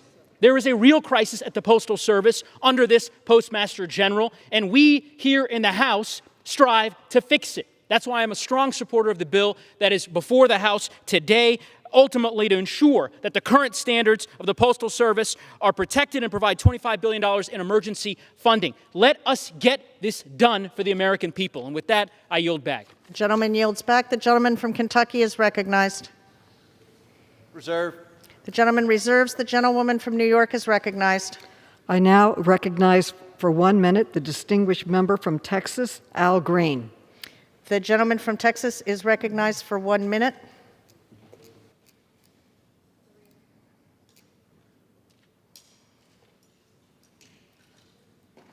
I thank the gentlelady for the time.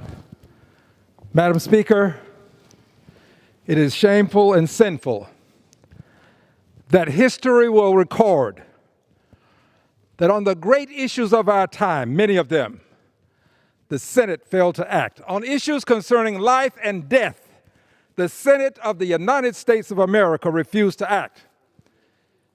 On the great issue of the HEROES Act, which has life-saving implications, some 86,000 have died since it was passed, and the Senate has failed to act. On the issue of delivering of life-saving medications by way of the Postal Service, when the Postal Service needs our help, the Senate has refused to act. And a Senate that refuses to act puts the actions of the House at risk, because the truth is this: it takes an act of Congress to help these entities. It takes an act of Congress to help the people of the United States of America, and you cannot get an act of Congress if the Senate refused to act. I yield back the balance of my time. The gentleman yields. The gentleman from Kentucky is recognized. Reserve. The gentleman reserves. The gentlewoman from New York is recognized. I now recognize the chair of the Subcommittee on Energy and Water and Appropriations, the distinguished member from Ohio, Marcy Kaptur. For 1 minute. For how much time? 1 minute. The gentlewoman is recognized for 1 minute. I thank the chair and Madam Speaker rise as a former letter carrier in support of H.R. 8015 to prevent the dangerous budget and service cuts proposed by the Postmaster General DeJoy. The Postmaster claims he's not taken any steps to limit overtime for postal employees. His statement is hollow, because internal Postal Service documents show how policy changes prohibit extra or late trips, which means you finish delivering the mail in your bag that day, and they mandate that carriers return on time, which means they can't finish the job. In normal times, the Postal Service is crucial, but during a pandemic, on-time and efficient mail delivery is a matter of life and death. Today's legislation will not just protect the Postal Service, but given that people's homes are now polling places, the service protects the very essence of our democracy. Don't mess with USPS. I yield back. He is recognized. Reserve. Gentleman reserves. The gentlelady from New York is recognized. I now recognize for 30 seconds the distinguished member from California, Barbara Lee. Ms. Lee is recognized for 30 seconds. Thank you for yielding. Mr. Speaker, we see across the country the dismantling of the Postal Service, which has been a lifeline in American life. My constituents are terrified and they're angry because they are not receiving their medications on time. Delays are hurting our small businesses, and they are outraged that their constitutional right to vote could be taken away.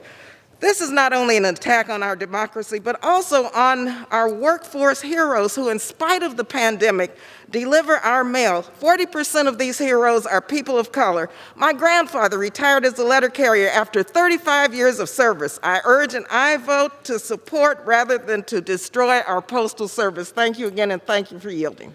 The gentlelady's time has expired. The gentleman from Kentucky is recognized. Mr. Speaker, I have no further speakers. I'm prepared to close.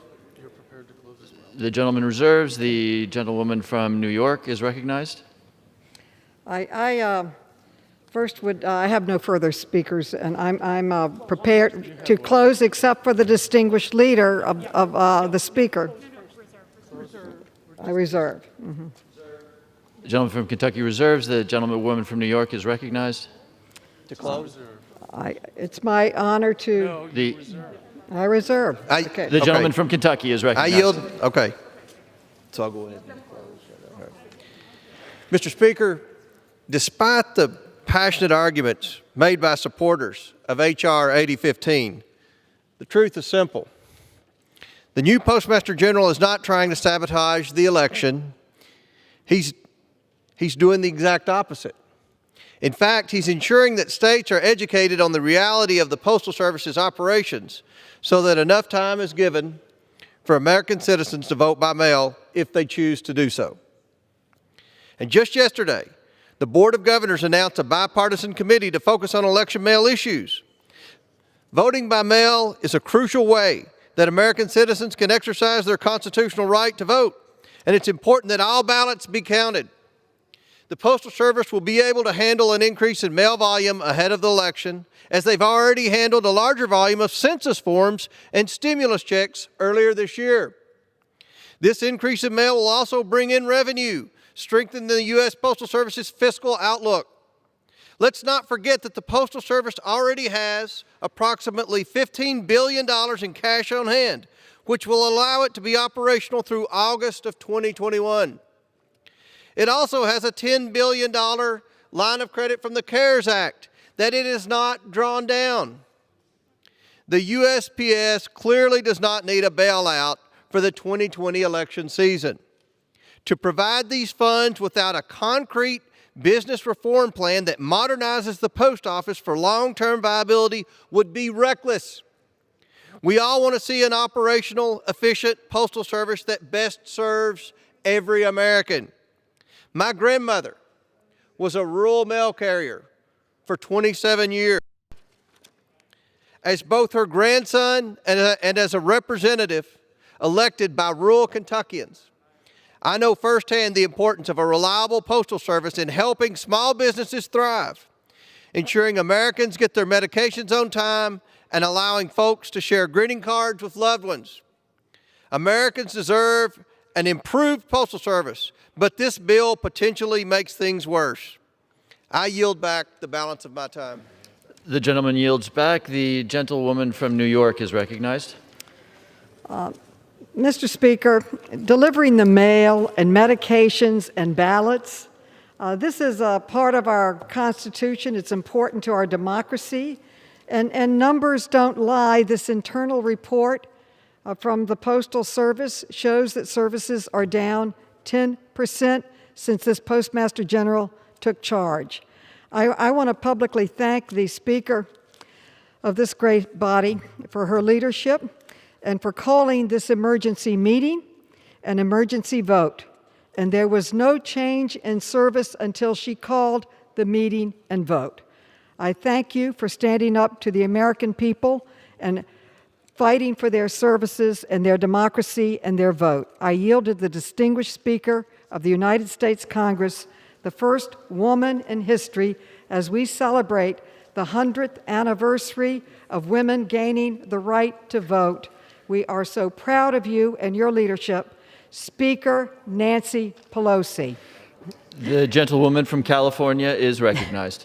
Thank you, Mr. Speaker. I thank the gentlelady for yielding and her kind words of introduction, but I most importantly want to thank her for being the champion for and defense of the Postal Service. I rise in joining her in support of the Delivering for America Act to protect lives, livelihood, and the life of our American democracy during a critical moment for our nation. I thank you, Madam Chair, again for the intellectual resource you have been in shaping the legislation, for making us current in terms of the reports from the Postal Service at what is at stake and why this legislation, Mr. Speaker, is so important.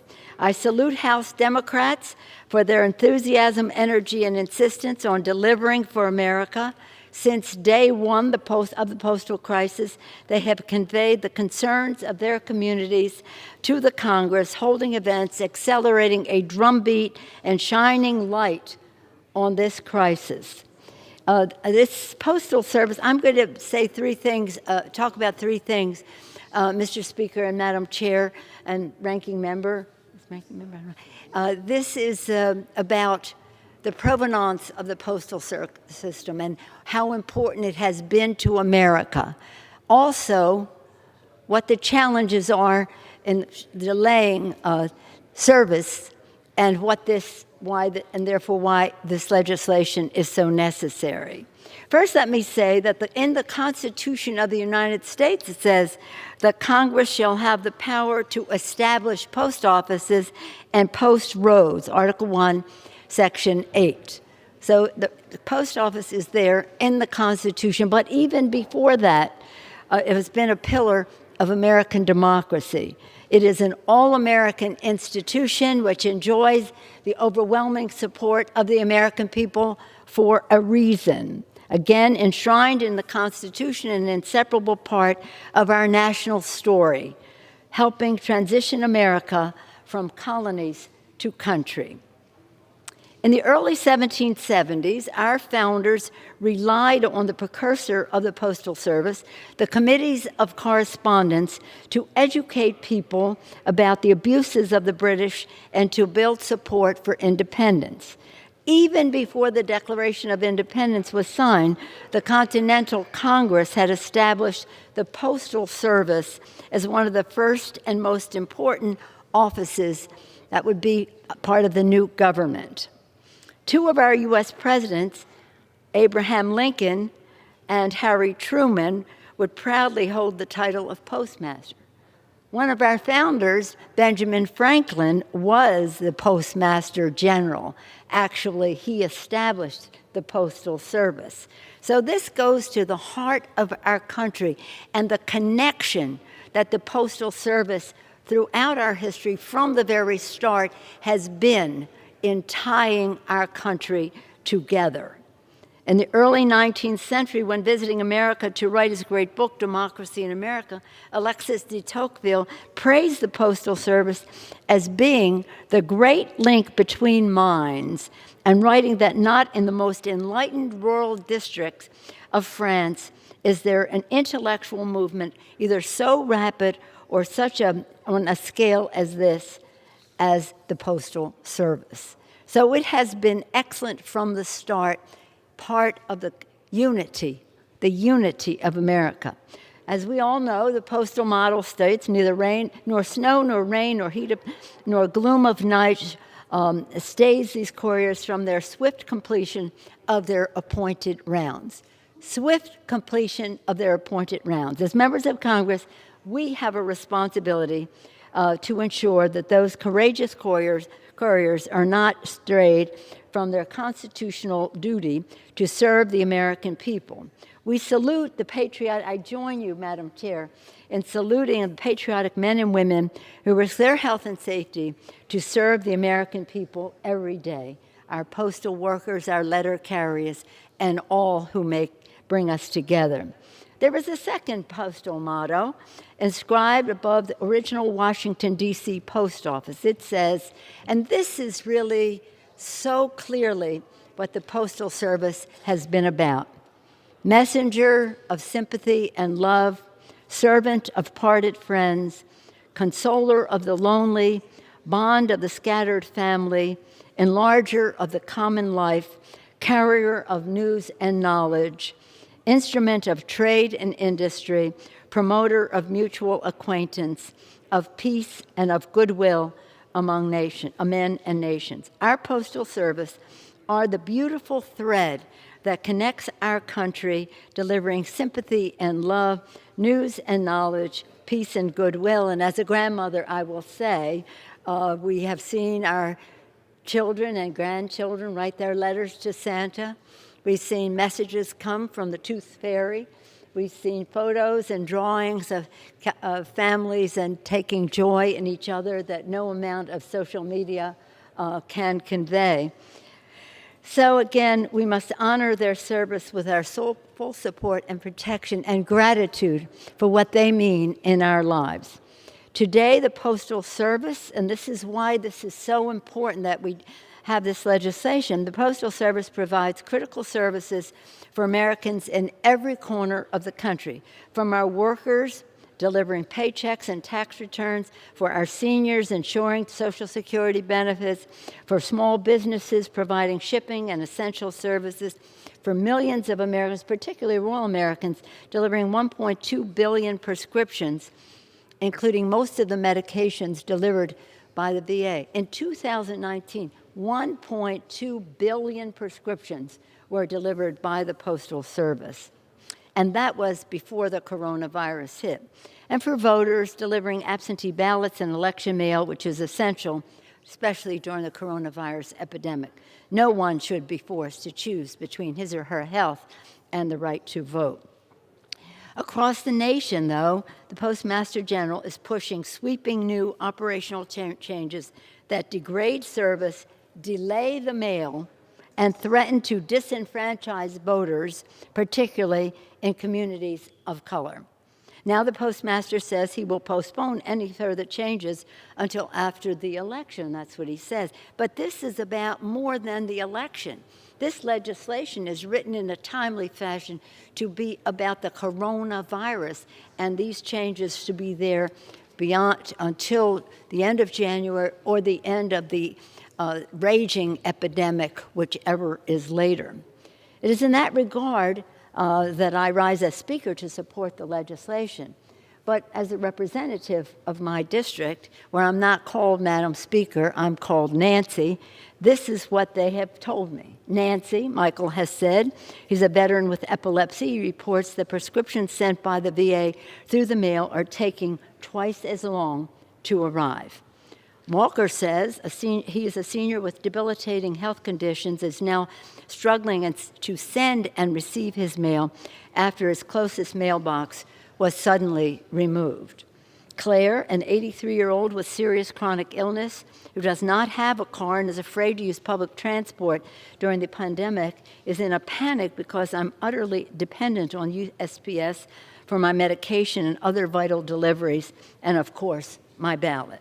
Another San Francisco, Charlotte, warns that the Postal Service is vital to our country, not only when it comes to mail and voting, but also for fundamental needs of Americans. And Mark, another constituent, puts it, not only does what Trump is doing put the integrity of the November elections at risk, people are suffering every day, and they're not receiving their critical medications. That's what I'm hearing from my constituents, and they're told to go to the post office. Well, they really can't. In some cases, it endangers them to go to the drugstore instead of getting it through the mail. Go to the drugstore. So again, this is immediate in their lives. We are their representatives. That is our job title and our job description. And representing my constituents, I wanted to convey some samples of concern that we have heard. Earlier this week, in response to the activism of the American people, people have risen up. I've never seen anything quite like it. And House Democrats, the Postmaster General, announced changes were wholly insufficient and do not reverse damages already wreaked. He said to me, frankly, and I have to give him credit for his honesty, he said, I have no intention of replacing the sorting machines that were removed from the Postal Service offices. I have no intention of replacing the blue mailboxes that have been ripped from our neighborhoods. And he had no plans for ensuring adequate overtime, which is critical in the timely delivery of the mail. He said he had no intention of treating ballots as first-class mail. Now, yesterday he said something different, but that's what he told me a couple of days ago, and I said to him, we will have the provision in the bill that requires you treat ballots as first-class mail. He said, well, if it's in the bill, then I will have to do it, hence his change of attitude. He has not adequately addressed America's concerns about the slowdown and the delivery of medicine to veterans. He just didn't even seem to know about it. Really? Today, Chairwoman Maloney released new internal post office documents that expose the severity of the service declines and delivery delays caused by the Postmaster General's drastic changes. These documents make clear that the Postmaster General has deliberately misled Congress and the American people about the extent of the damage, brushing them off as a dip in service and unintended consequences. These revelations show that we cannot have confidence that the Postmaster General is prioritizing postal service or the millions who rely on it. Now, the House is moving forward with a hopefully bipartisan vote, and I think it will be, on Delivering for America Act, which will reverse the Trump damage and provide $25 billion to the United States Postal Service. Sadly, the administration has already threatened to veto this legislation, which contains the same amount of funding, the $25 billion that was recommended by the United States Postal Service Board of Governors. They are bipartisan. They are 100% appointed by Donald Trump, and they unanimously recommended the $25 billion that is contained in this bill. So for the sake of every senior who's delayed in getting his or her Social Security check, every veteran who is delayed in getting his or her medication, every working family who's delayed in getting their paycheck, and every voter now facing the prospect of choosing between their vote and their health, we need to pass this bill. With that, I urge a strong bipartisan vote for H.R. 8015, the Delivery for America Act. Let's pass this under leadership of the distinguished Chairwoman Maloney for the people. I yield back. The gentlewoman yields. All time for debate has expired. Pursuant to House Resolution 1092, the previous question is ordered on the bill as amended. The question is on engrossment and third reading of the bill. Those in favor say aye. Those opposed, no. The ayes have it. Third reading. A bill to maintain prompt and reliable postal services during the COVID-19 health emergency and for other purposes. For what purpose does the gentleman from Kentucky seek recognition? Mr. Speaker, I have a motion to recommit at the desk. Is the gentleman opposed to the bill? Mr. Speaker, I am opposed to the bill in its current form. The gentleman qualifies. The clerk will report the motion. Mr. Comer of Kentucky moves to recommit the bill H.R. 8015 to the Committee on Appropriations with instructions to report the same back to the House forthwith with the following amendment. Add after Section 2C the following. D. Penalties for Postal Service employee federal election tampering. 1. In general, an employee of the United States. It's to dispense with the reading. Is there objection? Hearing none. Objection is heard. An objection is heard. Hearing none. The reading is dismissed. Pursuant to the rule, the gentleman from Kentucky is recognized for 5 minutes in support of his motion. Thank you, Mr. Speaker. My colleagues on both sides of the aisle have shown immense passion today for both their constituents and the integrity of this upcoming national election. There's no doubt that voting by mail will be more relied upon than it has been in previous elections. The Postal Service will be a crucial link in the chain of custody between voters and state or local election boards. For the Americans who choose to cast their vote via mail, they need to be sure that their ballot, their voice, will be safe. We therefore need the proper measures in place to ensure that integrity is maintained. In addition, if we are going to give the Postal Service funding, I think my colleagues on both sides of the aisle need assurances that it will be spent where Americans need it most. The prioritization of medical deliveries and ballots for this election. My motion contains reasonable additions to H.R. 8015 that ensure that this funding gets to where it needs to go. These provisions ensure that funds must only be spent on operating expenses to keep our postal workers paid and to keep them safe with personal protective equipment. These provisions will also ensure that a portion of these funds go to prioritizing pharmaceutical deliveries to get life-saving medicines to Americans quicker. Lastly, these provisions ensure that these funds are used to prioritize ballots as well as establish penalties for postal employees who tamper or interfere with election mail. For instance, any postal employee will face penalties if they knowingly and willfully slow down the processing of mail or uses their official authority to interfere with the election of a federal candidate. This upcoming election will put millions, possibly hundreds of millions of votes in the literal hands of Postal Service workers, who we must trust to deliver ballots safely and on time. The election will put our collective faith in our Postal Service like we've never seen before. And those who break the trust of Americans need to face the consequences. I urge my colleagues to vote in favor of this motion to recommit. Does the gentleman yield? I yield. The gentleman yields. Who seeks recognition? For what purpose does the gentlewoman from Michigan seek recognition? Mr. Speaker, I claim the time in opposition. The gentlelady is recognized for 5 minutes. Mr. Speaker, obviously my colleagues on the other side are not aware that voter fraud is a crime. We have already established and funded the United States Postal Inspection Service.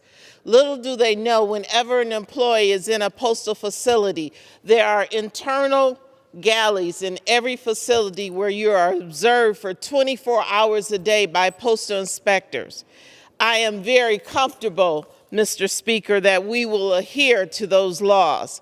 We have clerks who have sworn duties to protect elections. But let me tell you, Mr. Speaker, 3 months ago, this House passed the HEROES Act, and I asked my colleagues to open their mail because we sent them a letter that will protect the Postal Service. We sent them a letter saying that we need to send funding to the states and local governments so they will not defund the police department. If you want to know who's defunding the police department, the lack of a movement on the Senate to send the necessary money to cities who must balance their budget. And the only way they can balance their budget is to cut, because they don't have the funding that has been taken away from them because of COVID. So you have the responsibility, Mr. Speaker. The Republicans have on their hands the defunding of our police department. I wanted to be very clear that we have heard repeatedly that the Democrats had manufactured a crisis at the expense of this president, and that the emergency funding is, and I quote, an unnecessary bailout plan. We do not need to help the current president to create a crisis. We have seen every single day statements from the White House about what we're doing and what we shouldn't do and what we should not do with the Postal Service. I want everyone here to know that every postal employee takes an oath that they will adhere to the Constitution, that they will serve and protect, that the majority of the postal workers are veterans who have served the military, who continue their service in the Postal Service. I want it to be very clear that this election that is being held hostage right now by the Postal Service internal decisions to tear it apart, where you have over 600,000 employees reporting to work to want to uphold their oath of office. I want to say today, Mr. Chair, that the Postal Service motto is through the rain, sleet, snow, doom or night, you will not deter these carriers from their mission. And we are standing here today saying no, return to sender this unnecessary MTR, that we as the Democrats and we are putting forth this bill to ensure that we are not in that place where we're going to try to deter the Postal Service from doing their job. I ask my colleagues to wake up, to understand that this is not a Democrat or Republican issue, because the ballots that's going to be moving through the Postal Service, some of them may even go to them. They better protect the Postal Service. Thank you, and I yield back. The gentlewoman yields. Without objection, the previous question is ordered on the motion to recommit. The question is on the motion. All those in favor say aye. Those opposed say no. The noes have it. The motion is not agreed to. I demand a recorded vote of the yeas and nays. Pursuant to Section 3 of House Resolution 965, the yeas and nays are ordered. Members will record their votes by electronic device. First things first, you're voting with the card in the drawer. Oh. Not the election.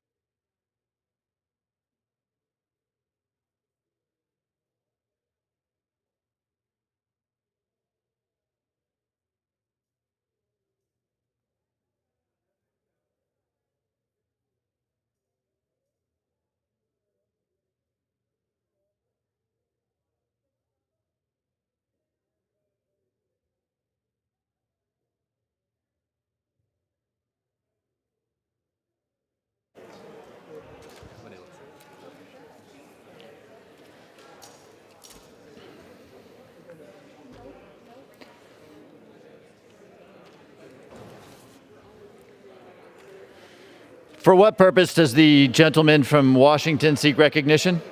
As the member designated by Ms. Delbene pursuant to H-Res 965, I inform the House that Ms. Delbene will vote no on the motion to recommit.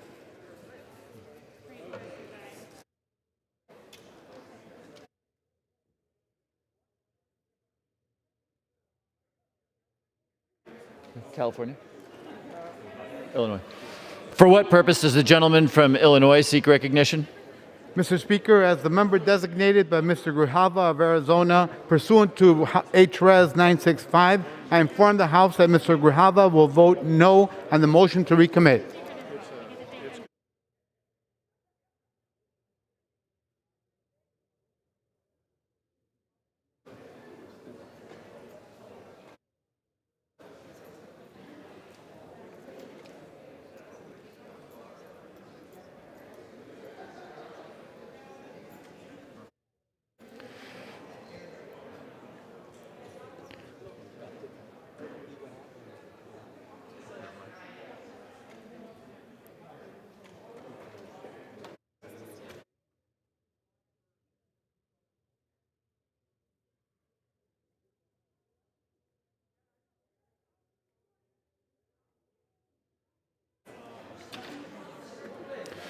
For what purpose does the gentleman from North Carolina seek recognition? Mr. Speaker, as a member designated by Mr. Price of North Carolina, pursuant to H-Res 965, I inform the House that Mr. Price will vote no.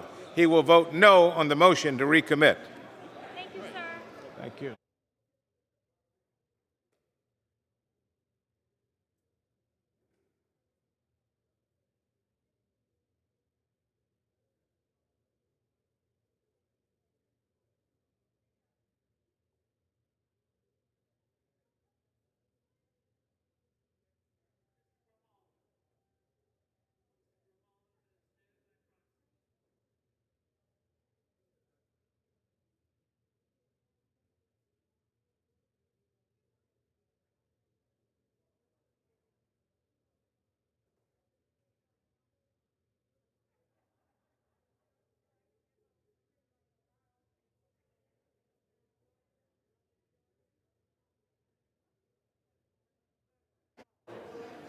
Is that by?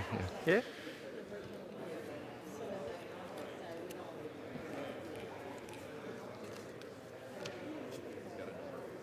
For what purpose does the gentleman from Virginia seek recognition? Mr. Speaker, as the member designated by Mr. Kind of Wisconsin, pursuant to House Resolution 965, I inform the House that Mr. Kind will vote no on the motion to recommit.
For what purpose does the gentleman from Pennsylvania seek recognition?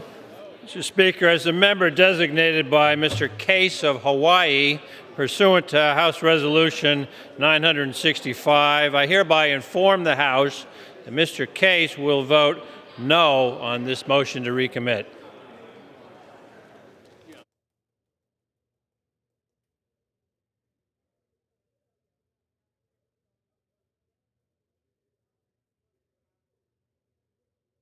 Hawaii, okay. Does the gentleman from Virginia seek recognition? Mr. Speaker, as the member designated by Dr. Foster, pursuant to House Resolution 965, I inform the House that Dr. Foster will vote no on the motion to recommit. As the member designated by Ms. Moore, pursuant to House Resolution 965, I inform the House that Ms. Moore will vote no on the motion to recommit. As a member designated by Mr. Rooney of Florida pursuant to House Resolution 965, I inform the House that Mr. Rooney will vote yes on the motion to recommit. As a member designated by Ms. Barragan of California pursuant to House Resolution 965, I inform the House that Ms. Barragan will vote no on the motion to recommit. And as a member designated by Mr. Lowenthal pursuant to House Resolution 965, I inform the House that Mr. Lowenthal will vote no on the motion to recommit.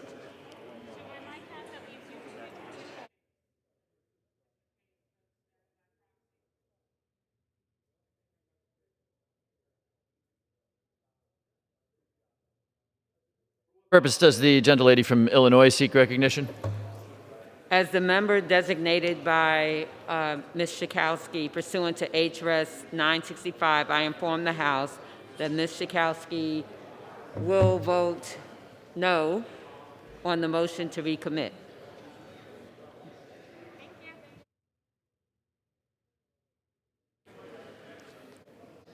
For what purpose does the gentlewoman from Massachusetts seek recognition? Mr. Speaker, as the member designated by Ms. Brownlee pursuant to HRes 965, I inform the House that Ms. Brownlee will vote no on the motion to recommit. And as the member designated by Ms. Frankel pursuant to HRes 965, I inform the House that Ms. Frankel will vote no on the motion to recommit. As the member designated by Ms. Custer pursuant to HRes 965, I inform the House that Ms. Custer will vote no on the motion to recommit. As the member designated by Ms. Meng pursuant to HRes 965, I inform the House that Ms. Meng will vote no on the motion to recommit. As the member designated by Ms. Pingree pursuant to HRes 965, I inform the House that Ms. Pingree will vote no on the motion to recommit.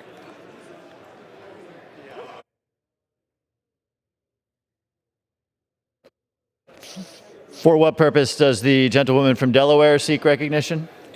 As the member designated by Ms. DeGette of Colorado, pursuant to HRes 965, I inform the House that Ms. DeGette will vote no on the motion to recommit on H.R. 8015.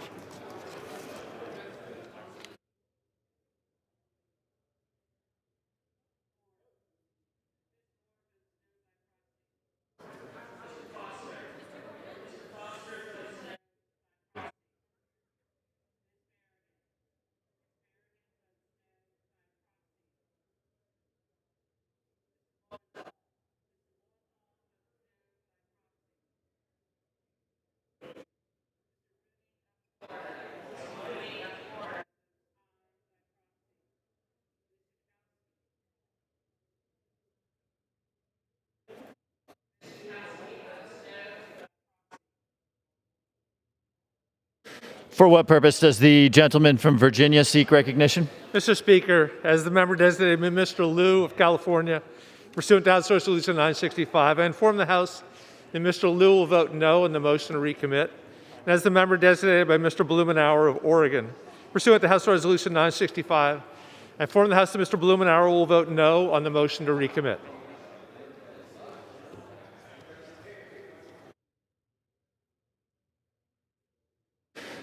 For what purpose does the gentleman from California seek recognition? Mr. Speaker, member designated by Congressmember Napolitano pursuant to House Resolution 965, I inform the House that Ms. Napolitano will vote no on the motion to recommit.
For what purpose does the gentlewoman from Connecticut seek recognition? As the member designated by Ms. Wilson of Florida pursuant to H.Res. 965, I inform the House that Ms. Wilson will vote no on the motion to recommit.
For what purpose does the gentleman from Tennessee seek recognition? Mr. Speaker, as the member designated by Mr. Lipinski pursuant to H.Res. 965, I inform the House that Mr. Lipinski will vote no on the motion to recommit. And as the member designated by Mr. Costa pursuant to H.Res. 965, I inform the House that Mr. Costa will vote no on the motion to recommit.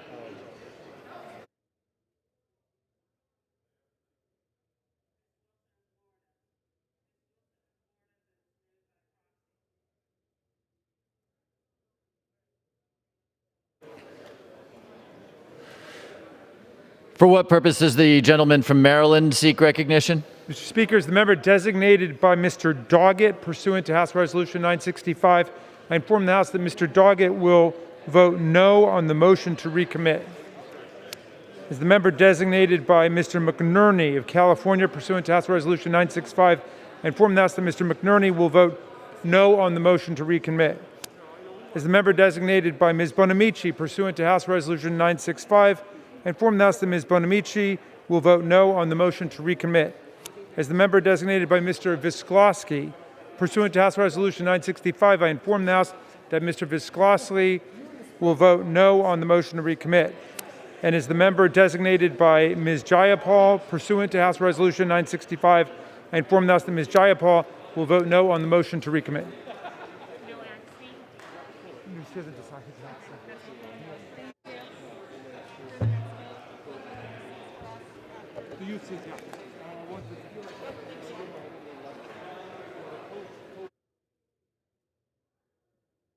Purpose does the gentleman from Arizona seek recognition?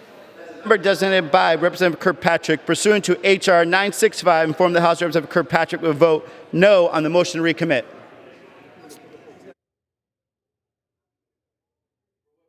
Does the gentlewoman from Pennsylvania seek recognition? As the member designated by Mr. Bradley Schneider, Illinois District 10, pursuant to House Resolution 965, I inform the House that Mr. Schneider will vote no on the motion to recommit.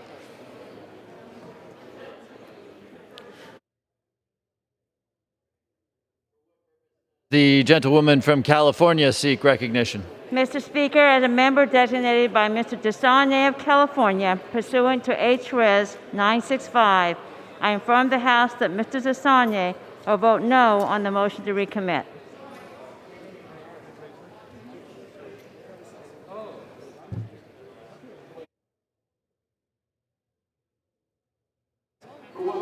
The gentleman from New Jersey seek recognition? Mr. Speaker, as the member designated by Ms. Bonnie Watson Coleman, pursuant to House Resolution 965, I inform the House that Ms. Watson Coleman will vote no on the motion to recommit. And as the member designated by Mr. Bill Pascrell, pursuant to House Resolution 965, I inform the House that Mr. Bill Pascrell will vote no on the motion to recommit.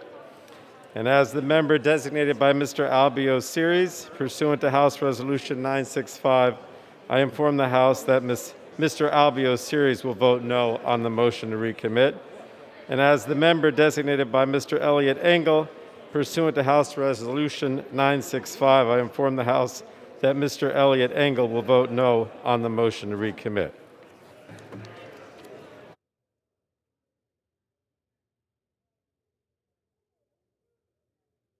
Is that Deutsch?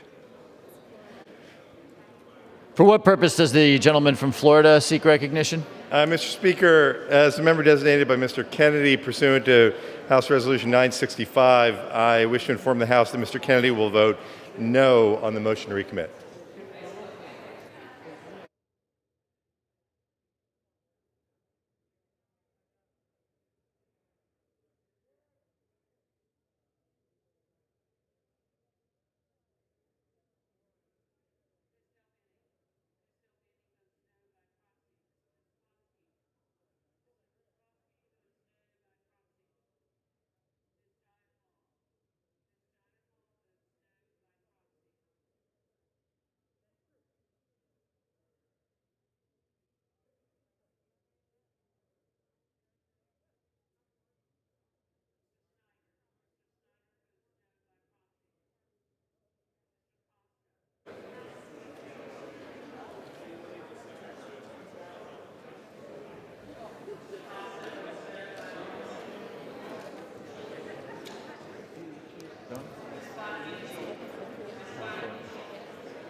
For what purpose does the gentleman from California seek recognition? As the member by Mr. Carnas pursuant to H.Res. 965, I inform the House that Mr. Carnas will vote no on the motion to recommit. As the member designated by Mr. Khanna pursuant to H.Res. 965, I inform the House that Mr. Khanna will vote no on the motion to recommit. As the member designated by Mr. Gonzalez of Texas pursuant to H.Res. 965, I inform the House that Mr. Gonzalez will vote no on the motion to recommit.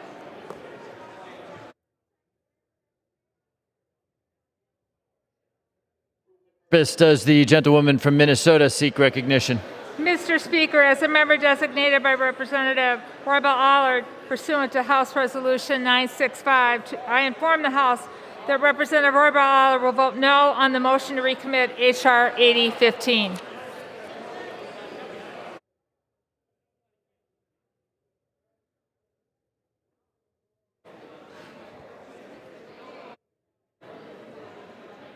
For what purpose does the gentleman from Michigan seek recognition?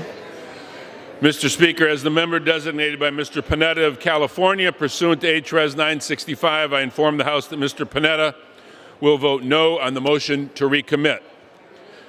As the member designated by Mr. Horsford of Nevada, pursuant to H.Res. 965, I inform the House that Mr. Horsford will vote no on the motion to recommit.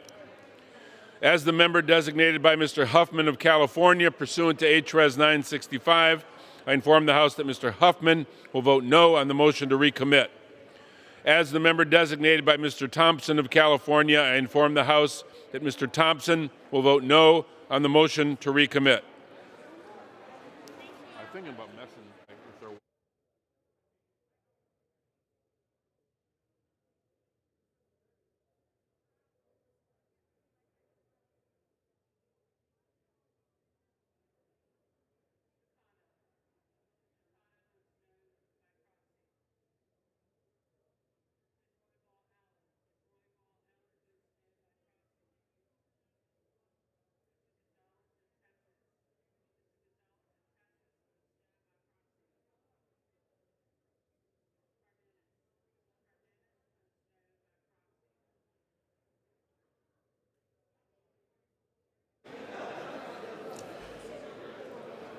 For what purpose does the gentlewoman from Kansas seek recognition?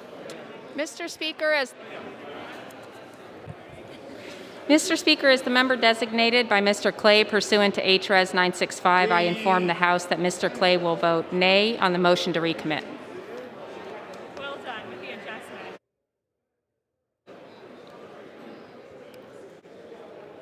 For what purpose does the gentleman from California seek recognition?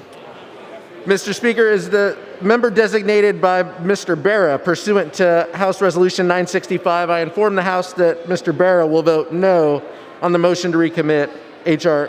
8015. As the member designated by Dr. Ruiz pursuant to House Resolution 965, I inform the House that Dr. Ruiz will vote no on the motion to recommit H.R. 8015.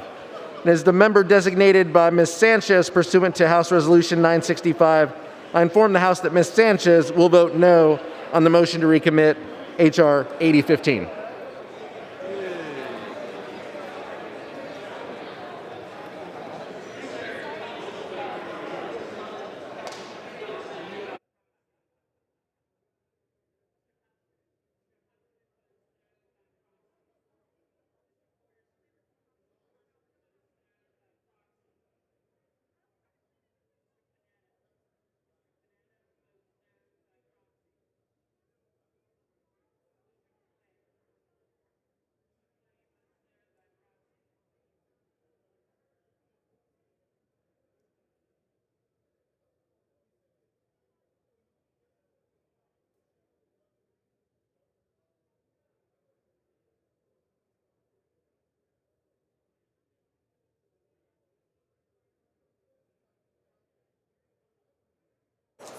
For what purpose does the gentleman from California seek recognition?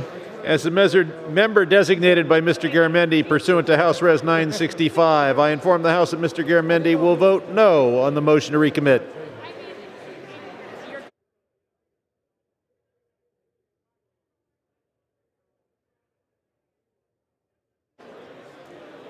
Is that Connolly?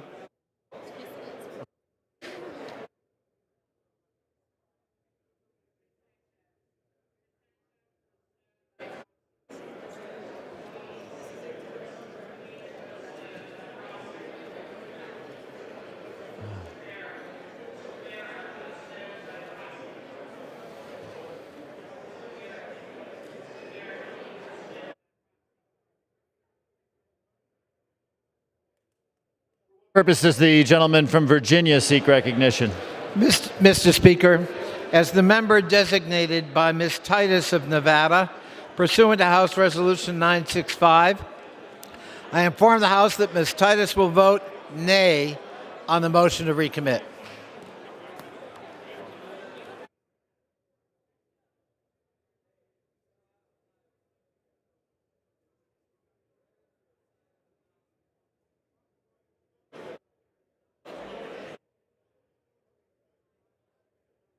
purpose does the gentlewoman from Massachusetts seek recognition? As the member designated by Representative Ilhan Omar pursuant to HRES 965, I inform the House that Representative Omar will vote nay on the motion to recommit.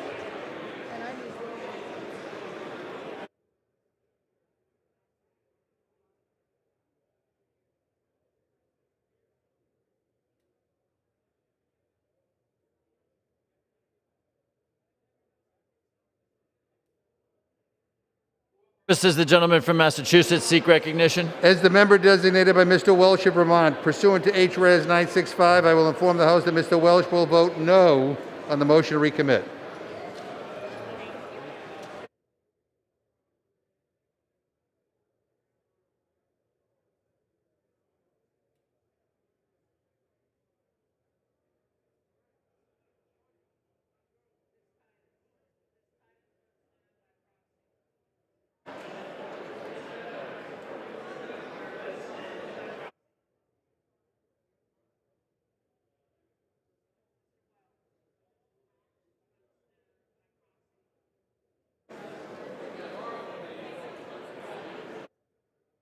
For what purpose does the gentleman from New York seek recognition? As the member designated by Chairwoman Eddie Bernice Johnson pursuant to HRES 965, I inform the House that Chairwoman Johnson will vote no on the motion to recommit. As the member designated by Chairwoman Zoe Lofgren pursuant to HRES 965, I inform the House that Chairwoman Lofgren will vote no on the motion to recommit. As the member designated by Chairman Jerry Nadler pursuant to HRES 965, I inform the House that Chairman Nadler will vote no on the motion to recommit. As the member designated by Congressman Jose Serrano pursuant to HRES 965, I inform the House that Congressman Serrano will vote no on the motion to recommit.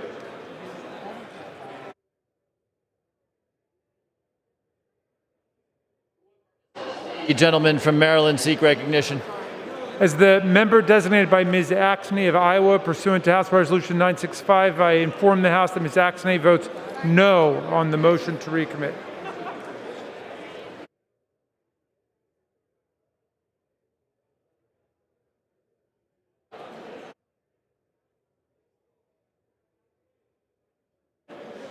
I really got to bring.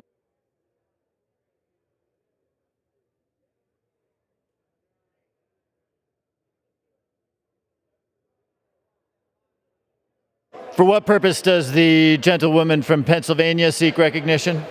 As the member designated by Ms. Susan Davis of California, pursuant to House Res 965, I inform the House that Ms. Davis will vote no on the motion to recommit.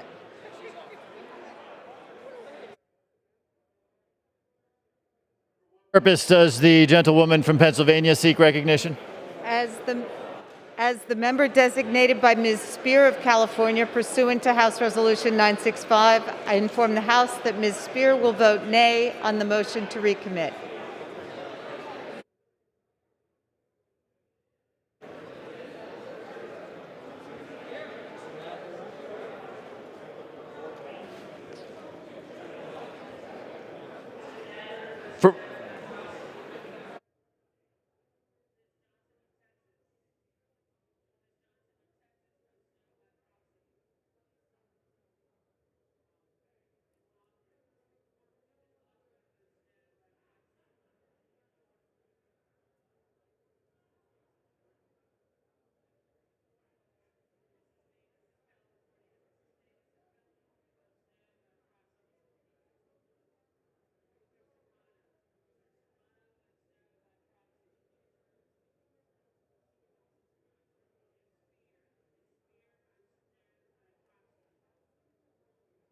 Purpose does the gentlewoman from Florida seek recognition? Mr. Speaker, as the member designated by Ms. Mukersel Powell of Florida pursuant to HRES 965, I inform the House that Ms. Mukersel Powell will vote no on the motion to recommit. And Mr. Speaker, as the member designated by Mr. Hastings of Florida pursuant to HRES 965, I inform the House that Mr. Hastings will vote no on the motion to recommit. And Mr. Speaker, as the member designated by Mr. Payne of New Jersey pursuant to HRES 965, I inform the House that Mr. Payne will also vote no on the motion to recommit.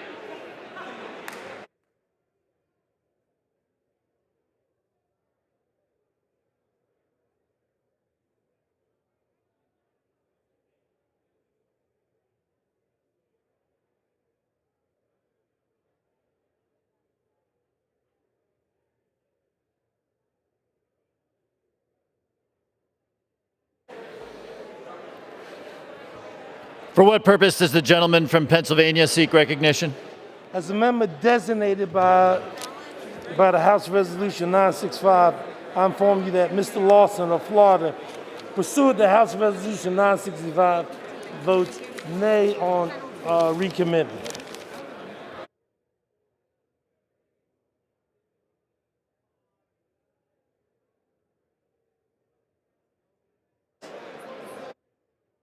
For what purpose does the gentleman from Texas seek recognition? To H Resolution 965, I inform the House that Mr. Peterson will vote nay on the motion to recommit.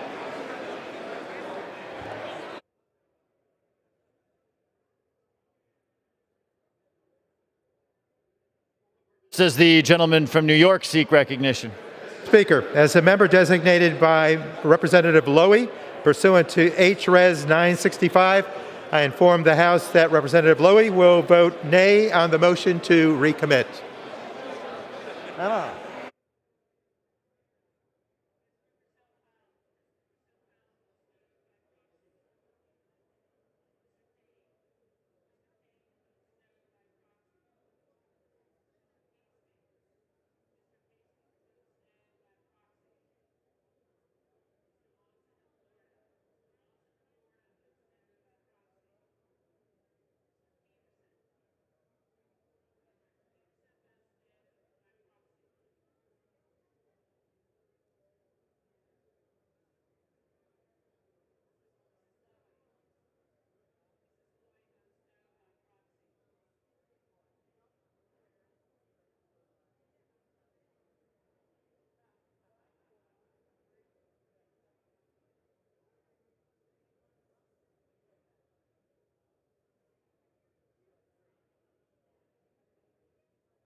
For what purpose does the gentlewoman from Virginia seek recognition?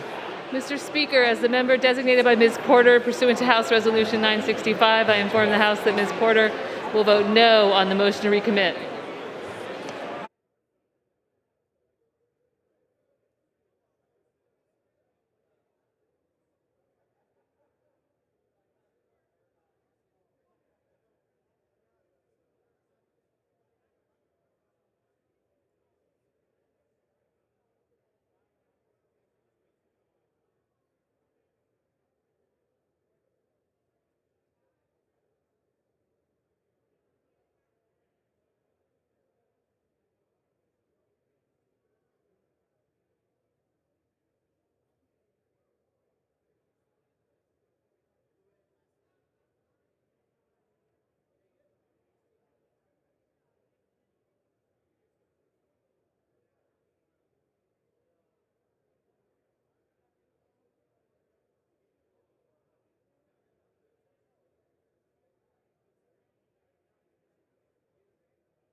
from Texas seek recognition.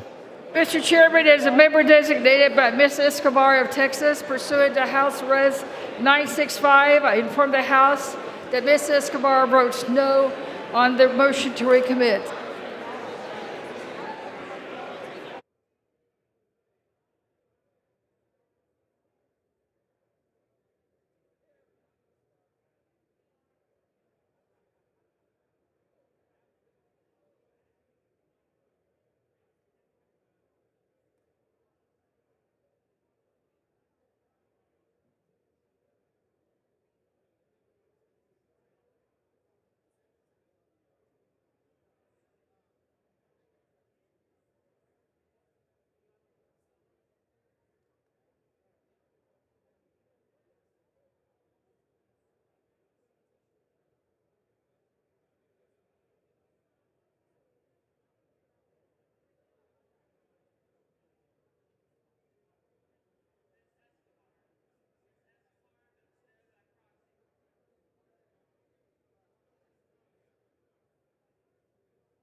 This is the gentlewoman from Illinois seeking recognition.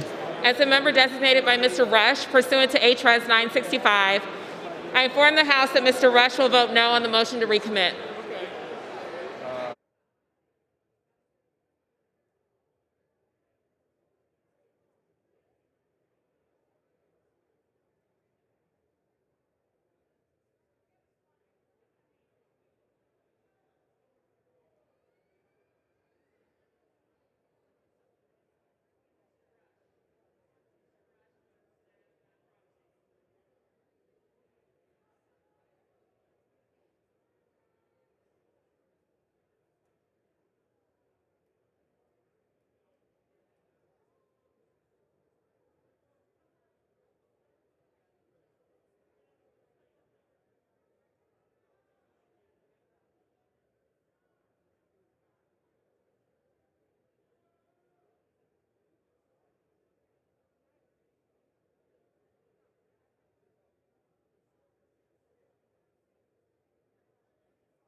York seek recognition.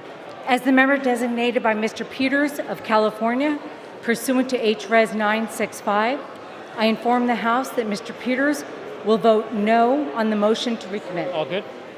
We start up.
Yep.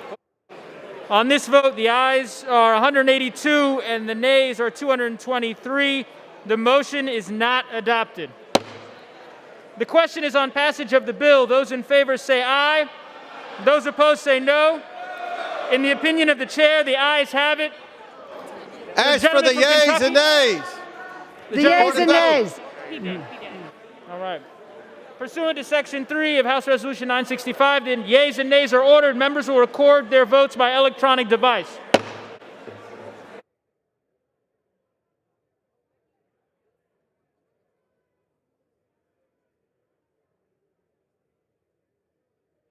The gentleman from California seek recognition. California. Or the microphones. For what purpose does the gentleman from California seek recognition? Mr. Speaker, as member designated by Congressmember Napolitano pursuant to House Resolution 965, I inform the House that Ms. Napolitano will vote yes on H.R. 8015.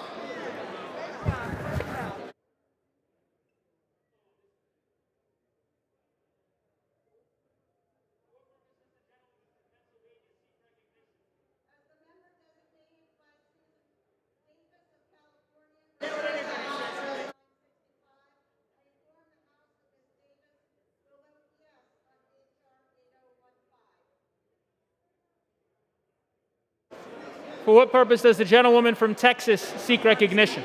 Mr. Speaker, as a member designated by Ms. Escobar of Texas, pursuant to H-Res 965, I inform the House that Ms. Escobar votes yes on H.R. 8015.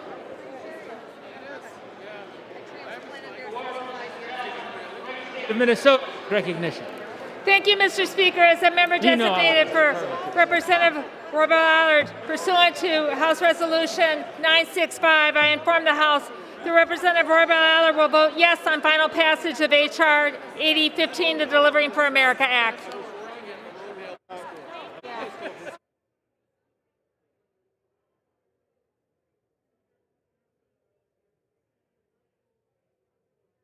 For what purpose does the distinguished chairman from the state of New Jersey seek recognition? Thank you, Mr. Speaker. As the member designated by Ms. Bonnie Watson Coleman pursuant to House Resolution 965, I inform the House that Ms. Watson Coleman will vote yes on final passage.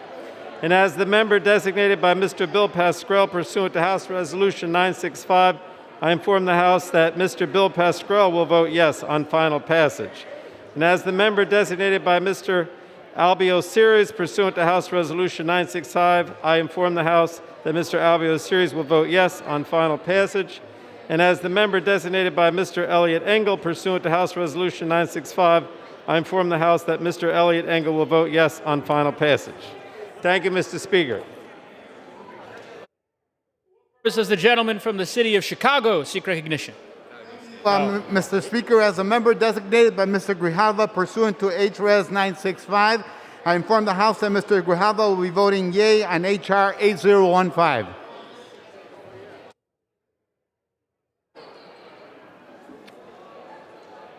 For what purpose does the gentlewoman from California seek recognition? Mr. Speaker, as a member designated by Mr. DeSaulnier of California, pursuant to 8 Reg 965, I inform the House that Mr. DeSaulnier will vote yes on H.R. 8015. For what purpose does the gentleman from the state of New York seek recognition? Mr. Speaker, as the member designated by Representative Lowy, pursuant to H.R.S. 965, I inform the House that Representative Lowy will vote aye on H.R. 8015. For what purpose does the gentleman from the state of Virginia seek recognition? Mr. Speaker, as the member designated by Ms. Titus of Nevada, pursuant to House Resolution 965, I inform the House that Ms. Titus will vote yea on the underlying bill.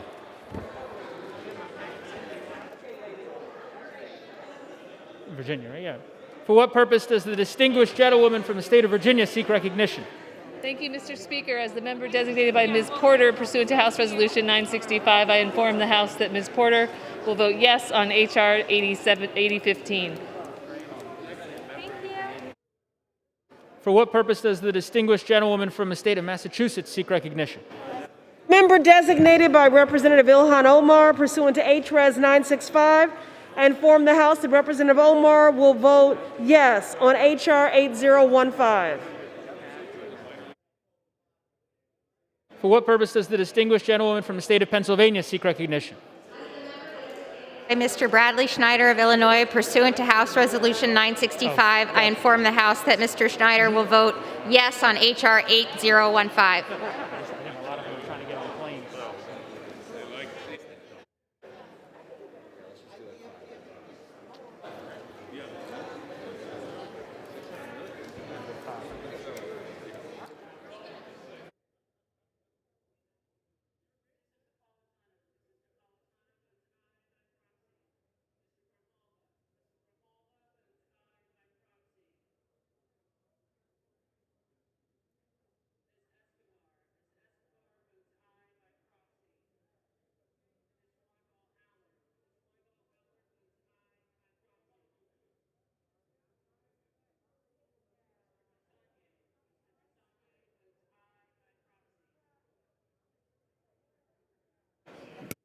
For what purpose does the distinguished gentlewoman from the state of Pennsylvania seek recognition? As the designated by Ms. Spear of California pursuant to House Resolution 965, I inform the House that Ms. Spear will vote yes on H.R. 8015.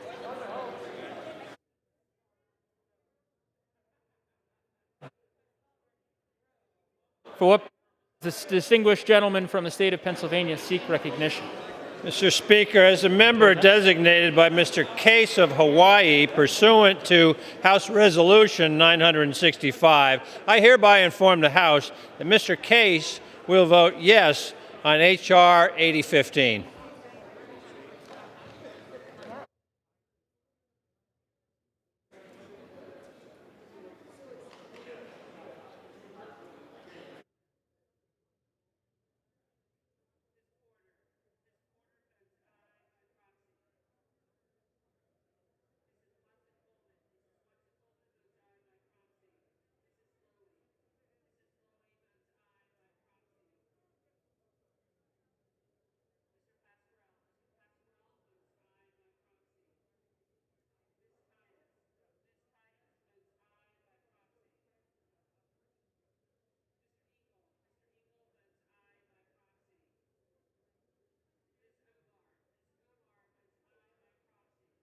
For what purpose does the gentleman from the state of Pennsylvania seek recognition?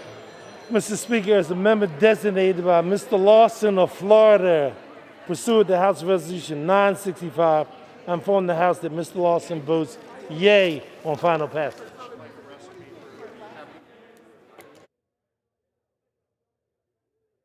For what purpose does the gentleman from the state of Michigan seek recognition? Mr. Speaker, as the member designated by Mr. Huffman of California, pursuant to HRES 965, I inform the House that Mr. Huffman will vote yes on H.R. 8015. As the member designated by Mr. Horsford of Nevada, pursuant to HRES 965, I inform the House that Mr. Horsford will vote yes on H.R. 8015. As the member designated by Mr. Thompson of California, I inform the House that Mr. Thompson will vote yes on H.R. 8015. As the member designated by Mr. Panetta of California, pursuant to HRES 965, I inform the House that Mr. Panetta will vote yes on H.R. 8015.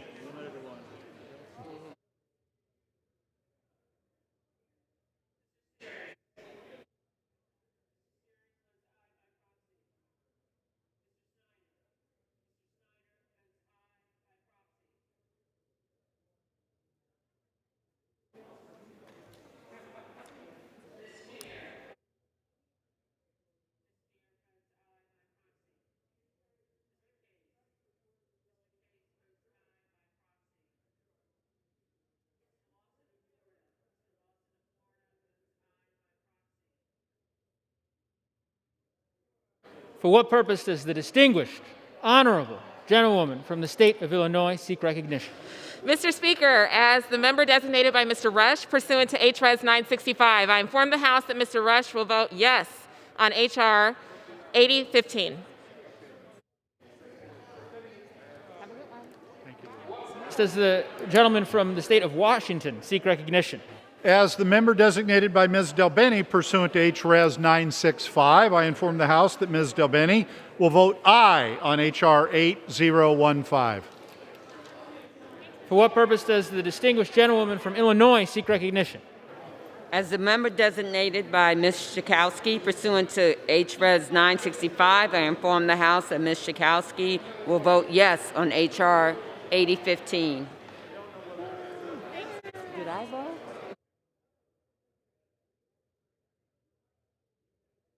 For what purpose does the distinguished vice chair of the caucus from the state of Massachusetts seek recognition? Mr. Speaker, as the member designated by Ms. Pingree pursuant to HRES 965, I inform the House that Ms. Pingree will vote yes on H.R. 8015. As the member designated by Ms. Meng pursuant to HRES 965, I inform the House that Ms. Meng will vote yes on H.R. 8015. As the member designated by Ms. Custer pursuant to HRES 965, I inform the House that Ms. Custer will vote yes on H.R. 8015. As the member designated by Ms. Frankel pursuant to HRES 965, I inform the House that Ms. Frankel will vote yes on H.R. 8015. And as the member designated by Ms. Brownlee pursuant to HRES 965, I inform the House that Ms. Brownlee will vote yes on H.R. 8015.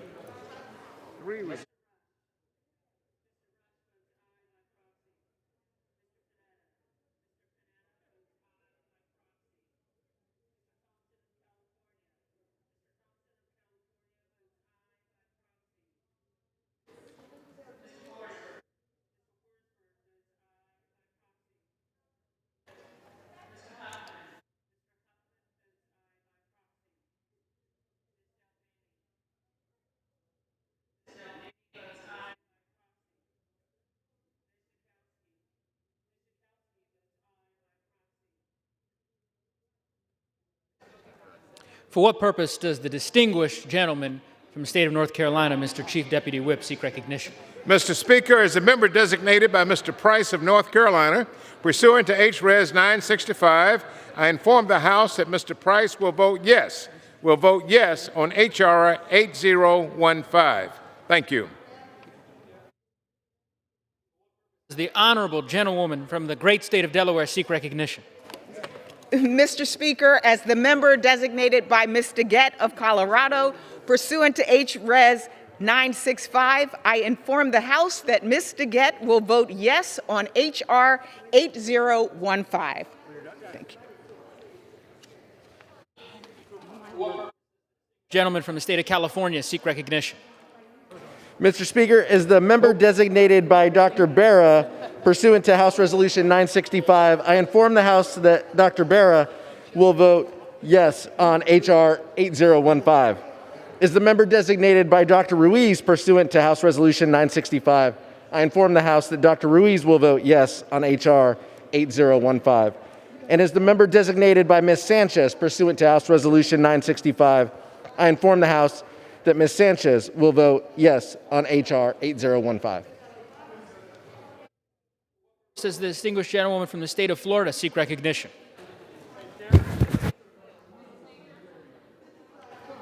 As the member designated by Ms. Mukersel Powell of Florida pursuant to H.Res. 965, I inform the House that Ms. Mukersel Powell will vote yea on H.R. 8015. And as the member designated by Mr. Hastings of Florida pursuant to H.Res. 965, I inform the House that Mr. Hastings will vote yea on H.R. 8015. And as the member designated by Mr. Payne of New Jersey pursuant to H.Res. 965, I inform the House that Mr. Payne will also vote yea on H.R. 8015.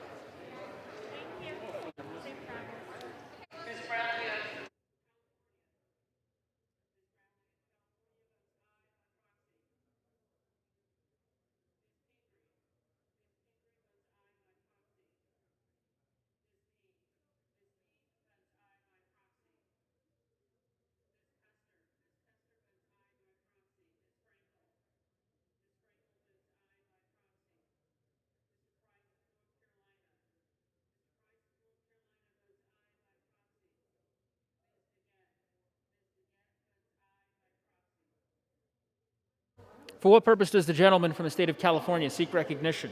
As a member designated by Mr. Garamendi pursuant to House Res. 965, I inform the House that Mr. Garamendi will vote yes on H.R. 8015. Does the gentleman from the state of Arizona seek recognition? Member designated by Representative Kirkpatrick pursuant to H.R. 965, I inform the House that Representative Kirkpatrick will vote yes on H.R. 8015.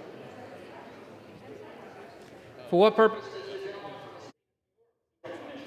Mr. Speaker, as the member designated by Mr. Peters of California, pursuant to H.Res. 965, I inform the House that Mr. Peters will vote yes on H.R. 8015. For what purpose does the gentleman from the state of Tennessee seek recognition? Mr. Speaker, as the member designated by Mr. Lipinski pursuant to H.Res. 965, I inform the House that Mr. Lipinski will vote yes on H.R. 8015. And as the member designated by Mr. Costa pursuant to H.Res. 965, I inform the House that Mr. Costa will vote yes on H.R. 8015.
For what purpose does the distinguished gentleman from Florida seek recognition? Mr. Speaker, as the member designated by Mr. Kennedy of Massachusetts pursuant to House Resolution 965, I will inform the House that Mr. Kennedy will vote yes on H.R. 8015. For what purpose does the gentleman from the state of California seek recognition? Mr. Speaker, as the member designated by Mr. Khanna pursuant to H.Res. 965, I inform the House that Mr. Khanna will vote aye on H.R. 8015. As the member designated by Mr. Cardenas pursuant to H.Res. 965, I inform the House that Mr. Cardenas will vote aye on H.R. 8015. As a member designated by Mr. Gonzalez of Texas pursuant to H.Res. 965, I inform the House that Mr. Gonzalez will vote aye on H.R. 8015. Distinguished gentlewoman from the state of Connecticut seek recognition. The member designated Ms. Wilson pursuant to H.Res. 965, I inform the House that Ms. Wilson will vote yes on H.R. 8015. Distinguished gentleman from New York, the Honorable Majority Caucus Chairman seek recognition. Mr. Speaker, as the member designated by Chairwoman Eddie Bernice Johnson pursuant to H.Res. 965, I inform the House that Chairwoman Johnson will vote yea on H.R. 8015. As the member designated by Chairman Jerry Nadler pursuant to H.Res. 965, I inform the House that Chairman Nadler will vote yea on H.R. 8015. As the member designated by Chairwoman Zoe Lofgren pursuant to H.Res. 965, I inform the House that Chairwoman Lofgren will vote yea on H.R. 8015. As the member designated by Congressman Jose Serrano pursuant to H.Res. 965, I inform the House that Congressman Serrano will vote yea on H.R. 8015.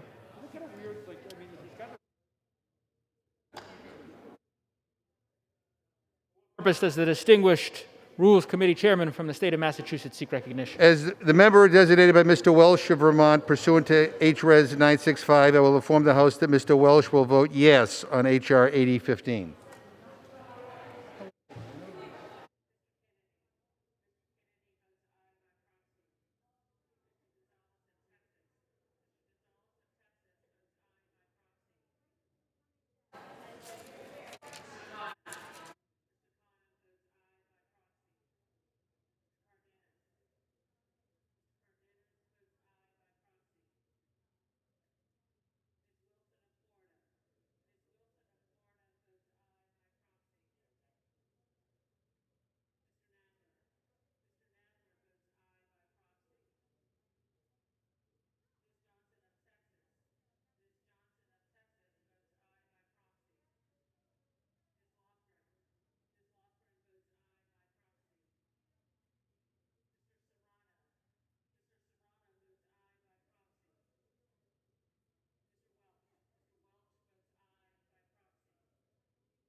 Does the gentleman from the state of Virginia seek recognition?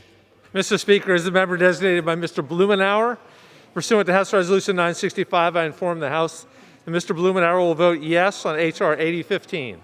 As the member designated by Mr. Lowenthal, pursuant to House Resolution 965, I inform the House that Mr. Lowenthal will vote yes on H.R. 8015. As the member designated by Mr. Liu, pursuant to House Resolution 965, I inform the House that Mr. Liu will vote yes on H.R. 8015. As the member designated by Ms. Barragan, pursuant to House Resolution 965, I inform the House that Ms. Barragan will vote yes on H.R. 8015. As the member designated by Mr. Kind, pursuant to House Resolution 965, I inform the House that Mr. Kind will vote yes on H.R. 8015. As the member designated by Ms. Moore, pursuant to House Resolution 965, I inform the House that Ms. Moore will vote yes on H.R. 8015.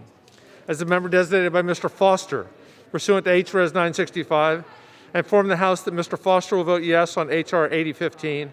As the member designated by Mr. Rooney, pursuant to House Resolution 965, I inform the House that Mr. Rooney will vote no on H.R. 8015.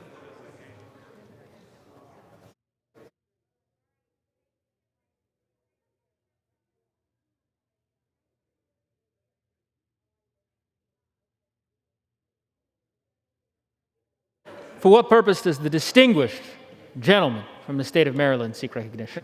Speaker, I'm the member designated by Mr. Visklosky pursuant to House Resolution 965, and I inform the House that Mr. Visklosky will vote aye on H.R. 8015. As the member designated by Mr. McNerney of California pursuant to House Resolution 965, I inform the House that Mr. McNerney will vote aye on H.R. 8015. As the member designated by Ms. Jayapal of Washington pursuant to House Resolution 965, I inform the House Ms. Jayapal will vote aye on H.R. 8015. As the member designated by Mr. Doggett of Texas pursuant to House Resolution 965, I inform the House that Mr. Doggett will vote aye on H.R. 8015. As the member designated by Ms. Axney of Iowa pursuant to House Resolution 965, I inform the House that Ms. Axney will vote aye on H.R. 8015. As the member designated by Ms. Bonamici of Oregon pursuant to House Resolution 965, I inform the House that Ms. Bonamici will vote aye on H.R. 8015.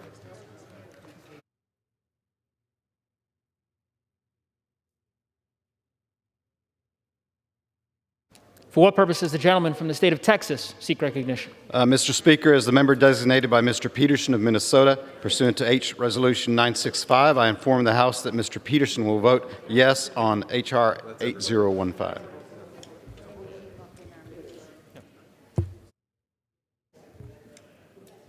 For what purpose does the distinguished gentlewoman from the state of Kansas seek recognition? Mr. Speaker, as the member designated by Mr. Clay pursuant to H.Res. 965, I inform the House that Mr. Clay will vote aye on H.R. 8015.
On this vote, the yeas are 257 and the nays are 150.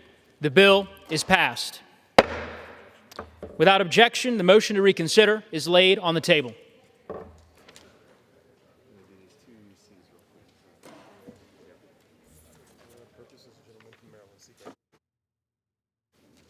For what purpose does the gentleman from Maryland seek recognition? Mr. Speaker, I ask unanimous consent that the Committee on the Judiciary and the Committee on the Budget be discharged from further consideration of H.R. 8089, and I ask for its immediate consideration in the House.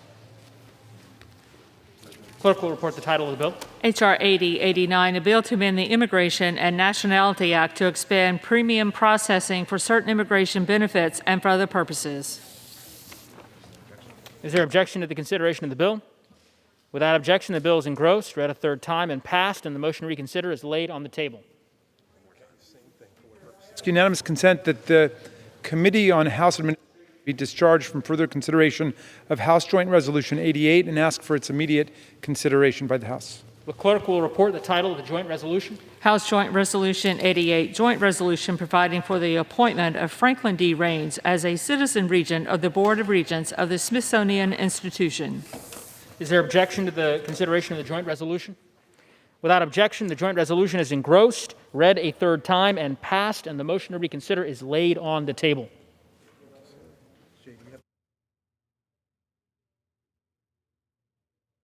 So we got a one. The chair will entertain requests for 1-minute speeches. Does the gentleman from the state of New Jersey seek recognition?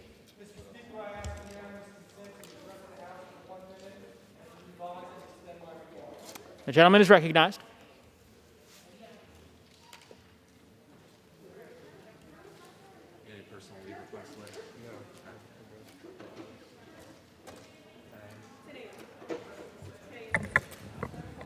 Thank you, Mr. Speaker.